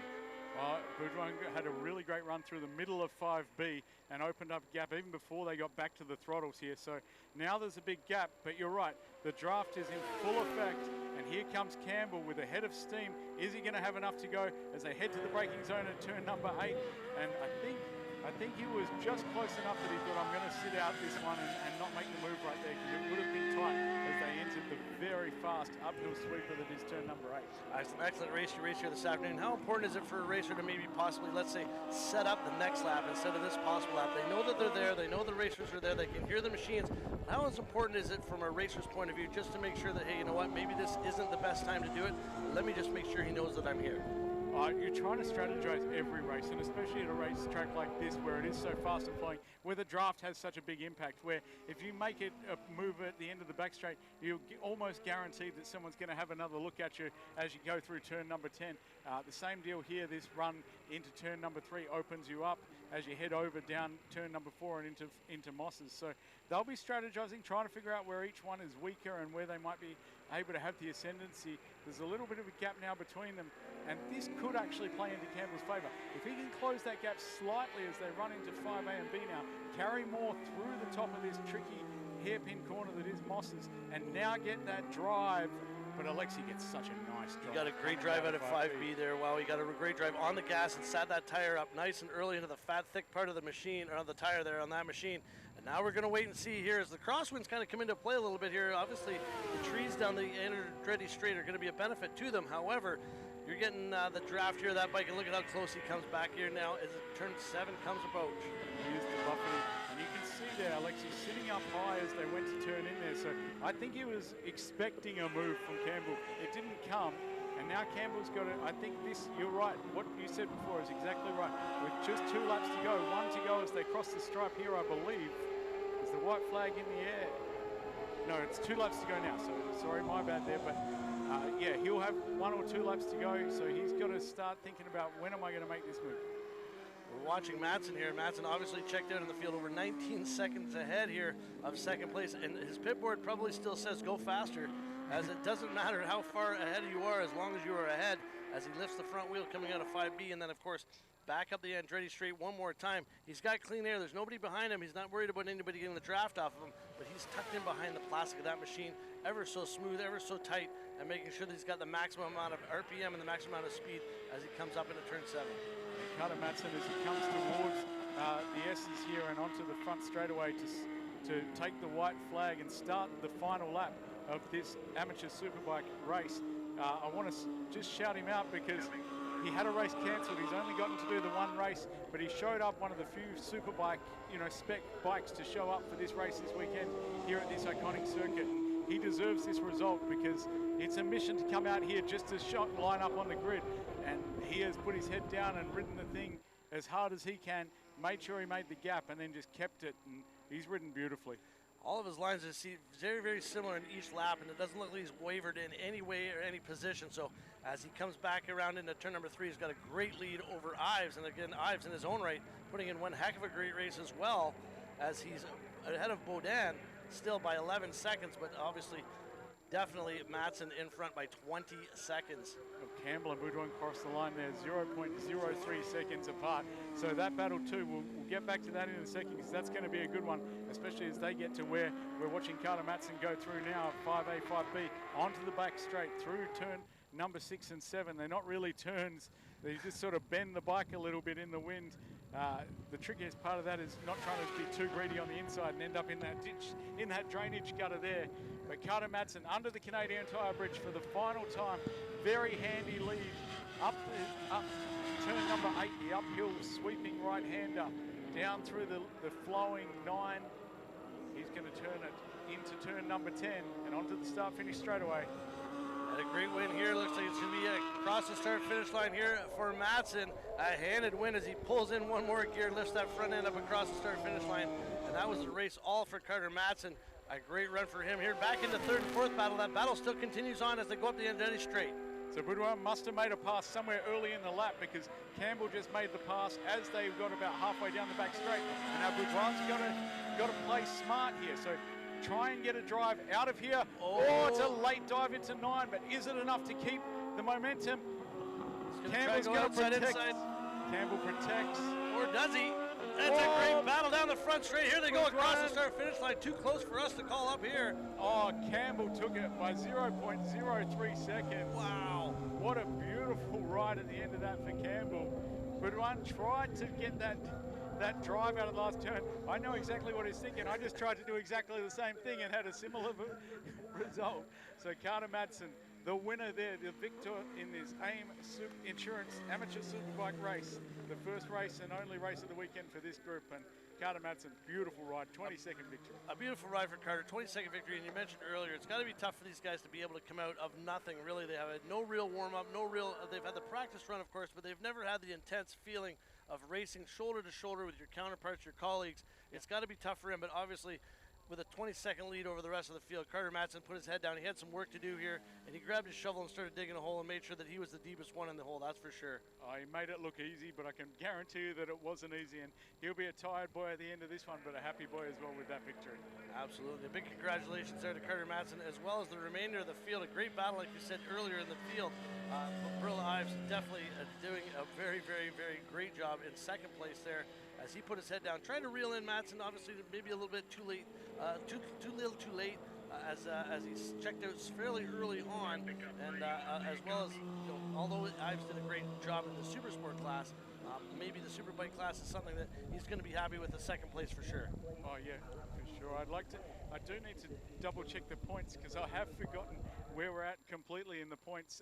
It's been a long day for me, so I apologize, but I believe Alexis Boudouin remains the points leader and therefore the champion in this AIM Insurance Amateur Superbike. And here are the results. And as we look at the results here, we're going to go first place. Obviously, Matson out front here with a handed lead. Ives in second place. Campbell in third place. We've got Alexis Baudin going to finish up in fourth place. Grambois in fifth place. Gigier in sixth place, as well as Saint Laurent in seventh. Johnson in eighth. We're going to finish off with Julia Kranz and Lazier. Unfortunately for Julia Kranz, Lazier, and Johnson, unable to make the race here this round, but we're making sure that we're happy. And obviously a great congratulations to Connor Matson. A great race for him. He took off very, very early. Unfortunately for Ives, couldn't hold on and keep up or reel him in, so to speak, but obviously a great race and a testament of him and his team on that machine for maybe just putting in that one race that he only needed and winning it handedly. And a hat tip as well to Boudouin and Campbell for making that race interesting for us. And Bailey, I've stuck there at the beginning, played around for a little while, and then pulled the pin and disappeared up the road. But those guys kept it interesting, and then there were some other battles down the field as well, as we saw Degier and Grandois fighting Here's the victory lap there for Carter Madsen. Multiple victory lap, yeah, and that was great. We mentioned earlier some of those battles in the back. That battle for 5th and 6th obviously continued on. Great battle there, as well as the one for 3rd and 4th. So congratulations to everyone here that made it out here in this AIM Insurance Amateur Superbike race. A great race to watch yet again, and hopefully we'll be able to get down and maybe see Carter Madsen a little later on here this afternoon. Exactly right. It was a great race here, and you know, the penultimate race here at this weekend here at Canadian Tire Motorsport Park. It has been a barn burner of racing today. Today's been flat out. There's been so many races. It's great to see the crowd hanging over the fence, applauding Carter Madsen for that ride. They know what it takes to come out here and run an effort like that, and to dominate a race that cleanly and ride that well. And it's easy to get distracted and to think about other things when you're out there, you know, on your own. He was able to keep his focus and keep on rolling. And as he comes back into the pit lane with the checkered flag in hand, he'll be headed down to the podium celebrations. As he heads on down to the podium celebrations, we get one of those snazzy red Bridgestone's hat that my colleague has on here right there, so we'll be able to make sure that we go down and take a big hello there to Carter, and congratulations to not only him but Ives as well. A great run by 2nd and 3rd place as well. So we thank you all here for this AIM Insurance Amateur Superbike race. We'll make you back here. We got one more race this afternoon coming together here at Canadian Tire Motorsport Park, Bridgestone Canadian Tire Superbike Series on SAP.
welcome back everyone here to Canadian Tire Motorsport Park and the Bridgestone Canadian Superbike Series here with Jacob Black here in the top of the tower here as we watch the rest of our afternoon's racing here. We've got a great race coming up. Jacob, introduce the rest of this crew here for this supersonic race lightweight superbikes class. Oh yeah, this is going to be another barn-burning race and the final race of the day. Almost the best for last in some regards, and at the front of that race on pole position is Jared Walker. After that, Lachlan Alexander, Norbert Jus out of the Saw Racing Series that you know, Sebastian Silva on row number 2 out of position number 4. Alongside him, the sponsor of this class and a person that's brought up a lot of the talent that we see racing out here today, Tony Sharpless. And then position number 6, rounding out row number 2, is Mason Archer. And in row number 3, it looks like we've got Jacob Abnett as well as David Walker and Alan Burns. Alan Burns putting in a few years here, as well as Thibaut Giroux. It looks like Avery Bale and Thomas Lane. And then, of course, on the 5th row overall, Stanley Moran, Stefan Tensnick, and, of course, Scott Stoffel. Scott Zolas there rounding out the field, but it's Stefan Tanasic that is the story here to look out for, because Stefan Tanasic qualified second with a 1:36.566, but he was unable to complete post-race technical inspection. The bike let go on him. He had a little electrical gremlin with an aftermarket battery in the dyno trailer. The bike wouldn't run, and so he was disqualified from qualifying. Very important that people might not understand or oversee there, the importance of making sure your machine still runs after the race, because to make sure everything's all legal and everything was within spec, you've got to make sure that you can come to, get on the dyno, and prove to everyone that you are a legal racer on a legal machine. No, exactly right. So Stefan Tanasic is going to be starting from the back of the grid. In the last race, he got a good start, but he was bottled up into turn number 1. That kind of hampered him. He ended up in 4th position, setting some lap times that were very much on par with the leaders, but obviously that was as far as he could go after getting a bit bottled up at the start. We also saw in the last race earlier this morning, because they were cancelled yesterday, obviously, Jared Walker, Jared Walker did Jared Walker things. He waited behind Lachlan Alexander, wily veteran that he is, until the very last moment at the end of the race, sailed around the outside at turn number 8 and took the victory. That opened the door for Norbert Jus, who's an exciting racer to watch here in this series. Norbert Jus was able to sweep through for second, so I know that Lachlan Alexander, the champion-elect of this category, will not be feeling good about that one. I'm excited to see what he does as we head into this final race of the day here at Canadian Tire Motorsport Park. I have a funny feeling that Lachlan's going to have his elbows as sharp as he can, and he's going to make sure that they get up and high in that flat track style racer. He's going to make sure that no one can get around him as best as he can. Of course, it's going to come up back to the start here, so wait and see if Lachlan can get a great start here. Obviously a great afternoon for both him and Norbert Chopper Jus as they come back here to the start-finish line and about to get under starters' orders. Yep, just setting up here in the grid. I'm still going to be looking in the background of this shot as we look towards see what Stefan Tanasic can do. Jared Walker actually has been working with a lot of these guys, showing them lines around. He even showed Stefan Tanasic the way around here, but now the lights are coming up. Racers ready, watch the lights. And away we go, and it looked like Lachlan Alexander from the middle of row number 1 got a great start. We'll see exactly how that carries on here in turn number 1.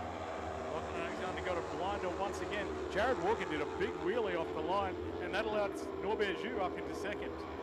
Of course, Norbert Chopper Jus has followed around Lachlan, and he's led Lachlan many times around the Sword Grand Bend complex here in southwestern Ontario, but we'll see exactly if Lachlan can put his head down and control and catch out. It's not really like the 1000 versus the 600cc or the 750cc's here. These bikes are all relatively close in size and displacement, so it's going to make sure that who wins who is going to be based on most of the riding potential or riding skill. No, that's right. The parity in this series is really, really good. Obviously, the Kawasaki Ninja 500s up towards the front. Jared Walker there on a 400. Sebastian Silva, a big move. Sebastian Silva's down. He takes young Mason Archer with him. I think that was Mason Archer. So Sebastian Silva low sides into 5A and B. I see the air suits going off on Mason Archer. Hopefully he's going to be up and okay. So an ambitious move. Well, not an ambitious move. It was a good move to the inside, but it just tucked the front a little bit as they crested over the hill. And of course, it's important when you get up into 5A, 5B, you do lighten up that front end as you make that second part to that 5A, 5B. That 5B is ever so impressive when you can land the front end down and actually keep it planted when you turn in. So obviously, unfortunately for Sebastian Silva on the first lap, getting a little excited, maybe didn't quite let that front end settle down, and maybe tucked in the front end there. But it looks like he was up rolling around there. It looked like he was okay. Yeah, hopefully he gets up and rolling. Jared Walker into second as they come down the back straight there, and Lachlan Alexander continues to lead. It's Tony Sharpless now in the 4th position. We speak of Tony Sharpless, and obviously this is Supersonic Road Race School here, sponsored a race that we're in right now. A big shout out to her and her team for not only sponsoring this race, but for making sure that our Canadian future hopefuls in a national, in the international round here get the beginning of the training that they deserve, or that they need here in Ontario, and make sure that we can make ourselves present on a world stage. So a big shout out to the Supersonic Lightweight School here, thanks to Tony Sharpless. Yeah, and it was actually Jacob Abnett that went down with Stefan Silva, because Mason Archer crossed the finish line in 6th position. Stefan Tanasic this time around crossed the finish line in 5th, so he's a couple of tenths behind Tony Sharpless. So if these guys can get in a battle and maybe slow each other up a little bit, there's a chance Tanasic can get amongst this podium fight. And it shows Tanasic's skill actually starting from the 5th row and then working his way up into 5th position, which is equivalent to the 2nd row start. So obviously a great run there for Tanasic here early on, and we'll see exactly how they come down the back straight as they're really starting to draft down the back straight here. And Lachlan Alexander is out front, and Ju goes for the slingshot around the outside. Ju goes for the slingshot around the outside. Jared Walker blocks the way. Look at Jared Walker sitting up there. I told you in the last race that he doesn't want to go past too early. And he sits up, lets Norbert Ju through. And I think Jared's pretty content at the moment to just sit in this group and just wait and hold his breath and wait for his moment to pounce. I don't want to say like a wily old coyote, but he's definitely going to wait and take his chances when he can. Obviously, these machines don't have the power to pull at any time that they want to gear down and kind of gear by everybody, as the group of 3 slightly pulled away here from the rest of the crowd. Tanasic still in 4th place, as Lachlan Alexander still leads as they go over the top of the hill into turn number 2. There's Jared Walker having a look over his shoulder, trying to see what's around him and what's going to be this battle for the race win. Norbert Ju in 2nd. Alexander gets a great run through turn number 2, but I think they'll close up again as they come into 3. Ju's so good, sends it so deep into the entrance of turn number 3, up the hill, over the crest, back to the gas. Alexander with that sweeping line, but look at the ground that Ju made up between the start and the end of turn number 3 here. Chopper Ju is what we call him here, and Chopper's got his head down. He's going to make sure that Lachlan knows that he's not only present, but he's going to make sure that he knows at any time, you know what, I might not only show you a wheel, I might try and get in behind you. And here up the Andretta straight is going to be a perfect instance where possibly the 3 bikes are going to go faster than 1, and we'll wait to see if Lachlan can kind of hold straight, as they're going to split out wide, I'm sure, by the 2nd rise. So now here's where things get interesting, because while Walker was content to sit behind Alexander for the whole race distance, I don't think he's going to be content to sit behind Ju, because he knows that Ju will make the move. And now we see Walker sweep around Ju, looks to the inside of Alexander. Is he going to take? He takes the position away as they head into turn number 8. And the battle continues on now here in the infield now as we go through 8 and back to the sweeping left-hander, then again onto the right-hander. Lachlan's going to get the inside right-hander now. He's going to take that position away. He does. It's such a gorgeous move, but Walker's going to tuck back down underneath now. Pulls alongside as they head down the front straightaway. Lachlan Alexander, is he going to shut the door on Walker as they go through turn number 1? It's almost full throttle here on these little lightweight sport bike machines. And Walker now leads. And as Walker and Lachlan Alexander battle it out, all the while Chopper Ju's just kind of sit back in the bush. A wily coyote that he is, he's going to sit there with a little smirk on his face and wait for his opportunity to let these guys battle it out. And then you watch as he's going to slide right in. As Tanasic now is pulling up ever so slightly, and he's going to be a 4-bike race here before we get into the bottom of Moss's corner. Tanasic set the fastest lap of the race on that time by. And if these 3 want to monkey around and play around with each other, then Tanasic is going to take advantage, and he is there now. This battle is now a 4-way battle, and I don't know if everyone's aware of it, but Tanasic is very much in the frame, and he's going to be shopping now. He wants a podium finish here, and I think he's going to get it. Something's going to make a ride here as we got 4 bikes here going to come up the back straight, and obviously this is going to be a great freight train of aerodynamics as they come up over the Andretti straight here, as they're resting forward ride down all the way the long wide. Look at Chopper Ju on the outside now. He's going to try and get up the side. Lachlan Alexander as Chopper Norbert Ju as now on the outside of turn number 7 into 8. 3 wide as they head into turn number 8. It's Ju on the outside, hanging tough, and you can hang out there. It'll work. And now he's got the inside for turn number 9. Zhu goes to the point. Alexander shuffled back to second. Walker in third. And in a second, they're all going to be aware that young Stefan Tanasic is right here on knocking on the door as well. There we go. Jared Walker's looked over his shoulder. He knows he's got company now. So Jared Walker knows that it's not going to be a fait accompli that he's on the podium. He's got a little bit more complications to deal with. As he had to look back, Tanasic's obviously now put his name in this ring here as his 4-bike cab has kind of pulled away from the rest of the field. But you watch exactly what's going to happen here as Alexander's going to have to take a look over his shoulder. Now he's got 2 bikes to contend with instead of just the one, as Lachlan looks like he's going to go for the lead over Zhu, and Chopper shuts the inside right-hander here as they go up into turn number 3. Over the crest at turn number 3. Zhu did a really beautiful job railing the inside of that corner, but Lachlan's got a good drive. Now can Lachlan hang tough on the outside of 4? That's a brave that's a brave attempt there. They're all wider than they should be on their turn into 4, but they drive down the hill. See the movement on Jared Walker's bike as they come over the bumps there. That's what I mean when I say they're wider than they want it to be, because it's an untidy line. It's a little bit bumpy, a little bit out of sequence. Some scraps out there for sure, and as well as that is not only to mention the outstanding rubber shards that are out there as well. Things get a little slippery, a little ice rinky when you get outside the line like that. We've had a full weekend of racing. There's a lot of marbles out there. There's a lot of stuff. People have chucked bikes down the road in that part of the racetrack as well. So there's a little bit of grime and muck on the racetrack. So supersonic lightweight. So look at this group of 4 coming into the front here, onto the front straight here slowly as they work their way around the right-hander. Now back to the left-hander as there's battles all amongst these top 4. Tanasic, I wanted him to not do that. So Tanasic looked to the inside there at 9, and it actually really hurt his drive, and he's just dropped 1 bike length. And I know that seems so insignificant given the gap that he created. But now that these guys all know that he's there, and now that they all know that everyone's hungry and everyone's shopping, the pace is going to ramp up. And when we get the live timing up here shortly, we've just lost it here on our screen, but when we see it, we're going to see these lap times come down from where they were earlier today. And it's crazy to think that as I was walking through, I talked to Norbert Zhu earlier this morning as he runs a little bit wide of the bottom of 2 as a battle here continues on, putting on some older scrub tires, and he felt comfortable with those older scrub tires instead of running new stickers. So this afternoon's race here for Chopper Zhu as he slowly starts to pull away, but obviously the battle here between 2nd, 3rd, and 4th is going to be over a blanket, throw a blanket between them. They're all going to be in contention here as they come down the hill and around the corner.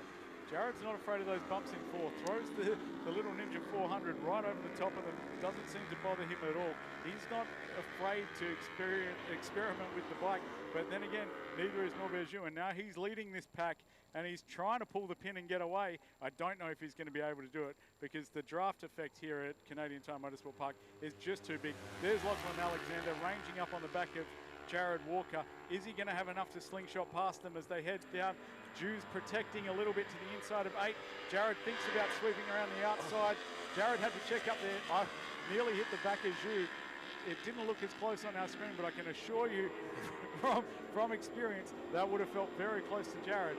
That front fender doesn't look so long when you're right up in behind it, especially when you're getting sucked up into the draft here as they come across the start-finish line one more time. Back down into turn number 1. You've got your leader out front here. It's still Norbert Zhu out front, and it looks like Walker's going to try and pull him in as much as he can to the bottom of 2. Let's see exactly what happens as they go over the hump and across the Chevrolet Bridge down to the bottom.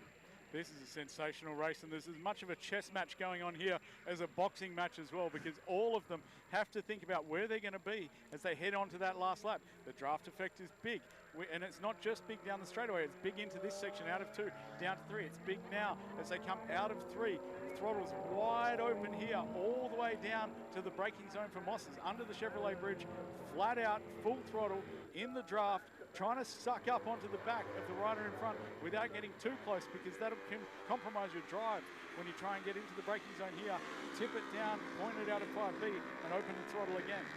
And just a testament actually to this class in general. These bikes are all fairly equal as far as displacement goes and horsepower goes, but let me tell you, the entertainment factor is unbeknownst to anyone as you look at these racers come up the Andretti straight, and now you're going to be able to get the clean air versus the dirty air as Alexander's going to try and go around the outside. Here goes Alexander with the double bike draft. I probably pulled out a little bit early. If he'd have stayed in the draft longer, he would have had the slingshot around both of them. As it is, Jared Walker takes the point.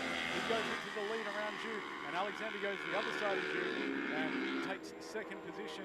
Tanasic again with that really tight line in 9. If he can just pull tighter to the outside of 8 and get a better run, cleaner run through these S's, he'll have a better run as they head out onto this front straightaway. And the drive's important, so important here with these machines. They're not getting the big horsepower here that the Super Sport and the Super Bikes are getting. So the wheel speed or the corner speed is obviously key in carrying that momentum all the way through the corner so that you can get on the gas as early as possible as they shoot down that hill. Again, an aggressive turn number 2 as you're going to get 3 different lines there as the top 4 racers come up now into turn number 3. And the front 2 now are trying to pull the pin and break away from Zhu and Tanasic. Tanasic won't want to let that happen either, so look for Tanasic to make a strong move and get around Zhu and try and latch on to Walker and Alexander out front. Walker and Alexander, they want to dictate this race. They want to control the pace. They don't want to be caught up in any angst, any aggro or attitude. They want to try and get out and set this race on their terms, but they're not going to be able to do it. Look at you, range up in through 5A and B. Gets a great drive as well. He's going to close up on the back of Walker as they head through the left-hand kink at turn number 6 under the WeatherTech Bridge and down the Mario Andretti straightaway once more. Up over the hill they come here. The top 4 racers are kind of checking out here, and the rest of the field is entertaining as this top 4 are. Lachlan Alexander still out front here for now as we come to the Canadian Tire Bridge here, as we're going to tip it in one more time. Walker's out front.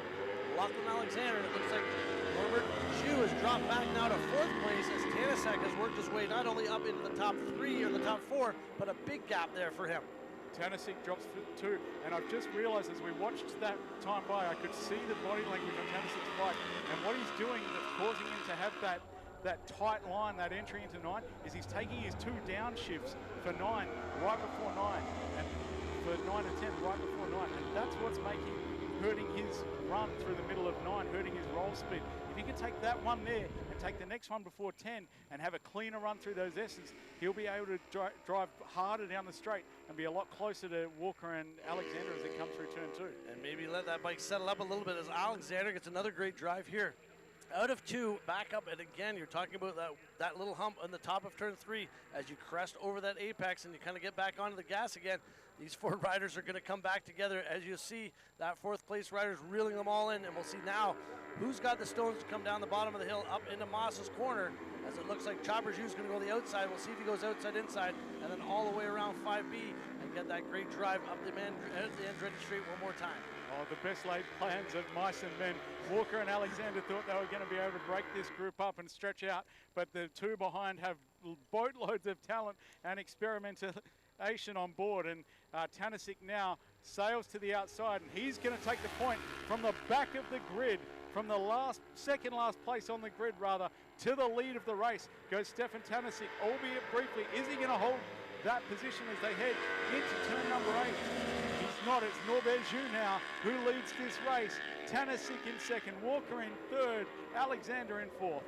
And they're cutting it down here lap to lap, and these top 4 are definitely making it entertaining for us to watch here, not only from the monitor and the top of the production truck, but obviously from those of you that are watching here throughout Canadian Tire Motorsport Park.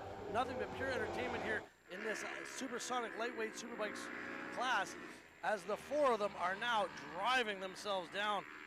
And Tanasic, obviously a graduate of that supersonic road racing lightweight school series and program, also a racer in the FIM Mini GP here in Canada. So Tanasic, one of Tony Sharpless's proteges, is showing what you can do with a little bit of youth and a lot of talent on board, even against wily veterans like Jared Walker. Absolute animals, frankly, like Norbert Zhu, and very, very talented youngsters like Lachlan Alexander. Obviously cut his teeth at Grand Bend. We're a long way from home when you consider the differences between Grand Bend and Canadian Tire Motorsport Park. There's not a lot of top gear running here at Grand Bend for sure, but at Canadian Tire Motorsport Park, you've got everything down into the top gears you can, and you're behind that bubble trying to grasp every little kilometer that you can, as the 4 racers still try to tuck in behind each other. And it looks like we have some lap traffic going to come into play here with only 3 laps remaining here. Is it going to be entertaining here to see who utilizes that lap traffic to their benefit, as you still out front. But we'll see exactly what happens when they come back over the Canadian Tire Hill and back into turn number 7 and 8. Oh, Walker to 3rd. Alexander looking to the outside, but can't get around Walker. Zhu didn't get drafted past that time. Again, does that give him confidence? Does that make him think that he's secure or safe? Does he feel like he's broken the the group behind him, because if he has that sense of security, it's very much false. Stefan Tanasic remains locked to the backside of Norbert Jou's Ninja 500 machine. They go down into turn number 1. That's Stanley Moran up ahead. They're going to catch him somewhere between turn 3 and turn 5, I think, probably as they come down the hill through turn number 4. It's going to be an interesting freight train here as they come back around the bottom of turn 2 now. And you'll see Chauber still out front here. Norbert Chauber-Jou out front on the number 10 machine as the field slowly backs up and pinches a little bit closer together. Now you'll see in the play here this great shot here on the top of turn number 3 as each racer takes an exit line 100% different from the next. As they now come back in, they're going to be bunched up as the bottom of Moss's corner is going to play a huge factor here as we've got a lap rider coming into play. I really hope Stanley Moran's aware that he's got riders behind him. He's not, but he's about to be. These guys are all going to slow up a little bit, use their brains. That's the way. That's what we want to see. Stanley Moran's hopefully going to give some room as he tries to give a bit of room to the inside. That bumps Stefan Tanasic a bit wide. All 4 of them swarm around Stanley Moran, the veteran there on the Ninja 400, and disappear up the Mario Andretti straightaway. And that is very much shuffled the deck. It's Stefan Tanasic alongside Norbert Jou, Lachlan Alexander pulling up to the inside of Tanasic. He's going to be into second as they go into turn number 8. Jou continues to lead. Miracle of miracles. We've got one heck of a race here going on here in this lightweight Superbikes race here as they come back around now through the infield here. It's still Jou temporarily in place, and of course, Lachlan Alexander, the young man's going to try and throw a wrench into things, but no other best race here for Tanasic as he started from the 5th row and obviously worked his way up now into the top 4. And the white flag is in the air, so this is the final lap. This is the culmination of the chess match. Is it going to be checkmate? Is it going to be checkers? Is it going to be backgammon for one of these riders? Which way are they going to go? Norbert Jou, that wide line through 2, he looks like he's really wide, but he closes back down on the line. He's got a great run up to turn number 3. It's Alexander in second at the moment. Looks like he's in the best position. And Jared Walker keeping that watching brief in 4th position. As it's going to be a challenge to them as they come back out under the bridge, back up into Moss's corner. It's going to be that draft, as we know, coming down that back straight here one more time as they go down underneath the bridge, back up into 5A. 5B, it's still Jou out front. Lachlan Alexander in second place. The fact that Walker's in 4th at the moment makes me think that he believes he can do enough with the 3-bike draft and climb up to the lead. What we're going to see here, I almost guarantee it, is someone's going to try go the long way around at turn number 8 and dive to the inside at 9. Who's going to get the slingshot? Norbert Jou is almost a sitting duck here. Tanasic isn't using the draft to his full advantage, and that's going to cost him that position. Jared Walker now to the outside. Walker with a head of steam. Lachlan Alexander and Jou fighting with each other, and Walker sails around the outside. Walker to the point. Alexander's going to try and hang tough. Can he go to the inside at 9? Is Jou going to try the dive bomb at 10? Knowing Norby, almost certainly, but he doesn't. Walker's got enough. I think Walker's going to get this one done. Oh, Walker's in the grass. Norber's in the grass. Unfortunately for Chauber, Jou went a little bit wide there. Unfortunately for Chauber, went a little bit wide there, coming onto the front straight and losing the drive that he worked oh so hard for as they came by across or went to see who did what and how as Walker rises to occasion. A great run there. Well, there's no justice there for Jou, but I tell you what. Oh, here we go, this fight between, is that Thomas Lane and Tony Sharpless? It's Mason Archer and Tony Sharpless and Alan Burns there in a squabble. They cross the line. It's Tony Sharpless takes it from Archer and Burns. I tell you what, man, those guys, that was a great race. Stefan Tanasic is very, very happy with that one. Stefan Tanasic showing how it's done from the second last position into the third position at the end of that one. Jared Walker, what did I tell you? He knew what he was doing the whole time. Sat in the bush like the wily old veteran he is and waited for his chance to pounce and actually took it to full advantage. Unfortunately for Chauber, Jou went a little bit wide there, got a little bit of the grass into his little dirt there and kept the bike upright and obviously not the finish he wanted to, but what a great overall race here for this the Superbike race. What an amazing afternoon. Man, Norbert Jou is a wild man. He really is, and that was so cool to watch. He gave it a red-hot go. It didn't pay off for him. I'm very, very excited to see that podium. I think Lachlan Alexander, the champion-elect, deserves to stand up there. Jared Walker, obviously, a clean sweep of the weekend for him. All 4 races, all 4 wins. Well done, much to my chagrin in 2 of those races. But Tanasic, I mean, I think everybody there put on a show. I think there was 4 very different styles of racing. You see Jared with that patient, calculated chess match riding. Norbert Jude, just a wild man, just throws the bike towards the front as hard as he possibly can. And as we just watched all the racers going around, obviously Chopper not getting into the first place position that he wanted to, but one of the first guys out to have his hand in the air, waving to everyone, thank you for coming out kind of thing. He made sure that all the crowd knew that he was there to put on a hell of a show, and he surely did put on one heck of a show, that's true, no doubt about it. And to every fan and spectator that stuck around here today at Canadian Tire Motorsport Park to watch the final race of our Bridgestone Canadian Superbike season, are you not entertained? Absolutely, and here we are, Jared Walker, the winner here this afternoon. Again, Lachlan Alexander, Tanasic at a third place there, finish off that podium. Norbert Jew, Tony Sharpless in 5th place, Archer in 6th. Alan Burns going to round out the 7th place. Gilbert in 8th, 9th was Walker again, and Bahal and Lane took in the 11th place position. Obviously, Moran, Saldos, and again, Silva, unfortunately for Silva and Jacob Abnett there, that little unfortunate crash going up into Moss's corner, tucked that front end. Good to see he was all right here this afternoon, but what a great afternoon. What an amazing afternoon here. Again, this great school here put on by Tony Sharpless is a testament not only to the racers here now, as we know, the racers that are going to be in the future. So a great opportunity for us as fans and lovers of this sport to make sure that we know in 10, 5, 15, 25 years that we're going to get some national, international champions come out of that Tony Sharpless school as well. Oh, 100%. And thank you again to the sponsors that made this live stream possible. Brooklyn Cycle Racing, Economy Lube and Tire, Goderich Toyota, Dion Custom Carpentry, and Hindle Fillmore Power. Without them, we couldn't have brought this action to you live on YouTube. Absolutely, live on YouTube. Follow us again here. You're going to like us, tag us, comment, share, subscribe. You've got Bridgestone Canadian Superbike Championship at CSBK Official. Again, on the screen here. Make sure that you tune in and make sure that you shout your love up. Give us some photos of those of you that are here on the track here at Canadian Tire Motorsport Park. So we love everybody for coming out here this afternoon. Jacob, thank you very much for an afternoon of great racing Thank here. you. We thank you for watching here. Well, come on back here. The Bridgestone Canadian Superbike Series one more time here at Canadian Tire Motorsport Park.